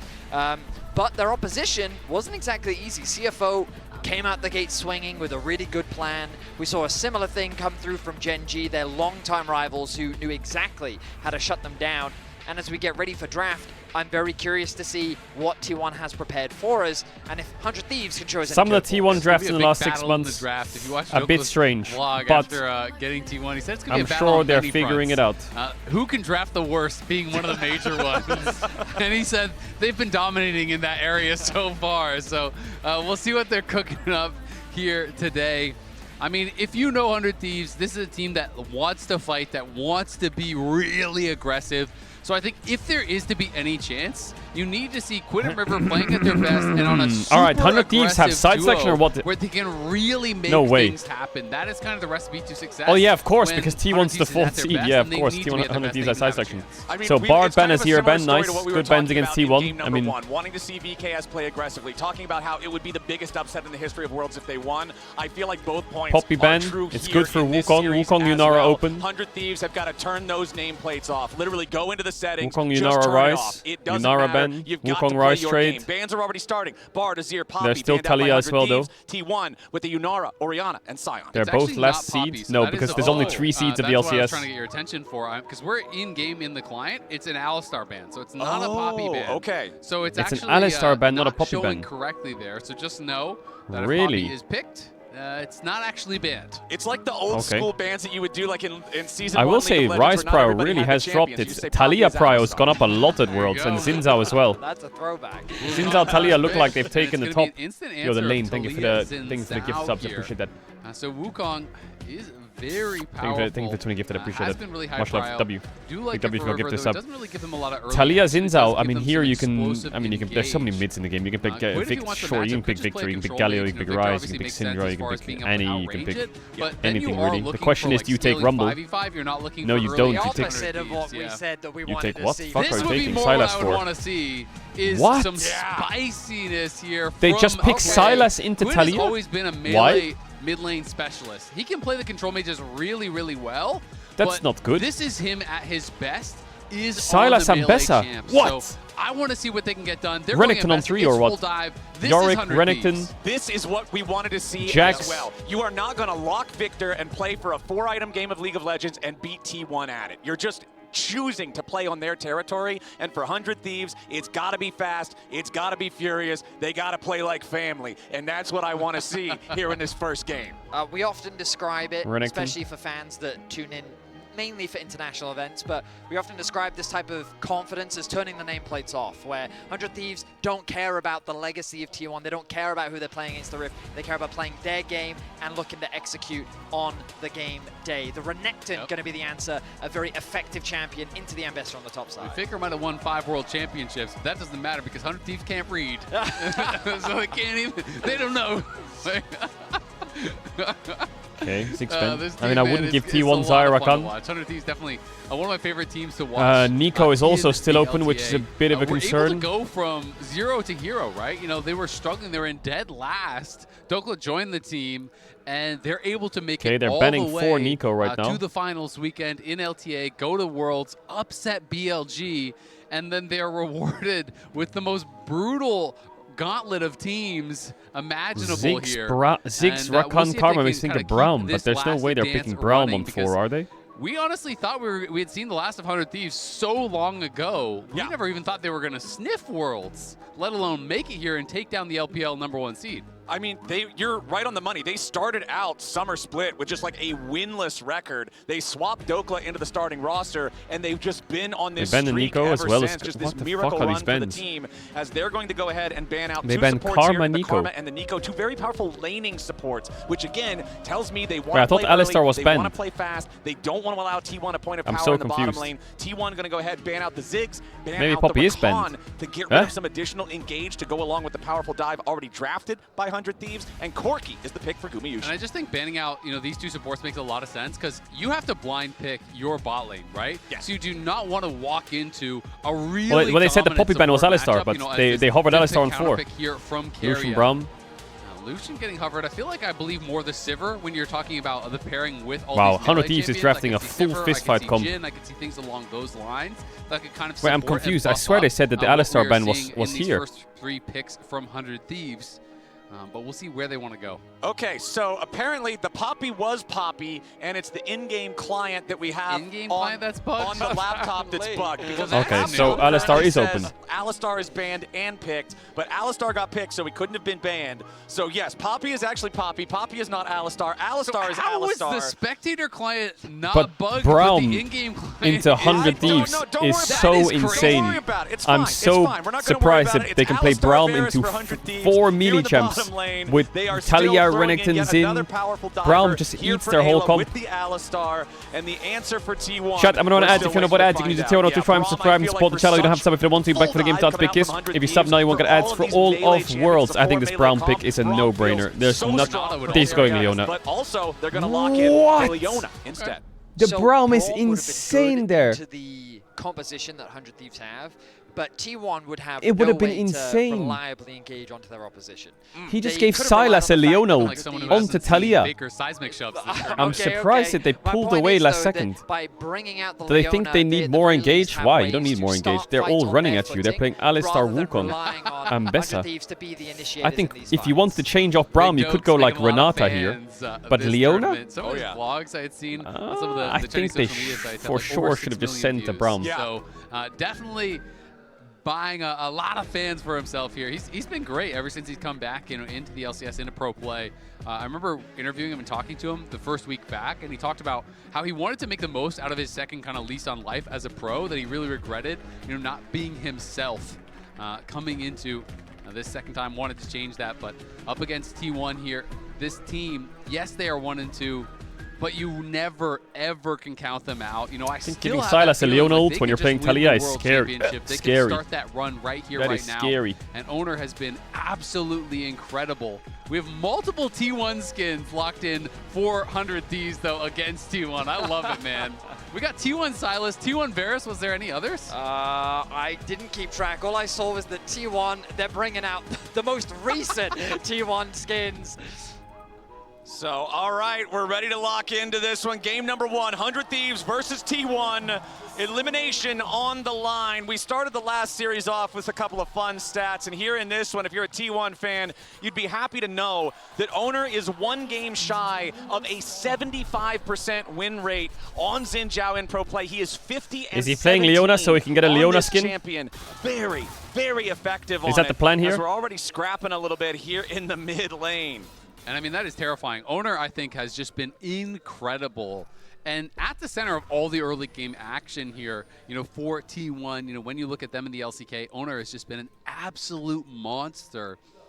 And you have to be able to kind of keep him down if you want to have any sort of success against T1. As Keria able to sidestep there. Hits him with the deaf thumbs up. One of my favorite emotes, actually, the deaf llama thumbs up. I always enjoy when both players emote at the miss, because FBI also gave him the Keck W Braum to show, yep, I guess I missed that one. The Keck but W I do want to see how this bottom lane goes. Varus, we always know, is traditionally a powerful laner, but Alistar, the exact opposite. Absolutely true. We'll see how things pan out in the bottom side of the map. Now for T1, they find themselves in unprecedented waters as well. This is the first time in the history's organization that they have ever lost 2 games. Oh, FBI movement, not bad. Also the group stage. Yeah. You can see on your screen right now, this is their 10th world appearance. Sylas into Talia is not a fun matchup. This is the only time in the organization's history that they've lost 2 games. I mean, the stat alone But I presume Quid is just a massive Sylas player. But then when you keep in mind that it is 10 years, a decade of Worlds for T1, and this is the first time that they've lost that second game before we get to the knockout stage, it does probably cause a little bit of nervousness in some fans, but T1 at Worlds is a different kind of monster, as Quid is down to 200 HP. Faker probably trying to at least force a flash here, throws another rock, and Quid has to flash level 2. Yeah, just really nice unraveled earth there from Faker. Faker's cooking his ass. Level up timer, and he got caught as he E'd in to try to kill that last minion to get level 2. Faker had the E down right away. He goes into it, gets stunned, and that is a horrendous start for Quid. His buy is a refillable. Holy, Faker last hitting as well. Based with 5 CS. Not the start you want, especially when, when people talk about strengths of T1, it is not Faker's laning phase that is generally looked at as one of them. Yeah, I mean, this matchup was already going to be rough for Quid early on. I thought that maybe the good news was that at the very least they trade TPs, because it's still a very early TP coming through from Faker as well. I'm gonna grab. You're welcome, man. It's just that the early laning phase was so easy, he wanted to amp the difficulty. Nice early lane by Faker. We'll see if he can snowball sides, because he has a very good option right here. Because I really thought that Faker Talia, Renekton into Ambessa. That sounds very playable for Ambessa. Capuchungus Deluxe. He wants to make sure that he doesn't miss a drop of CS, as he does have about a 5 CS advantage. Bit of skirmishing happening in the bot side of the map. Yeah, quick trade onto Keria, but again, it's Leona. She's so tanky. Heals used there immediately by both supports just for extra laning power. Gumayushi's barrier blocks most of the hit there from FBI's piercing. FBI did a really good job. He had blight stacks on both like of them. Keria was pop both of those blight stacks. He wanted to fight, but he couldn't get on anyone. Guma is really low now. And Guma took a lot of damage for that. FBI still looking. As you can also see, River is hovering around down this area. So 100 Thieves, they feel confident pushing Big up Dokes, in the top Nihao, side. Dokla here. Looking for the dive on the Big Dokes, and it's first he got Triumph as well. Now that is what a clean dive looks like. No wasted movements from T1. An easy first blood secure. And Dokla, there is very little he could do. Expended the flash as well, but it wasn't enough to get him to safety. And you can see the kill win onto Owner, so he's up 300 gold. Well, but Doran, T1 is off to a pretty fucking solid start with this swap. Dokla dies as the wave is dying to the turret, so now Doran's up over 300 gold as well. Cooked. Really good start here for the T1. Doran chases their bases. And this is also great from He needs T1 to keep aggro on the wave, they otherwise they die. Dive, but their bot lane was kind of in a lot of trouble. Guma had been put very low, but they can now cover bot side because Doran Owner just first blood, there, W and pick'ems. Guma walks top to now lane against Dokla, who's been put very far behind. So this is really huge for T1, all off of this dive, this early action from Owner. Bails out the T1 bot lane and allows Doran to get out way ahead. And the state of the waves is really important as well, because on the top side of the map, Guma can hold mid the is wave, fine. making it harder for Dokla not and the forcing best. him to overextend. He's no flash, the wave's pushing also in. the wave in no a really TP. good spot for Doran. Notice that it's actually pushing towards him because he held it after the reset had come through. FBI should I see why they're playing Sylas and Varus. They're picking the T1 skins really against them. Good lane control Okay, they're going to give him a push out. All right, River showing up mid, just wants to help get this wave shoved in a little bit there. Quid will take the last hit with the Q. They probably went into draft meeting and had a list of T1 skin champions and said, which ones can we early rotate? There you go. T1 trying to go in after Dokla here now with the Keria and Gumayushi combo. Dokla can, of course, make a lot of distance here on Ambessa with all that mobility, so it doesn't take a ton of damage, but he's got to play so respectfully around the wave because it's so difficult to walk up to anything other than just EXP range. Yeah, and I mean, the real danger is if you get redove, right? Like, getting dove once, losing some of the CS really sucks. If you get redove, you're out of the game as Dokla, so they got to make sure that he can collect this wave. That is the real objective up on that top side. Doran 6, though. Yeah, he's got the dominus. He's taking the 1v2, and he's taking it aggressively. Ayla jumps in for the headbutt pulverize. Doran flashes forward, FBI flashes away. Ooh, the 2v1, he is being a bit of a psycho. Just continuing to push that out. A tale of two top laners as Dokla can't even approach the wave, and Doran is playing so aggressively in the 1v2, he's forcing FBI and Ayla back. Yeah, it looked like Doran actually flashed over the arrow, I think, there, because so little damage was done on that timing. It seemed like he fully avoided that damage with the blight stacks there from FBI because 100 Thieves thought they could re-engage off of that initial play and weren't able to thanks to the nice flash from Doran. And now with Doran forcing those summoner spells in the bottom lane, chunking both of the enemy laners down to half HP, this is a free ticket for T1 to secure a very early first Drake. It's still a minute and a half until the grubs are around, so it's not like they're punished for overloading the bottom side of the map. Really good early game from T1. They're choosing not to match the waves back to normal. They're going to keep putting the Varus into this Renekton. Ayla, with his team these standard games with standard champs in swaps, at the very least, 100 Thieves will get I just don't see 100 Thieves catching up, you know? Like, Doran's base will suck here, sure, but top is frozen. Grubs drop soon, Sinzal's clearing the top, Talia's fresh out of base. The setup is just a horror for 100 Thieves. Mid lane means that he will lose some farm there. So, good job on him for being able to claw back the small deficit that he found himself early on. Yeah, top wave's still bad though for Ambessa. Dokla not having a fun game. I guess they have a bit of a bot freeze going, that helps. From behind. Will Doran just 1v2 them again? You know, there's no utility to be talking about here, so he's just going to have to kind of sit here so hard. and wait for this to eventually push back towards him. But we'll just be bleeding gold out, just trying to stay in XP range for now, and that's really all he can do. Has just been put in such a difficult position. And it's one of the most frustrating experiences in League of Legends, knowing that your only option is to sit there, watch the minions die, and just essentially wait your turn. Yep. So bot lane did have a free setup, but okay, they're moving up with bot lane initially. But with the grub spawning now, they wanted to quickly push out bot, make the rotation up. But top wave's going to crash, so Doran can fast push bot here, and they can stall the grubs. 100 Thieves need to rush these grubs down now. With the push in top but Sinzal's going to get level 7. But Ono's not really in a good position to contest right now. Do you contest this? Classic 100 Thieves. You know, when you watch them in an A, they're losing a lot bot. They're going to force fights. They're going to try to bait you into team fights. that you maybe shouldn't be taking. But T1 doesn't need to fight. They can just take the advantage down on this bot side, but with Quidty being out, T1 now can move in. To get it. Okay, it's two falling grubs. Looking for a chance to at least take one of these grubs away with Quid's departure, and it looks like they're going to get just that. Owner and Carrier move into the pit. So 2 grubs over to 100 Thieves, 1 for T1. And again, whenever you split the grubs, even for the team that got 1, it doesn't feel that bad just because the big thing is getting the little Void Mites if you secure all 3. So yes, 100 Thieves is going to get credit towards the feat of monster slaying on that one, but the grubs still get split. And T1 also even on that feat, considering they have the first Drake. I just keep looking at the scoreboard and I see Doran and the advantage. Why did they not contest the grubs? Just Betty, that's because they were focusing on gold, right? They didn't want to. They didn't have TP on Renekton. That's gone. I mean, well, okay. Well, I will for now just highlight 130 gold lane in bot lane in support. That's valid. True. I do just briefly want to go back to that Renekton. Level 8 on Doran. Dokla just now getting to level 8.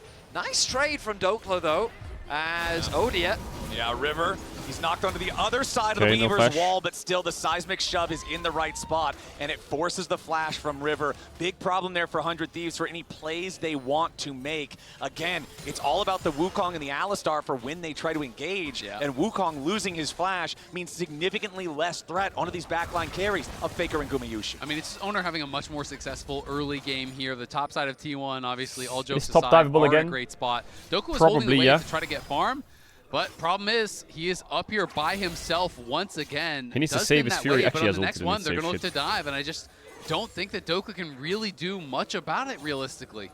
Well, we'll see. Right now, he wants to step forward, try to clear out some of that wave a little bit, but Doran immediately popping the Dominus as Owner's ready to try to show up. Oh, nice buffer by Dokla. Public execution from he actually gets one. Owner's going to die the turret shot. Dokla stays alive for now. Doran's going to try to pick this one up. Wait, Big Dokes, he gets both. Doran's going to die as well. What the fuck? Dokes, 2 for 1 in the top lane. I'm sorry for that ult buffer on the knockup was perfect by Dokla. Top lane takes him down.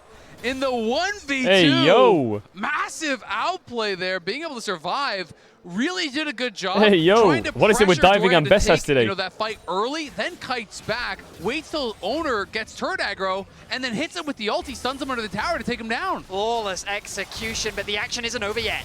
Now Faker trying to knock Quid back away from him. River is nearby, and right there is a situation where River's flash could have made a difference. Now, he doesn't have the Cyclone anyway, so likely not, but still, let's take another look at how Dokla outplayed this. I mean, this was really nicely done. It's the ult buffer on the Q3. The ulti early, but Faker what? Quid's is getting solo killed by Quid! 100 Thieves are coming to life! I hope we get a replay of that one. I gotta see how Quid found this. 100 how did he Thieves, die? first to 3 kills. They secure the feat of Warfare, and it looked like that was a solo kill on Faker. Solo bolos him? Gentlemen, 100 Thieves are playing with the name plates off. They do not care what they're facing on the rift. Dokla has Eclipse. But confidence. Doran's building Strikebreaker or what? Kills across the map. What the fuck? Bessas actually, they can dive him. He's the one in the driver's They can dive top here, easy. Alistar tanks.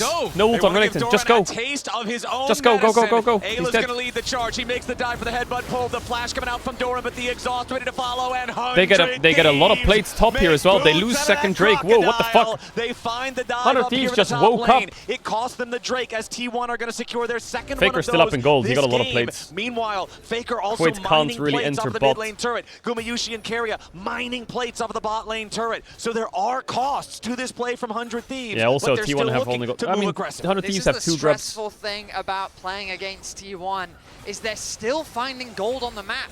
They're down in kills, but it doesn't matter because they secure their second dragon. They get plates in mid, they get plates down bot. And overall, the gold advantage is sitting in mid lane and bottom lane. 100 Thieves. Where's the replay on the Sylas kill? They have the ability to find these out. Guma changed his skin. He's playing Arcade Corki. What happened to my pink astronaut chroma Corki skin? We can see this one more time. The seismic shove is there. But Quid gets the Q slow. Oh, it's a spectator bug. He flash auto W's him and then W goes through the flash. But Faker's caught out again. Faker in a bad spot here with the river. Ayla and Quid trying to chase him down and secure it. Quid gets another one. The Silas running the show from the mid lane. Now up here on the top side, we're going to get yet another trade. Stridebreaker now completed for Doran. Bro, I feel like this kid he's dead as well. No flash, right? They should win the 2v2 against Keria. R2. Keria wants to save his top laner, but it's too little. It's too late. 100 Thieves are getting picks everywhere. The game 6-2. Dokla has done a legitimately amazing job to be able to come back from the incredibly difficult situation he was in. He's dove early, the wave is frozen on him, he's lane swapped into a 1v2 way behind, and now has clawed his way back into a 500 gold lead, into a level advantage. Dokla is just the only thing that 100 Thieves need to worry about right now is Drake stacking. Be prepared. But I did not expect Dokla to blind Ambessa into a roaming mid Talia and Renekton and get ahead. Blastcone's into River. Oh, he just face checks into Alistar. Him out in the river with the assistance of Ayla. I mean, there's not much to break down here. Faker goes where he is not allowed to go. He does not have the support of his team. And another kill is secured as 100 Thieves are taking control over the map. 100 Thieves playing with confidence. I mean, this is the definition of a vibes team. When things are feeling good, this team feels so ridiculously confident. You can see the graphics there. Okay, well. I can't quite read it. Yeah, it's showing that they're the game is all about Silas now. Silas wants to all in bot all the time, so they need to kill him. Per minute for 100 Thieves and T1, and 100 Thieves need to cover him. The T1 played in that play-ins match against you have wards, Ayla? Where's your wards? Put some down, brother. What the fuck? 100 Thieves making this one very Help! PvP heavy early. Oh my god, if he got hit by that flick, he's dead actually. Maybe he wasn't dead actually. He could just take the That means that T1's Ayla, attempt he has on 2 him wards. isn't going to work. And honestly, lots of props to both 100 Thieves solo laners here in this game after 15 minutes of play. Yeah, absolutely. I mean, Quid, good use of the rocket belt there. Barely gets out to the other side of that seismic shove. Otherwise, I think he is very a lot of mid-bot pressure from T1. Coming in. A lot of mid-bot pressure. Herald's up, but they just want to play for bot. Here. The big question They're is, losing tower, can it's you gone. Actually stop T1 at this next dragon, right? Faker should even up in gold. He's trying to make them lose the cannon. I don't know if the cannon will die. They're about to take the first live. tower here as well. And this next dragon is going to mean so much for the game. If T1 get it, move to Soul Point. It is going to be so get the Herald. tough, I think. They can use the Herald for the Drake, and they're chilling, I think. Yeah, I think the Rift Tower is really important for 100 Thieves, though, because when I think about playing into Talia with Silas, that siege is not well, strong. whoever gets Drake will get feet. We talked a lot about in draft how relatively short range on the side of 100 Thieves. You really have to get into the face of your opposition. And this Herald should really help open up that mid lane tower, which once that has gone, that deeper vision into the enemy jungle is going to be that much more valuable for finding those skirmishes and control that you're going to need in the mid to late game.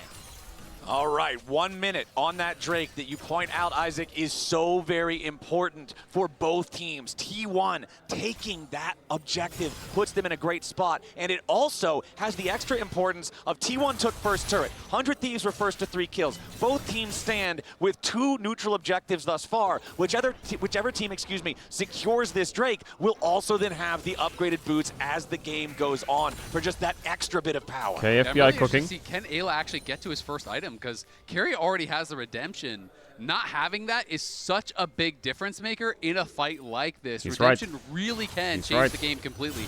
Dokla trying to pressure this tower here, but does have to still give respect over to Doran, who has that stride breaker. Drake in 15. 100 Thieves need this Drake. T1 need this Drake. Feet and Soul Point. It's massive. Nice dash by Quid. Good reaction time. They want total control. They want to see where 100 Thieves are coming from. River in the river.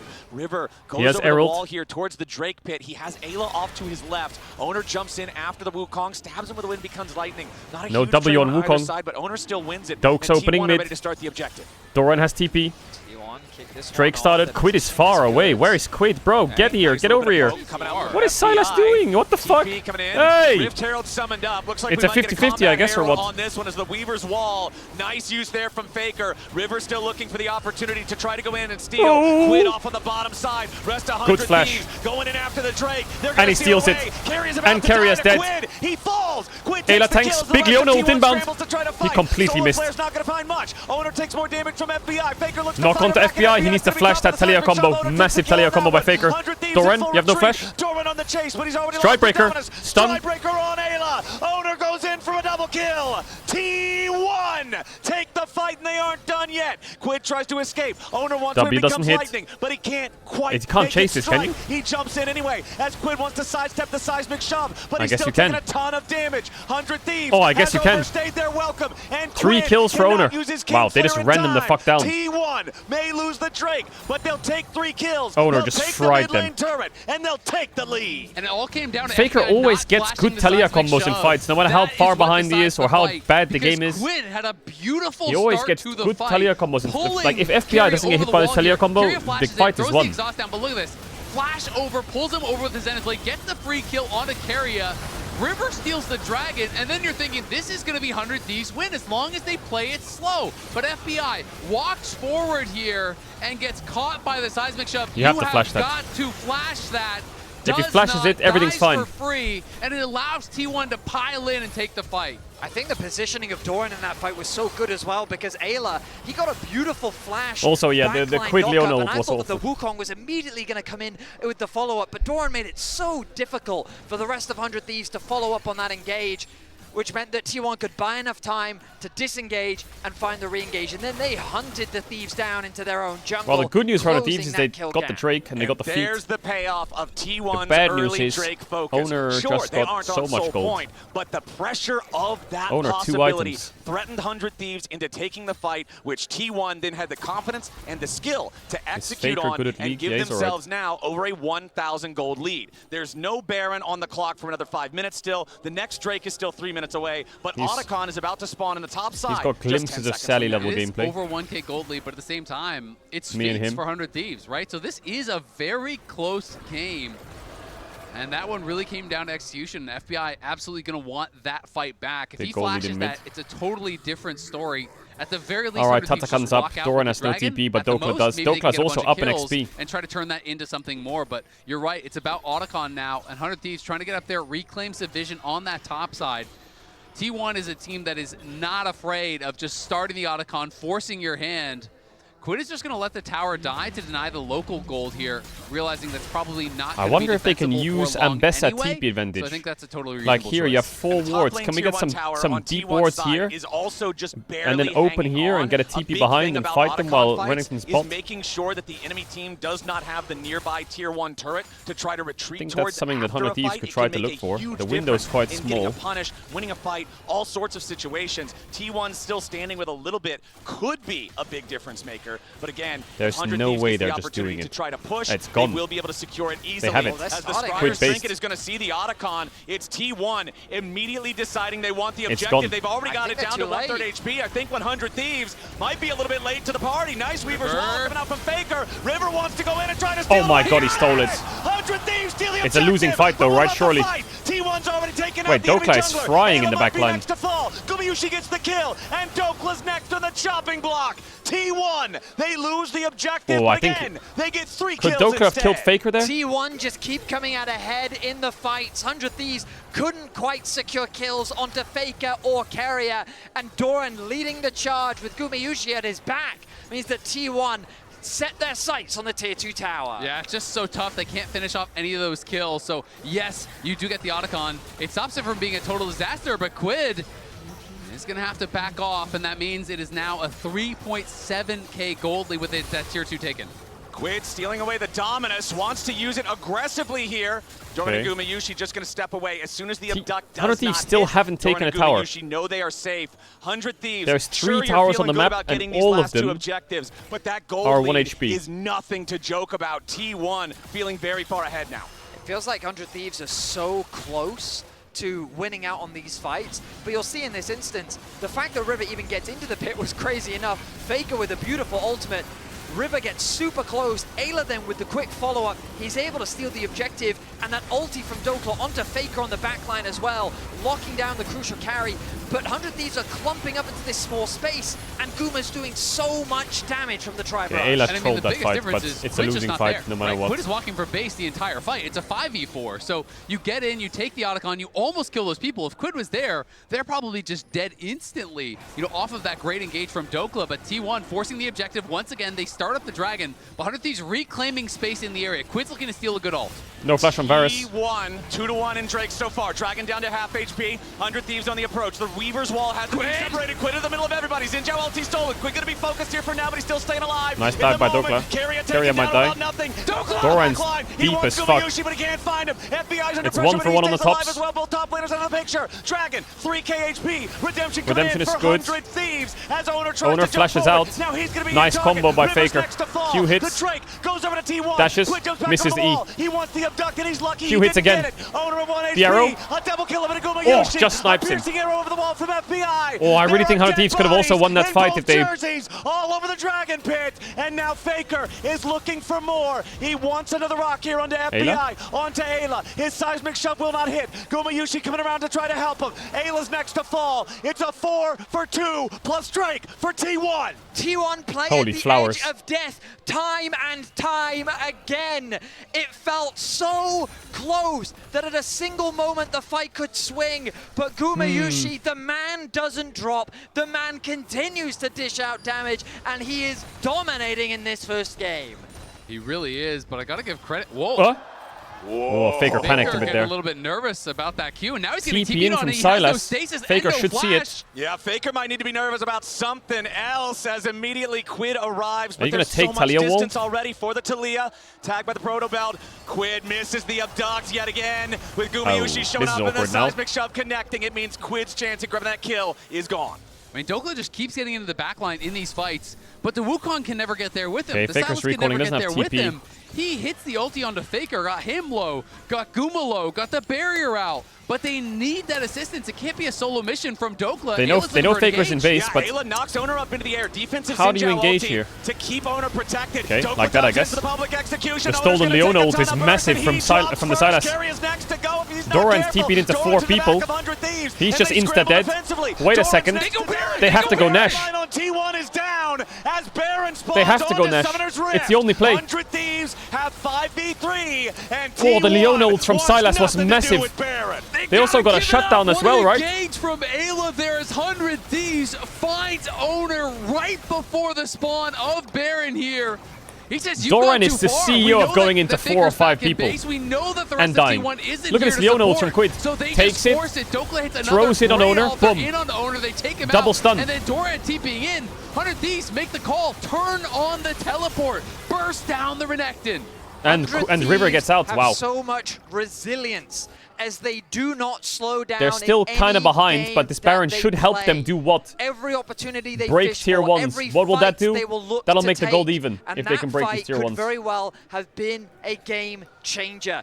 T1 hold on to the goal lead. All for that now. really matters It is the next Owner Drake in and 2 minutes. Gumayushi, Whatever where they a can lot of this squeeze gold is before that is sitting, what they but I can keep turning my get attention rewarded to the with. man But in the mid Keria lane, Quid, getting here, they just need closer to and walk up, closer let the to minions do the level work. 16. Tier 1 dies. Now they need to do the same in bot. Mid tier 1, the bot tier 1, these towers are up for grabs. 100 Thieves are not down and out just yet. Okay, so Faker's armband is still broken. Quid now has a functional armband of his own. Red Bull Baron power play at plus 2,000. They're going to try and make a fast play on Dokla here. He might get caught. Important to I think note 100 as Thieves well. should be leaning Look at bot the way timers on the harder. Baron and the Infernal Drake. They're going to There's no top tier 2. They have to expire lean pop, into whatever bot you wanna call it, now. at about exactly Get the this same tower. moment, which means 100 Thieves are going to have behind them. control They're of gonna the look for a Rift. fight right Leading here. up to the There's no Drake. fight, no fight, Now no Keria fight. gets over the wall with a Oh blast my cone. God, there's a fight. River jumps in, What pops the a fuck? cyclone on Faker. That was a That's got a little not bit too the fight excited they there. wanted. Got That's a little bit too nerves. excited, but hey, they're still going to force T1 back. They're still going to take the tier 1 turret down here in the bottom lane. That top lane though, Doran pushed it in extremely deep. Someone from 100 Thieves needs to go Dokla and can catch base, it. run They top, kinda push top, overgrouping take on top this tier bot 1 side TP while to they were Drake would fishing be for great. that fight.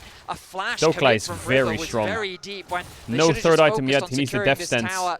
This Baron has been a great neutralizer as they've closed that gold gap, been able to secure a couple of extra items, but a little bit too deep there from 100 Thieves. I mean, I think he maybe thought Ayla was still going to be able to get in behind him, but that is such a big mistake actually by River, because now you do not have Flash for the pivotal fight, for the soul fight. That is likely to decide the game here. If T1 gets that, I think it's lights out. So that is going to be a massive resource missing now for them. Also have to note that not only is it the Seekers that's broken, I'm surprised Dokla didn't just stay top and flip it.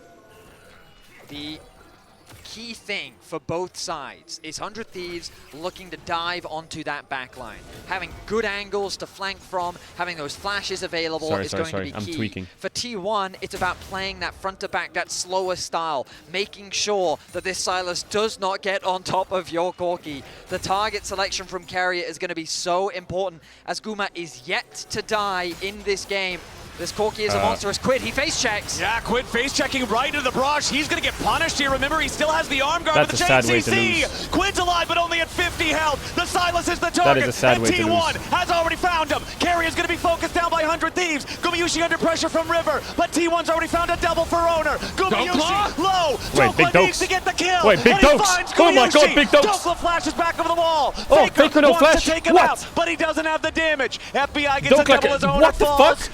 Beautiful play from Dokla to salvage the fight. Quid gets caught. Corki Flash wasn't up. He killed him within 2 or 3 seconds of Corki Flash being down. And gentlemen, one of the 3 is the enemy jungler. Faker TP. trying to save things, trying to look for River here. Who has to use the clone to juke away. He's TPing behind Faker. Dokla looking to cut off Faker's escape here. The teleport coming in on But top Faker of the has wave. stopwatch and Faker's got to Seraph. be aware of this, pathing through the jungle, making sure he Wait, stays safe. they denied the soul. Mission is accomplished. This was a fight Soul is where averted. Quid 100 died Thieves straight away. keeping the game so close. It was supposed to be a disastrous fight for 100 Thieves. Quid with the face check, he was supposed to die, and T1 was supposed to have the numbers advantage. But the resilience pays off. Quid buys so much time using Owner's ultimate. He drops the arm guard as well, and the rest of the Thieves collapse.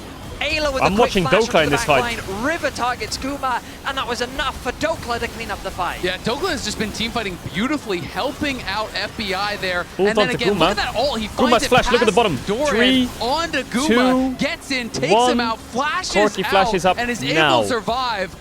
Just Every sends it on him. fight, Dokla has hit a good ulti in onto the backline. Look at the emotions on the 100 Thieves coaches there. Golden Glue, huge reactions. They are still in it. This game is almost dead even, but still, it is on that knife's edge. One fight this late in the game with Soul on the table for T1. Quid really just needs to could take decide Leona ult Guma or Zinza ult had and play the fight. 2K gold lead over FBI.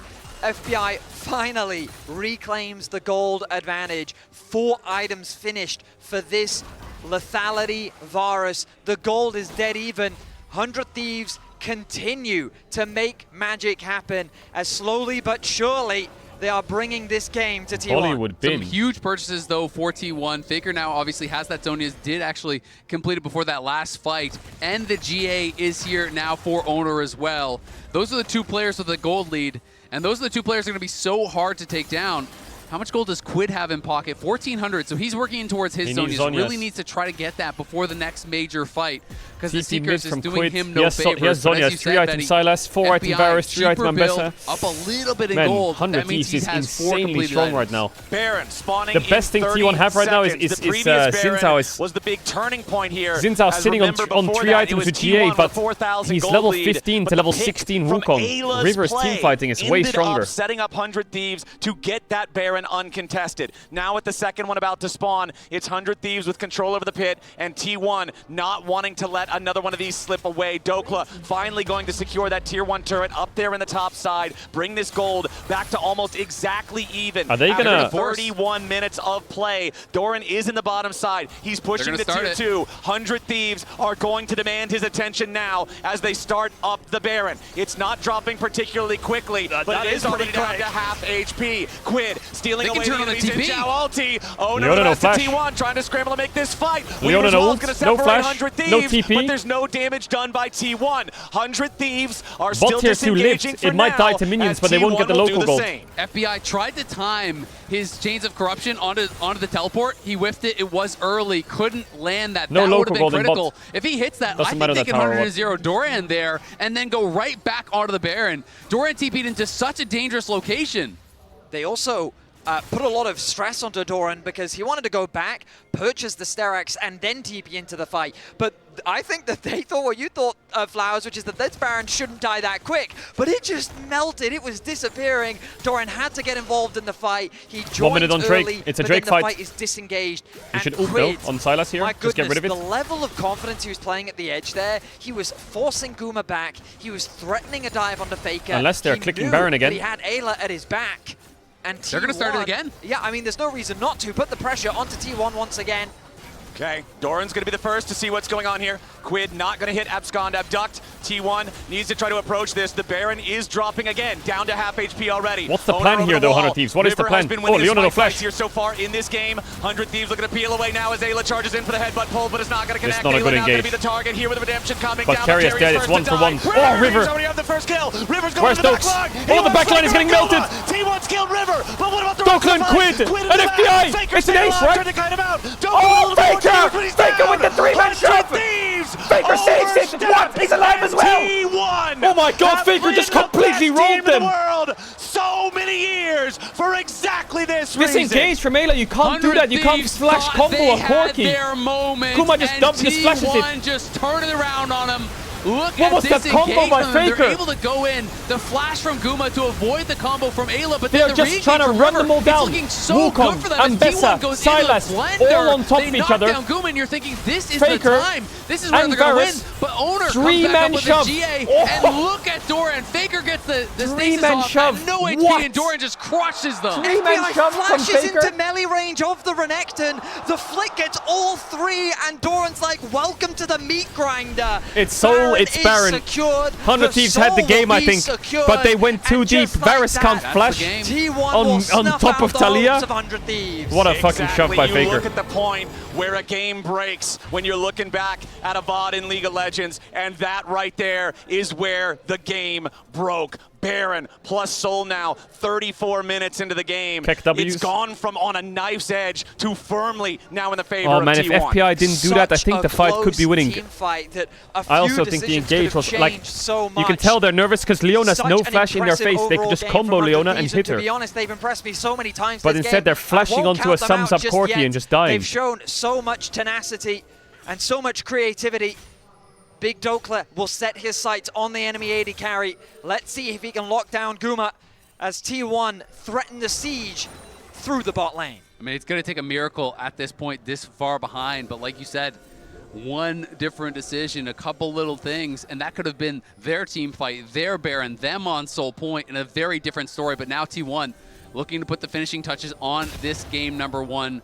Soul it's Infernal Soul 6-side from Corki that's soon. That's basically 10k worth of stats and good ways to apply it. The Corki poke is going to be such a 100 Thieves have problem the damage here anymore. Now, 400 Thieves. Even if they get Corki, I think they died. Like, T1 has 4 carries. Angel on Owner, so he will have to be a little bit more careful with his front Faker lining. could wall them here as for 100 next. Thieves group up as 5. They know their task right now is defense, defense, defense for the next 60 seconds. I think if you're 100 Thieves, what you're looking at is 4.5 minutes from now. The great equalizer, the Elder Dragon. They have to hold on, not allow the base to be absolutely crushed before that point. And it looks like they're doing a good job holding for now. As T1 have their next wave ready to push bottom lane. Faker going to use the Weaver's Wall to guarantee that this outer barrier goes down. Now the inhibitor exposed here in the bottom lane. Quid stealing away the Xinjiao ulti yet again. Wants to have that defensive capability here in what could be the last team fight of the game. 100 Thieves thinking about their moment. River has a Guardian Angel of his own. T1, they'll take the turret, but the inhib still stands and they back away at least for the next minion wave. 25 seconds remaining on the Baron, and Carry is heading home.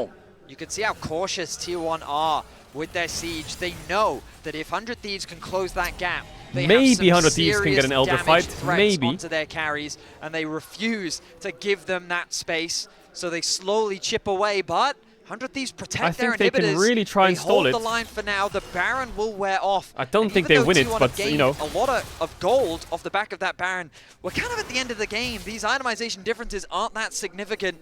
A fight can still be all it takes for 100 Thieves to turn this game around. T1, hold on to the driver's seat for now. The next objective, not for another 2.5 minutes. Let's see if T1 can secure any more objectives or if 100 Thieves will hold the line. Some pretty huge gold leads, though, on that T1 side. You can see Asterix now completed for Owner. He's an entire item ahead of River. Yeah. River does have his GA active, but Owner is going to have his GA active before the Elder, before that really important fight. And Guma very likely to be that full 6 items. FBI isn't going to get there even with that cheaper build. And there is that 6th item purchased up by Guma. So T1 in an incredible spot. Of course, it's always possible. I don't think T1 is going to give the flip to 100 Thieves, though. They don't need to flip it. They just need to look for the fight, utilize their advantages to be able to secure a team fight win and not allow it to come down to a smite for Elder, because if they allow that flip and River wins it, that is the possibility for 100 Thieves. I mean, you've got Talia and Corki with an Infernal Soul. Your poking capability is very, very high. 100 Thieves have a bit of team has lethality control of the map with this mid-wave. They can flush out bot River now if they want. They've taken away the enemy's full team red buff. Or they can They've secured their own They're in full a team fine blue spot, buff. They're but feeling very confident. Infernal Soul is so OP. Leading up to the Elder, as with Quid their has champs, to constantly they have make so sure much damage. he's answering the push in the bottom lane from Doran. Because that tier 3 turret is already down, if you leave the Croc alone in the bottom lane for just a little bit of time, the inhibitor is seriously threatened. And Quid is just desperately trying to get enough gold for the death cap, right? He has both the components. He needs about 400 more gold. So he may be able to get it. You know, if he can get some jungle camps, get some of these extra waves. Should they're going to try and send it on Doran. A kill will also do it. A kill would definitely help. Yeah, Doran now going to be caught yes, by the abduct. Quid going in, steals Dominus. Doran in a pretty bad spot here, does have to slice and dice his way away. Now the Weaver's Wall is used there by Faker, but remember, this is level 18 to where are you going? The Elder is still 80 seconds away. That cooldown's going to be back in time. The big thing for me is Doran's ultimate being used. It's relatively low, but Quid's is even lower. Level 18 Silas. Faker has Elixir of Iron. Steal another one. It's back. Yeah, he's exactly. going full tank. So ahead of this objective, actually I say that, I'm looking at these timers, still a ways away. I thought they were much sooner, so I expect Doran's ulti to be back. Yeah, we'll see. I mean, Faker, I'm going to check the cooldown on it. So yeah, still going to have it. They're both going to have those ultimates, no problem. But was a good look there from Quid. And unfortunately, they can't really find anything on that timer. Yep, he's got the hat. And now Baron is alive, 25 seconds ahead of the Elder. Quid stealing away the Zinja ulti yet again. River looking towards Faker, but the Unraveled Earth means no way he can try to use the Nimbus Strike to close the gap over that. 100 Thieves. This is it. If they want to have 30 any seconds on Elder, 5 seconds on Nash. It's just an Elder, right? Game, they're going to need to get a team fight win here. They're going to need to get the Elder after. Keria takes a bit of poke there, so they'll feel okay about that one. But again, it's nothing that's going to change the game. Quid goes into the middle of everybody. He's shielded up with his Ayla missed his flash Q. Into the back. What is this engage? He has GA. But doesn't have the damage. He's going to be knocked into the resurrection here for the Guardian Angel. Quid has to keep making a little bit more space as Dokla tries to retreat. Gumayushi goes in, and Dokla is down.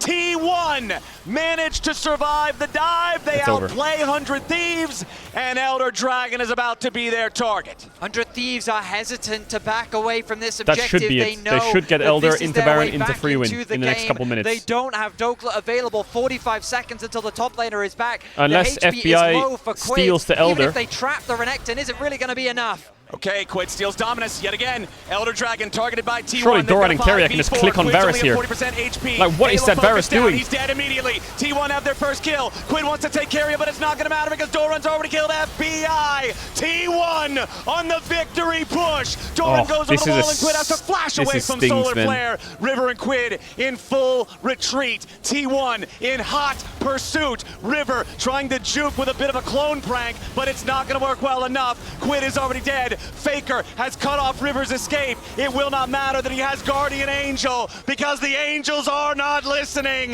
T1 will stop 100 Thieves. All right, T1 get it under control. Faker had to clutch it. It's a 5 for nothing. Owner had to smurf it. Dokla's back to life. But they managed to beat 100 Thieves in game 1. Man, 100 Thieves had so many windows where this game was super winnable. The Nexus Great game, though. will melt. 100 Thieves fought hard, but T1 is T1, and they are not gonna fall in this first game. 24-16. Actually, pretty close. Really nice try by 100 Thieves. Really nice try by 100 Thieves. Valiant effort from the underdogs of T1. 100 Thieves is what I meant, as T1 shut them down. The fight execution It's not over yet, though. They got to get a second game. And they're able to take the victory to start off the series. 100 Thieves' approach with just lots of... 100 Thieves' approach... Guma's running to the toilet or what? 100 Thieves' approach with just full fistfight champs. So frustrating to watch for 100 Thieves, man. They were so close every time. They kept on fire. I like it. I like it when 100 Thieves have things where they can just go in on. Guys. It got to the point where I wanted them to win. I was like, just it's fine. It's fine. Just make it happen. Oh my God, that was plot. That's plot armor right there. Honestly, I hope you both see that Faker shove was insane. I love this team so much, and like. I was just hoping they could come in like, okay, it's going to be a T1-2-0, but I want people to see their strengths as a team, right? And I think you absolutely saw that here with the way that they really approached a lot of these fights, with the confidence that they were playing with.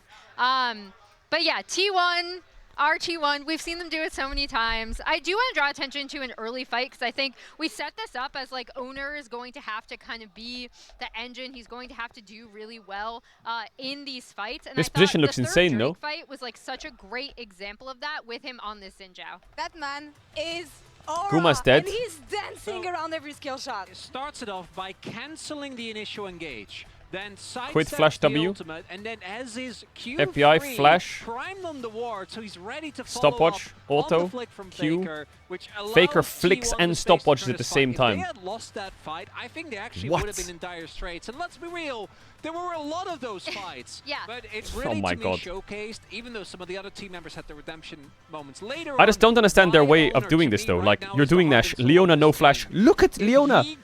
They could just Alistar combo, Varus ult, Leona's dead, back to Baron, and play it in sequences. Like, they should just take the free kill, and anyone who tries to walk up from T1 to hit, Wukong can kill them with Ambessa. They can easily get their ults on them. But you don't like Doklas calling on Leona here, go, go, go. But Ayla's like, okay. And then that's the engage? That? In terms of their performances, right? Owner look at how far everyone is. Consistent, so solid, so good.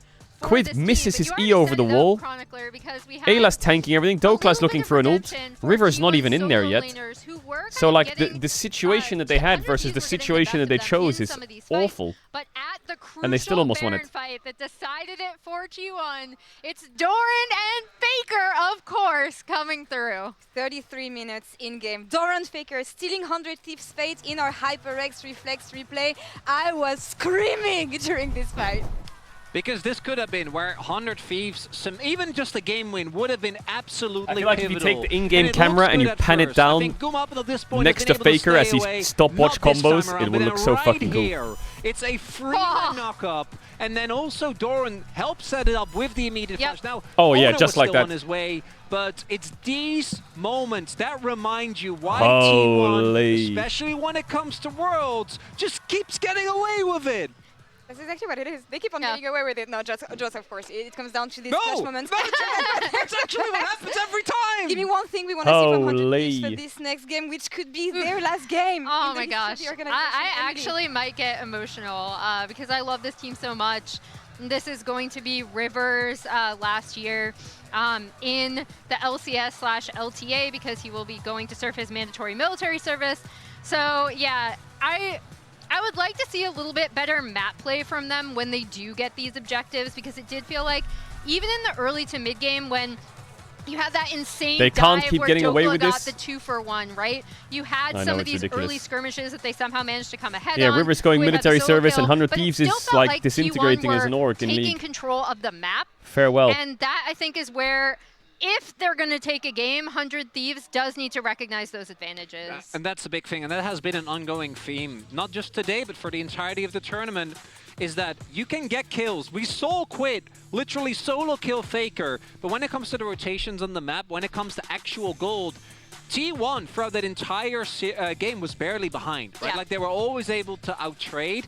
I think that's really hard to fix. I just hope they can keep holding on to the momentum because the fight is there. A couple of key moments differently, and we might have been seeing them one up here. Chin up, guys. You had this, and you can still prove it. You can still come back against the world champion, which would be huge for this organization and their last run at Worlds. This might be the last series, the last game for 100 Thieves. The team will not be returning to the LCS next year. That's right, you heard me. The LCS next year. LCS 30. I mean, it's great that he's in the LCS, but now it's like Draven in a show match. Of course you can't say welcome to the LCS. It's the LTA. Welcome to the LTA, 30.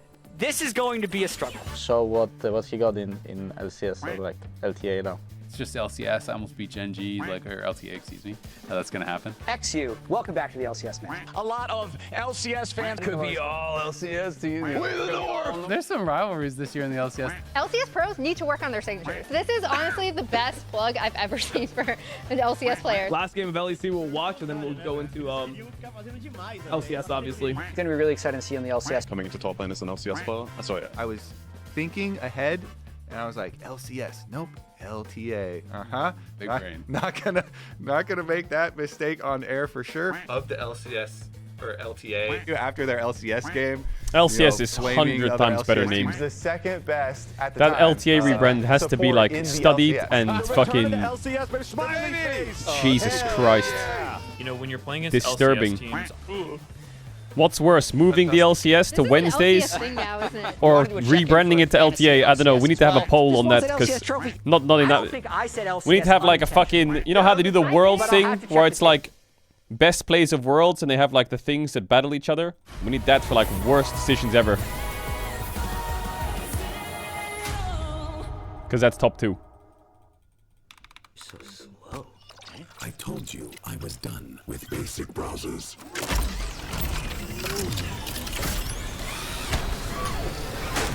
Your setup wants Opera GX, and you're holding it back.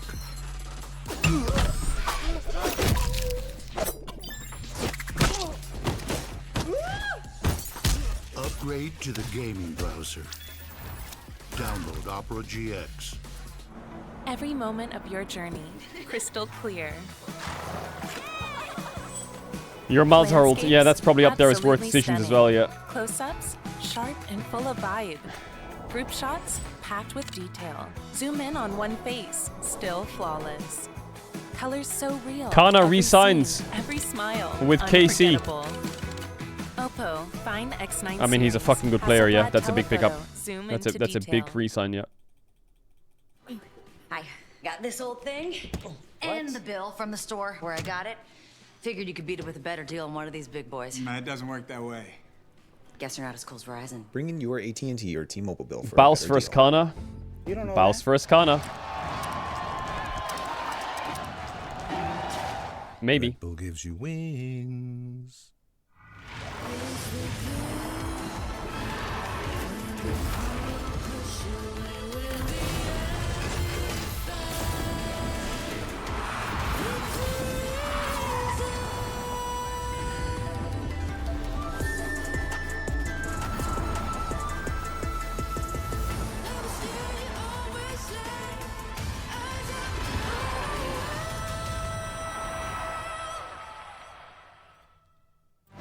Players in the world are here.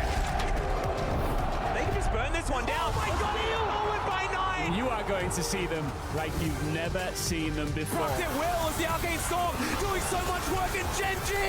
They are just going to ace them. 누굴 만나도 이길 수 있다는 자신감 정도로만 생각하고 있습니다. Gen G, the EWC winners. Locking down the Drake is now Doran. Decent position. Double break down the walls, but I won't rise again. D. How could I ever close my eyes and stay silent since they try to take me down with their violence? Oh, they go back in. Bishop flashes in, and Down goes Knight when you need anyone to step up and show you what this game's all about. Is it Fearless Draft for 2026? Bro, I think it's Fearless Draft forever. Going back to normal draft would be a fucking pain.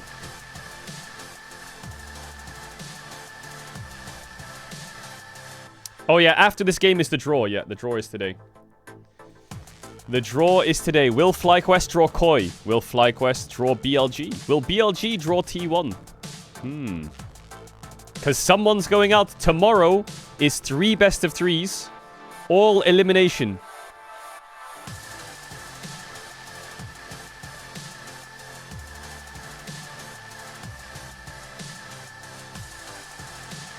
And they're all going to be bangers. I don't know what the matchups are going to be, but these are the 6 teams. Tomorrow, 3 best of 3s, elimination.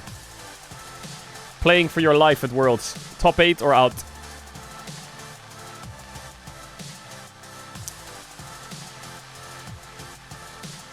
And it starts 3 hours earlier than today. Don't forget, it starts 3 hours earlier than today. I'm sure every team wants Koi, but I wouldn't sleep on them too much, you know? Like, for example, like Koi, BLG, I could see BLG being favorites, but you never know. Like, you never know.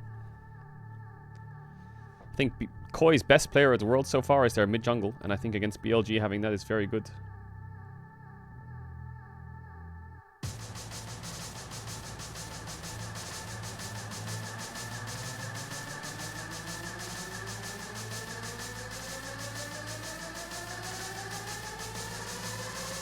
I think BLG T1 in Swiss would be criminal. But it would be also cinema at the same time. But there's some matchups that can't happen. T1 cannot play FlyQuest. T1 cannot play CFO. So it's T1, BLG, Koi, or Test. 33% chance on all of them.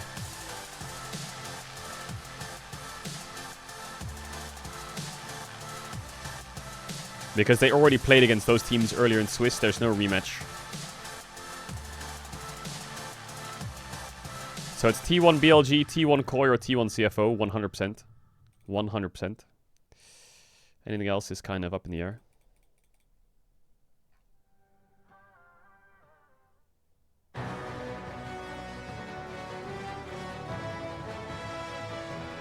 Not CFO, sorry, Tess. My bad, sorry. Did I say CFO? Sorry, I meant Tess. Ladies and gentlemen, welcome back to Worlds 2025. Oh my god, it's 1v5. What? Here you can see between Yo, get me in there. Me support. Hey, what the fuck? Thieves are convened oh, we're in draft 1v5. What? Doing whatever they need to do between the games. Quid ruminating. He's just jumping between the PCs or what? Oh, they're all there. Okay. Seat at his computer. It was honestly a very close first game. The Bard, Kiana, okay. Still being what everyone expected with T1 taking the victory. Well, but the road to Sion that Ben, outcome was Yunara Ben, expectation as 100 Azir Orianna Rise open. Put T1 to the fire. Dokkan played one of the best games, honestly, feel like I've seen from him in his career. He was really on one. You know, gets put in such a difficult position after that early dive, outplays in the 1v2, gets both those kills, and every team fight finding the backline time and time again. Him and Quid really were shining in that game for me. And now the question is, can you try to harness that magic once again? Because now you have to beat T1 twice in a row. Okay, or 100 couple Thieves, things. Their time in League of Azir, Legends is over. This is Rise, potentially Ori. the last game we will ever see. But from also, I 100 would be a Thieves, bit and concerned about last game we'll Zyra ever see Khan. from River, who is very likely retiring after this Worlds. For me, we saw such a Ben. massive AD carry gap. Okay, I mean, Ornn is open for Rumble, Trundle's open, Trundle, Rumble. So fantastic, and his ability to dish out I think you have to take Azir. Surely you take Azir. You don't give them Azir. No shot you give them Azir. No way. On the Talia. We'll see how things change if they do here in Game 2. No way you're giving T1 Azir. Azir. Equalize the series as the bans have already come through thick and fast. Exactly. We've got Bard, Kiana, and Caitlyn banned out by 100 Thieves, looking mostly towards that bottom lane. As okay, they take the Rumble Nara away. And Sion are banned out by T1. Well, T1 have Azir, they have Zyra Khan, they have Orianna Rise, they have Galio. In League of Legends, 100 Thieves they have Ornn, they could go Trundle as well, Ornn, Trundle. And, you know, when I'm thinking of Quid, I wouldn't be shocked if they're doing like a Yone Rumble. Poppy's like open, so no Vi. Kind of like spicy style comp. So they're gonna go for this the Ori team, over Azir. Azir. Go down swinging. So if the opportunity Orianna is Jarvan. there, I would not be shocked. And the fact that they had left okay, Azir not open, the end of the world. You could play Azir yourself here. You could play Akali.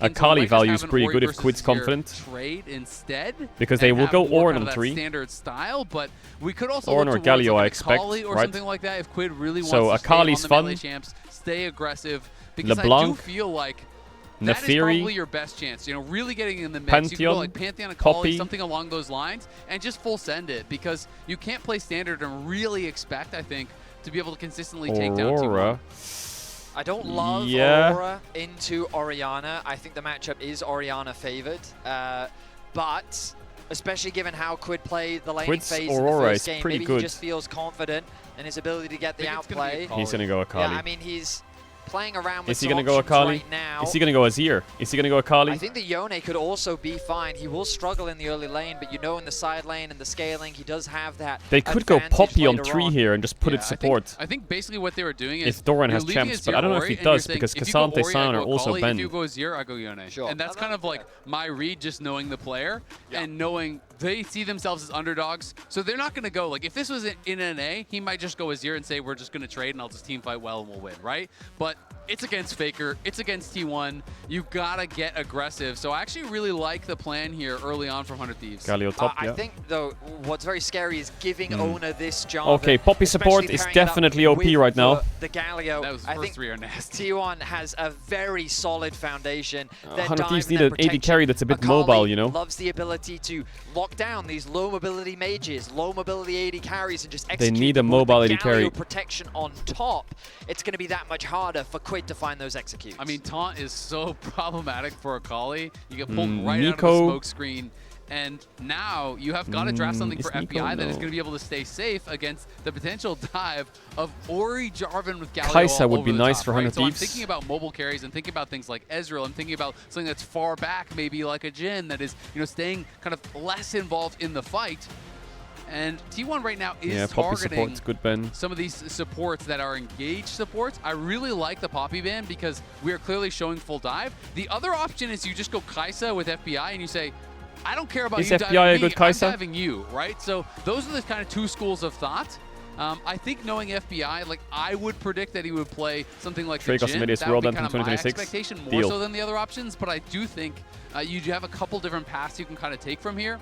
Ezreal ban. Ezreal ban does make a lot of sense. Yeah. Just again, it's like, I think Sivir on 4 is pretty good for T1 as well. Guma could also be a solid option, of course. Totally, yeah. Against Akali, it is a little bit scary, but when you've got so Actually, much Kaisa is for threat, sure the best for Guma. He should have taken on squishy 4. front lines, like, there's no real tank on the side of 100 Thieves right now. He could take so Kaisa and then 100 Thieves go Jhin Lucian the Brown. backline with your ultimate, So with by your that logic, W, you should ban you've got a lot Nico. of potential range to play with ban as Lulu. well. Depends how much in the wombo combo direction they want to go. Maybe they're worried about something like a Jinx Lulu, but Nico is still I think open. they should have banned Nico. And for Carrier, this is one of his preferred champions.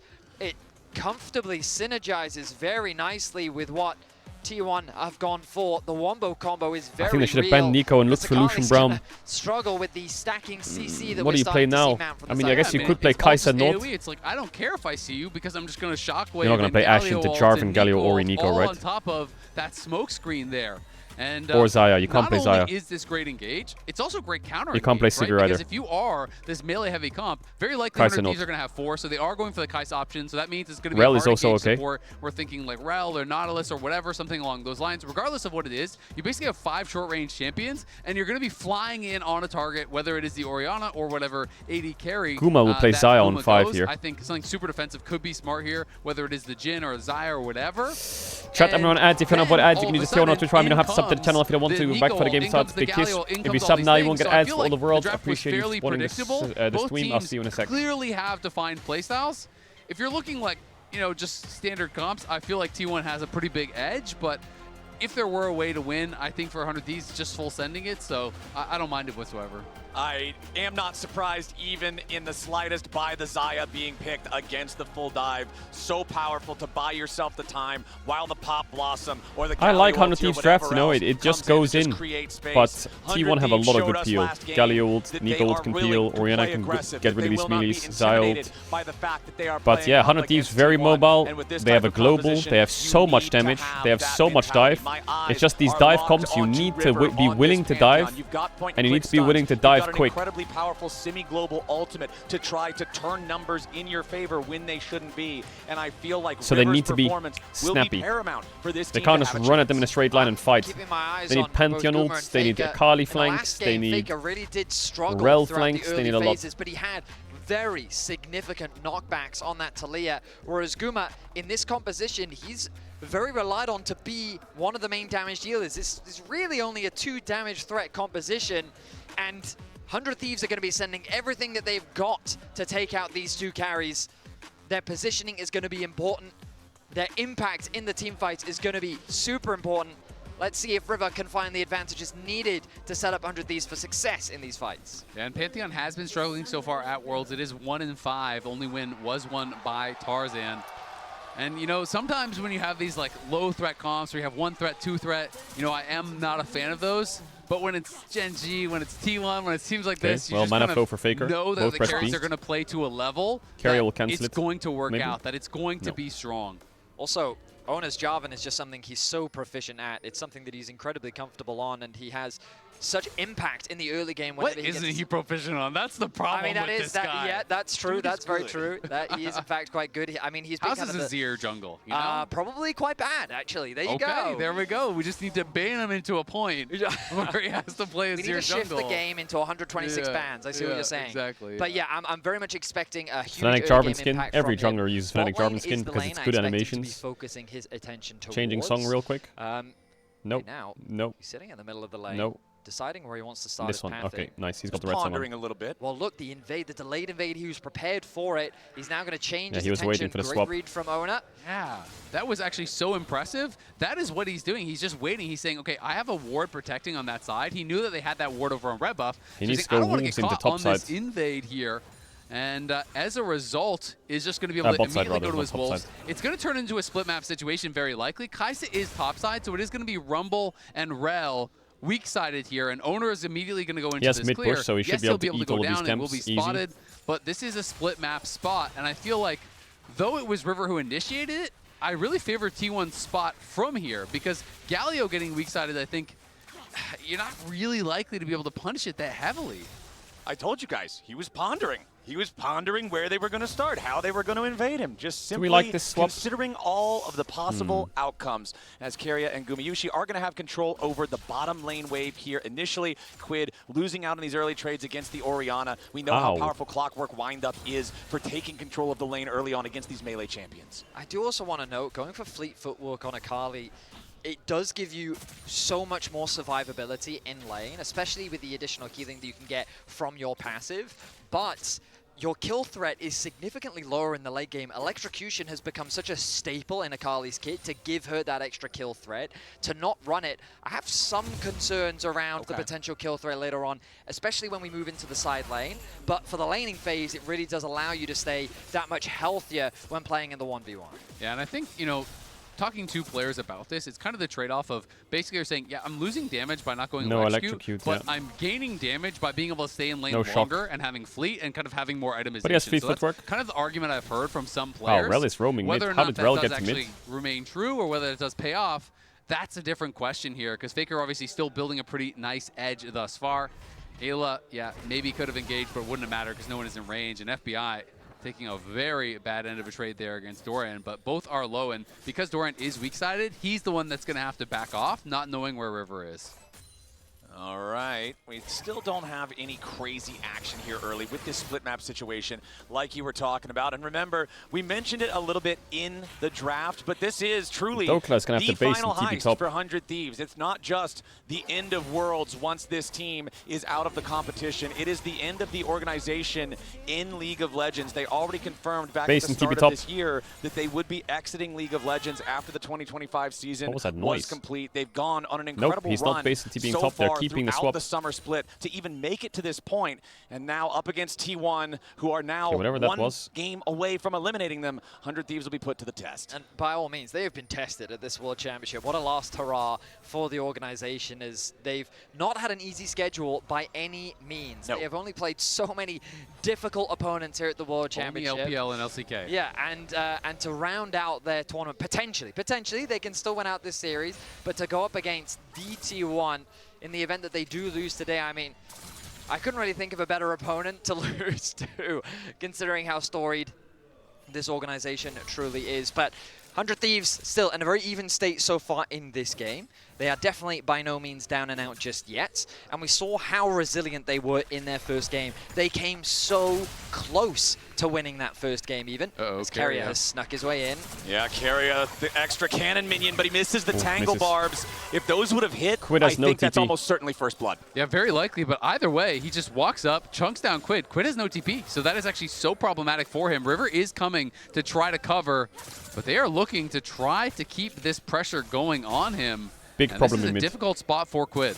And I like this choice here from T1, recognizing again in game number 1, struggles for Faker in the laning phase. Quid getting the solo kill, remember, back around like level 5, level 6 or whatever it was, and now they are shutting that down by forcing Quid to take another recall without that Very TP, big like problem in mid. Quid taking that E to last hit that minion really was a big mistake. Carrier was waiting for it. He could see what Quid was planning, and he punished him by forcing him to go back to base. And now this is an easy dragon secure for T1. Very little to think about when there's no enemy mid laner to 9 CS down, not the end of the world. When you know that your T1 get Drake, level 6, and they have top should push be or an what? easy Like they're just gonna get everything? Yeah, Dokla's still holding onto his TP though, and Guma is top, so there is potential for a 5v4 if they want to try to go for it. But of course, they are too late. But early smite the River steal! stole it away with a crash down coming in from Ayla. 100 Thieves are thinking about a fight, but Faker's already level 6. Ayla with a flash away. River stepping forward here with a shield, but a heroic entrance forces another flash, this time from River. What? 100 Thieves, And they live? yes, they overstay. Yes, it costs their summoners,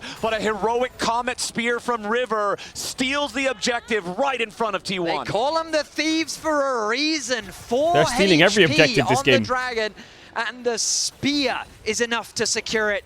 100 Thieves lead the objectives, and they slink back into the night with no kills on either side. A very rare miss smite here from Owner down This to should just 4 be an HP, easy smite and River we're out. just walks up. Thanks for the leash, brother. But River. It's normally Guma pulling these off, but Guma's not here. The true smiter on 100 Thieves is on the other side. 4 HP, Oh, Jesus. Smite, 4 HP.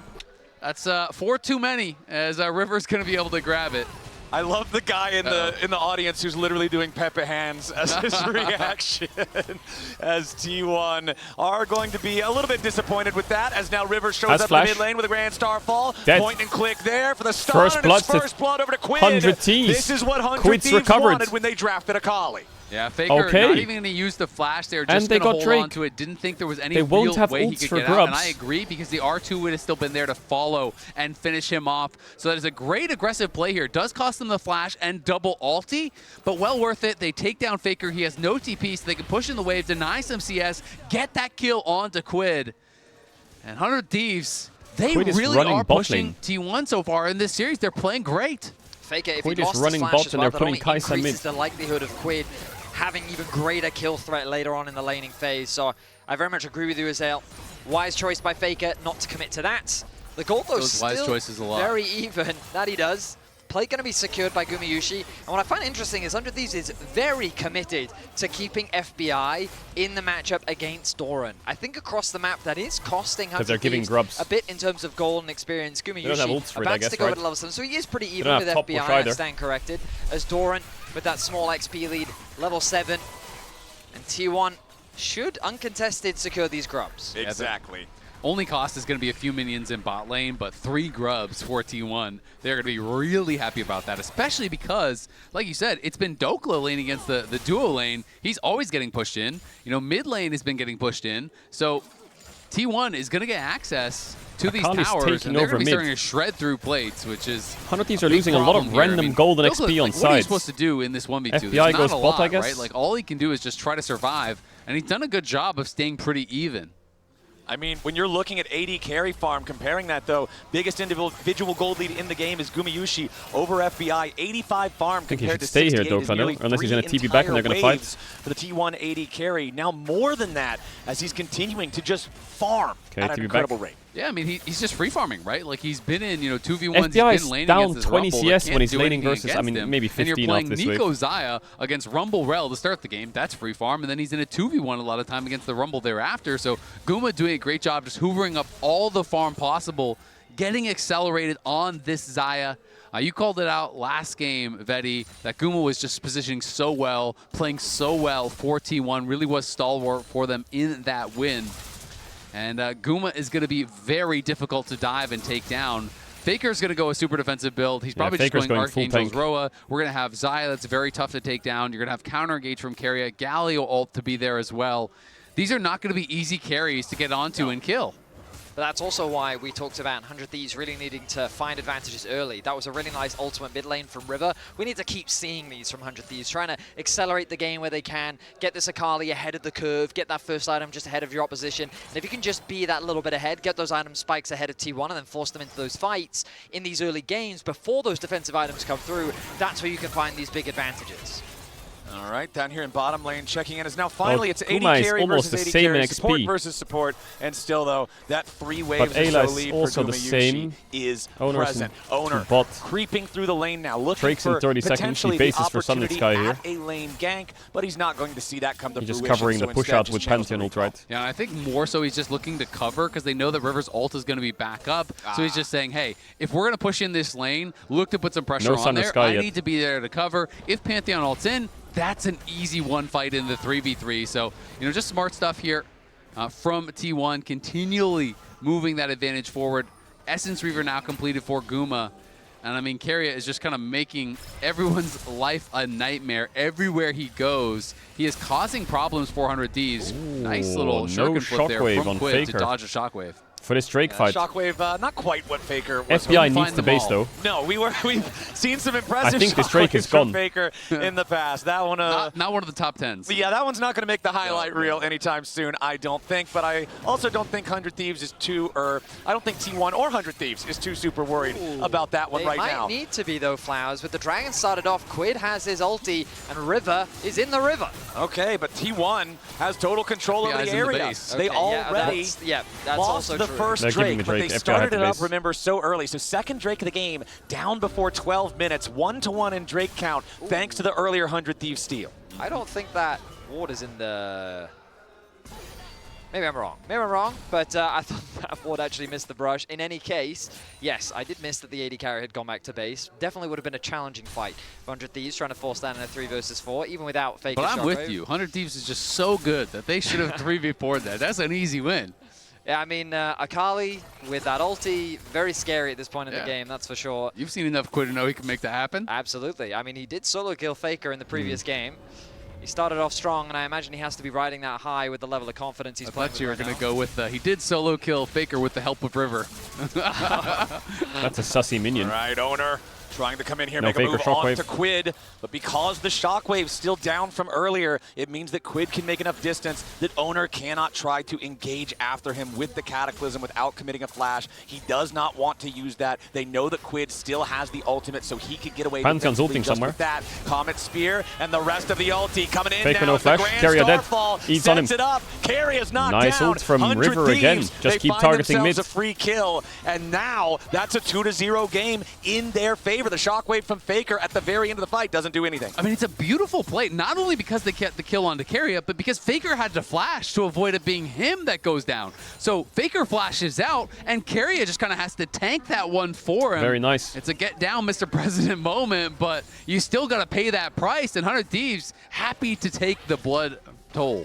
The only bad news for 100 Thieves is the kill did go on to Ayla. They would have loved to have funneled a little bit Faker more no gold flash. into their Akali. Herald in but 120. At the end of the day, FBI as you bases, highlighted, Quid Azale, goes spot. advantages Dokka's been gained playing pretty for well on the weak 100 side. Thieves. He's just A chilling. small His gold CS lead in their situation is favor. pretty good Herald's considering gonna lane be the spawning in Desire about and a Nico. minute 20 seconds, and so T1 want to try and get that FBI last is plate a bit before it wears behind. off, I don't know and they're what gonna happened, grab but it. Kaisa must So have dropped T1 wave somewhere. W immediately gets the gonna cannon. close that gold gap, Yes, and it we does. find ourselves once again in a very even game state.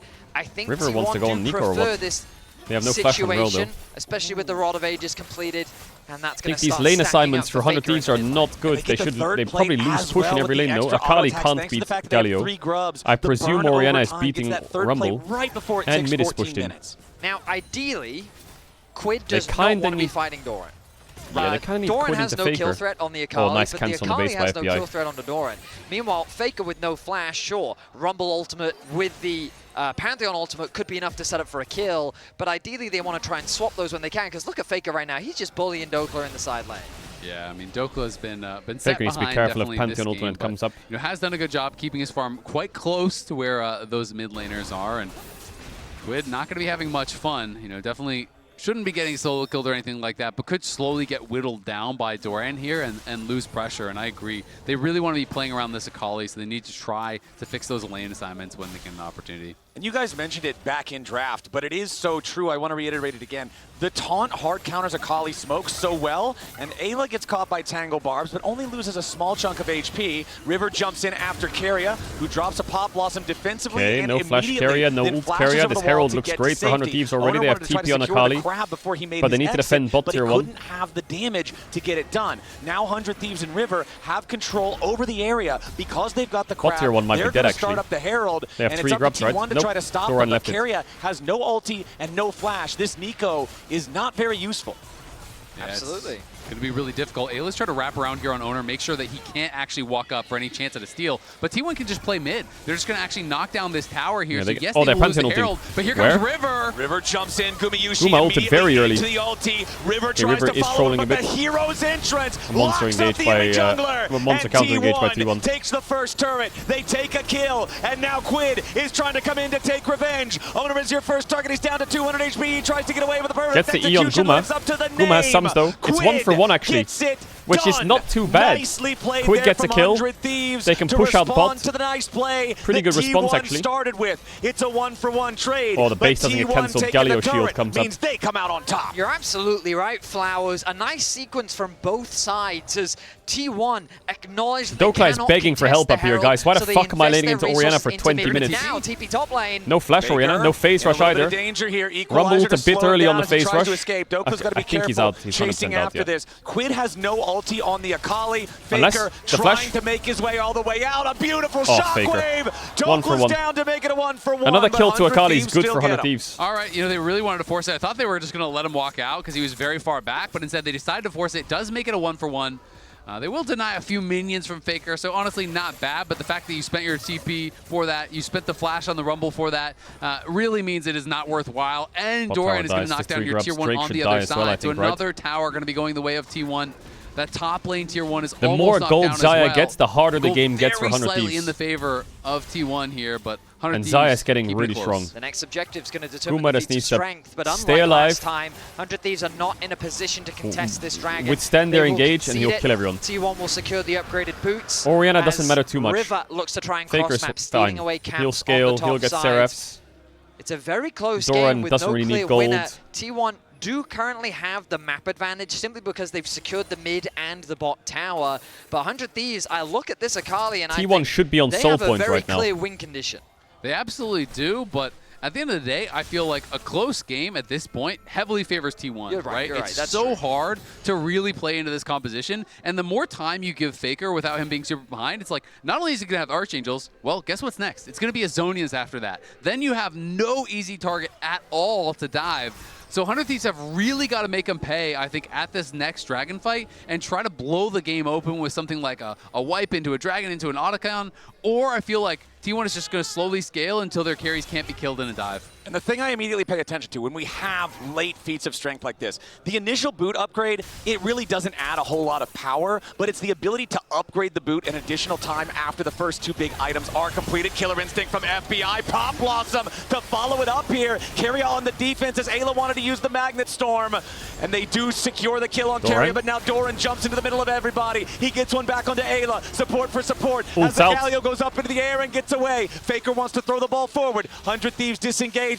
Nice engage. I like it. 100 Thieves need to fight, otherwise this game is just going to be shit, so they have to keep sending it. Does favor Doran smurfs 100 it though. Thieves. It is just the supports They going could go down. in here. We'll see if they can find something see more. what we'll- Owner and Faker trying to make their way back towards top. I love that 100 Thieves is playing around this. They have Herald, so they're going to try to zone Faker away from getting back to this tower, and he Faker's might gonna walk face right check. into River.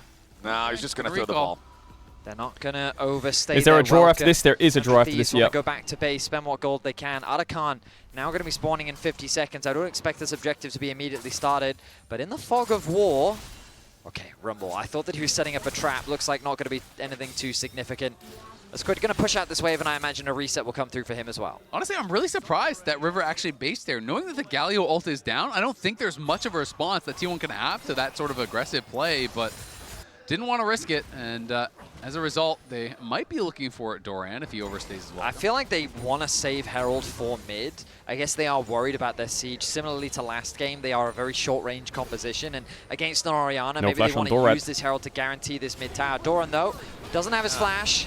Nice. Shields off. They stun him up with a Overheat. Shattering Strike, and they try to block the exit here Yes, for the phase Justice rush. Punch. Should be Doran dead. cannot use it to get Another away pick for 100 because he would have Thieves. to dash back first. So a nice Otacon, they're gonna shutdown force goes it. over to 100 Thieves. No TP on Another Faker. pick. They have to send it. Otacon Have to send it. spawns. T1 now in a 4v5 for the They have next 30 Rumbled as well. seconds. There is also no teleport on Doran once he respawns. He will have the Carrier hero's needs to go entrance big if here. he needs it. The Herald is summoned up here in the bottom lane. A Herald charge alone will not kill the tier 1 turret, and Quid is still making his way They have over to the do it. They're battlefield. scared, though. T1 stabilizing for now as the Herald is shot down. He's sitting Wow, in the fog okay, of they don't wanna war. do it. Observers highlighting for us, but he was spotted on the entrance. Quid has to be so careful. T1 trying to collapse, but he will push them back with the assistance of his team.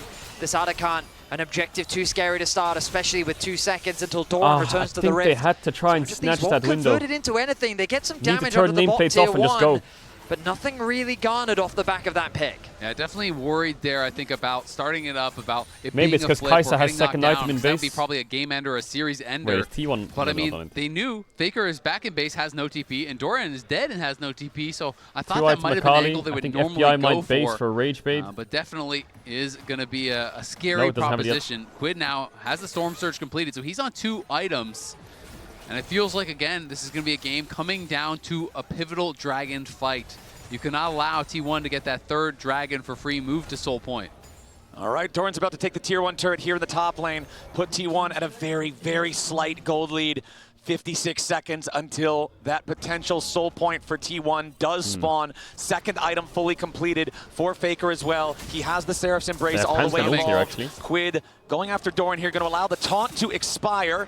River ready to join up. Yes, Doran is very tanky against magic damage. And he failed the flash over the wall. The Galio now with the hero's exit to get away to a nearby ally. But Quid tries to follow here with a Shuriken flip. He goes in for the perfect execution. He's trying to still find the kill. He missed. Got Doran him though. dies, and Quid's got the fancy feet Wait, to Owners. guarantee it. Owners dead too.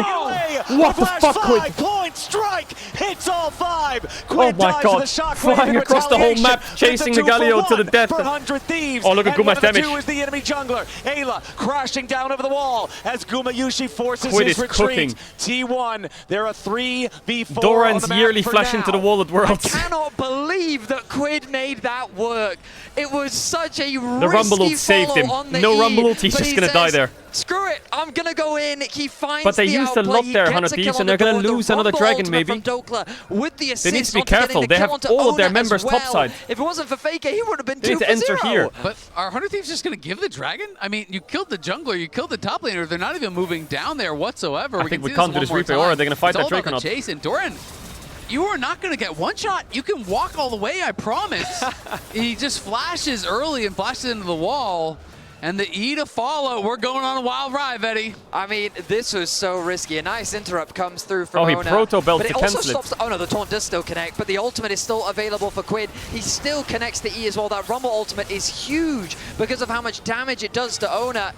It ends up being 2 kills, but we're back to live. The dragon started there's a off. Drake fight, All right, Drake fight, T1 Drake fight. going after the Drake. Pantheon's 100 far, Thieves no on the ult, the Drake is approach. dead. T1 T1 have it, down to 100%, and Quid is 40% zoned. HP. Doran keeping It's Quid bad, away it's really off bad the for right 100 side Thieves. pincer.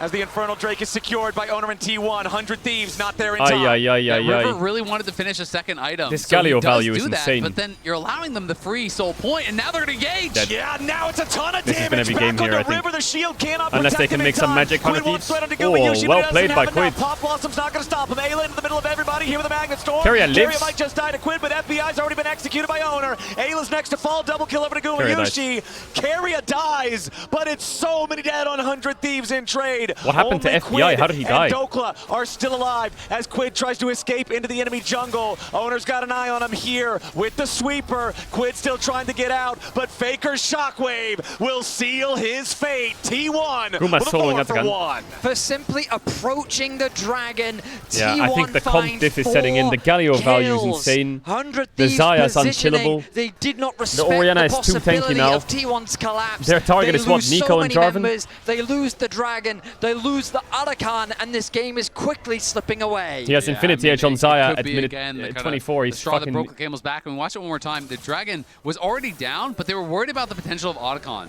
So River has the 2 items. He moves over here, but Dokla's not with him. FBI's not Did with him. Guma It's just such send it a on good FBI? engage from T1. Start the fight very early. Owner then just locks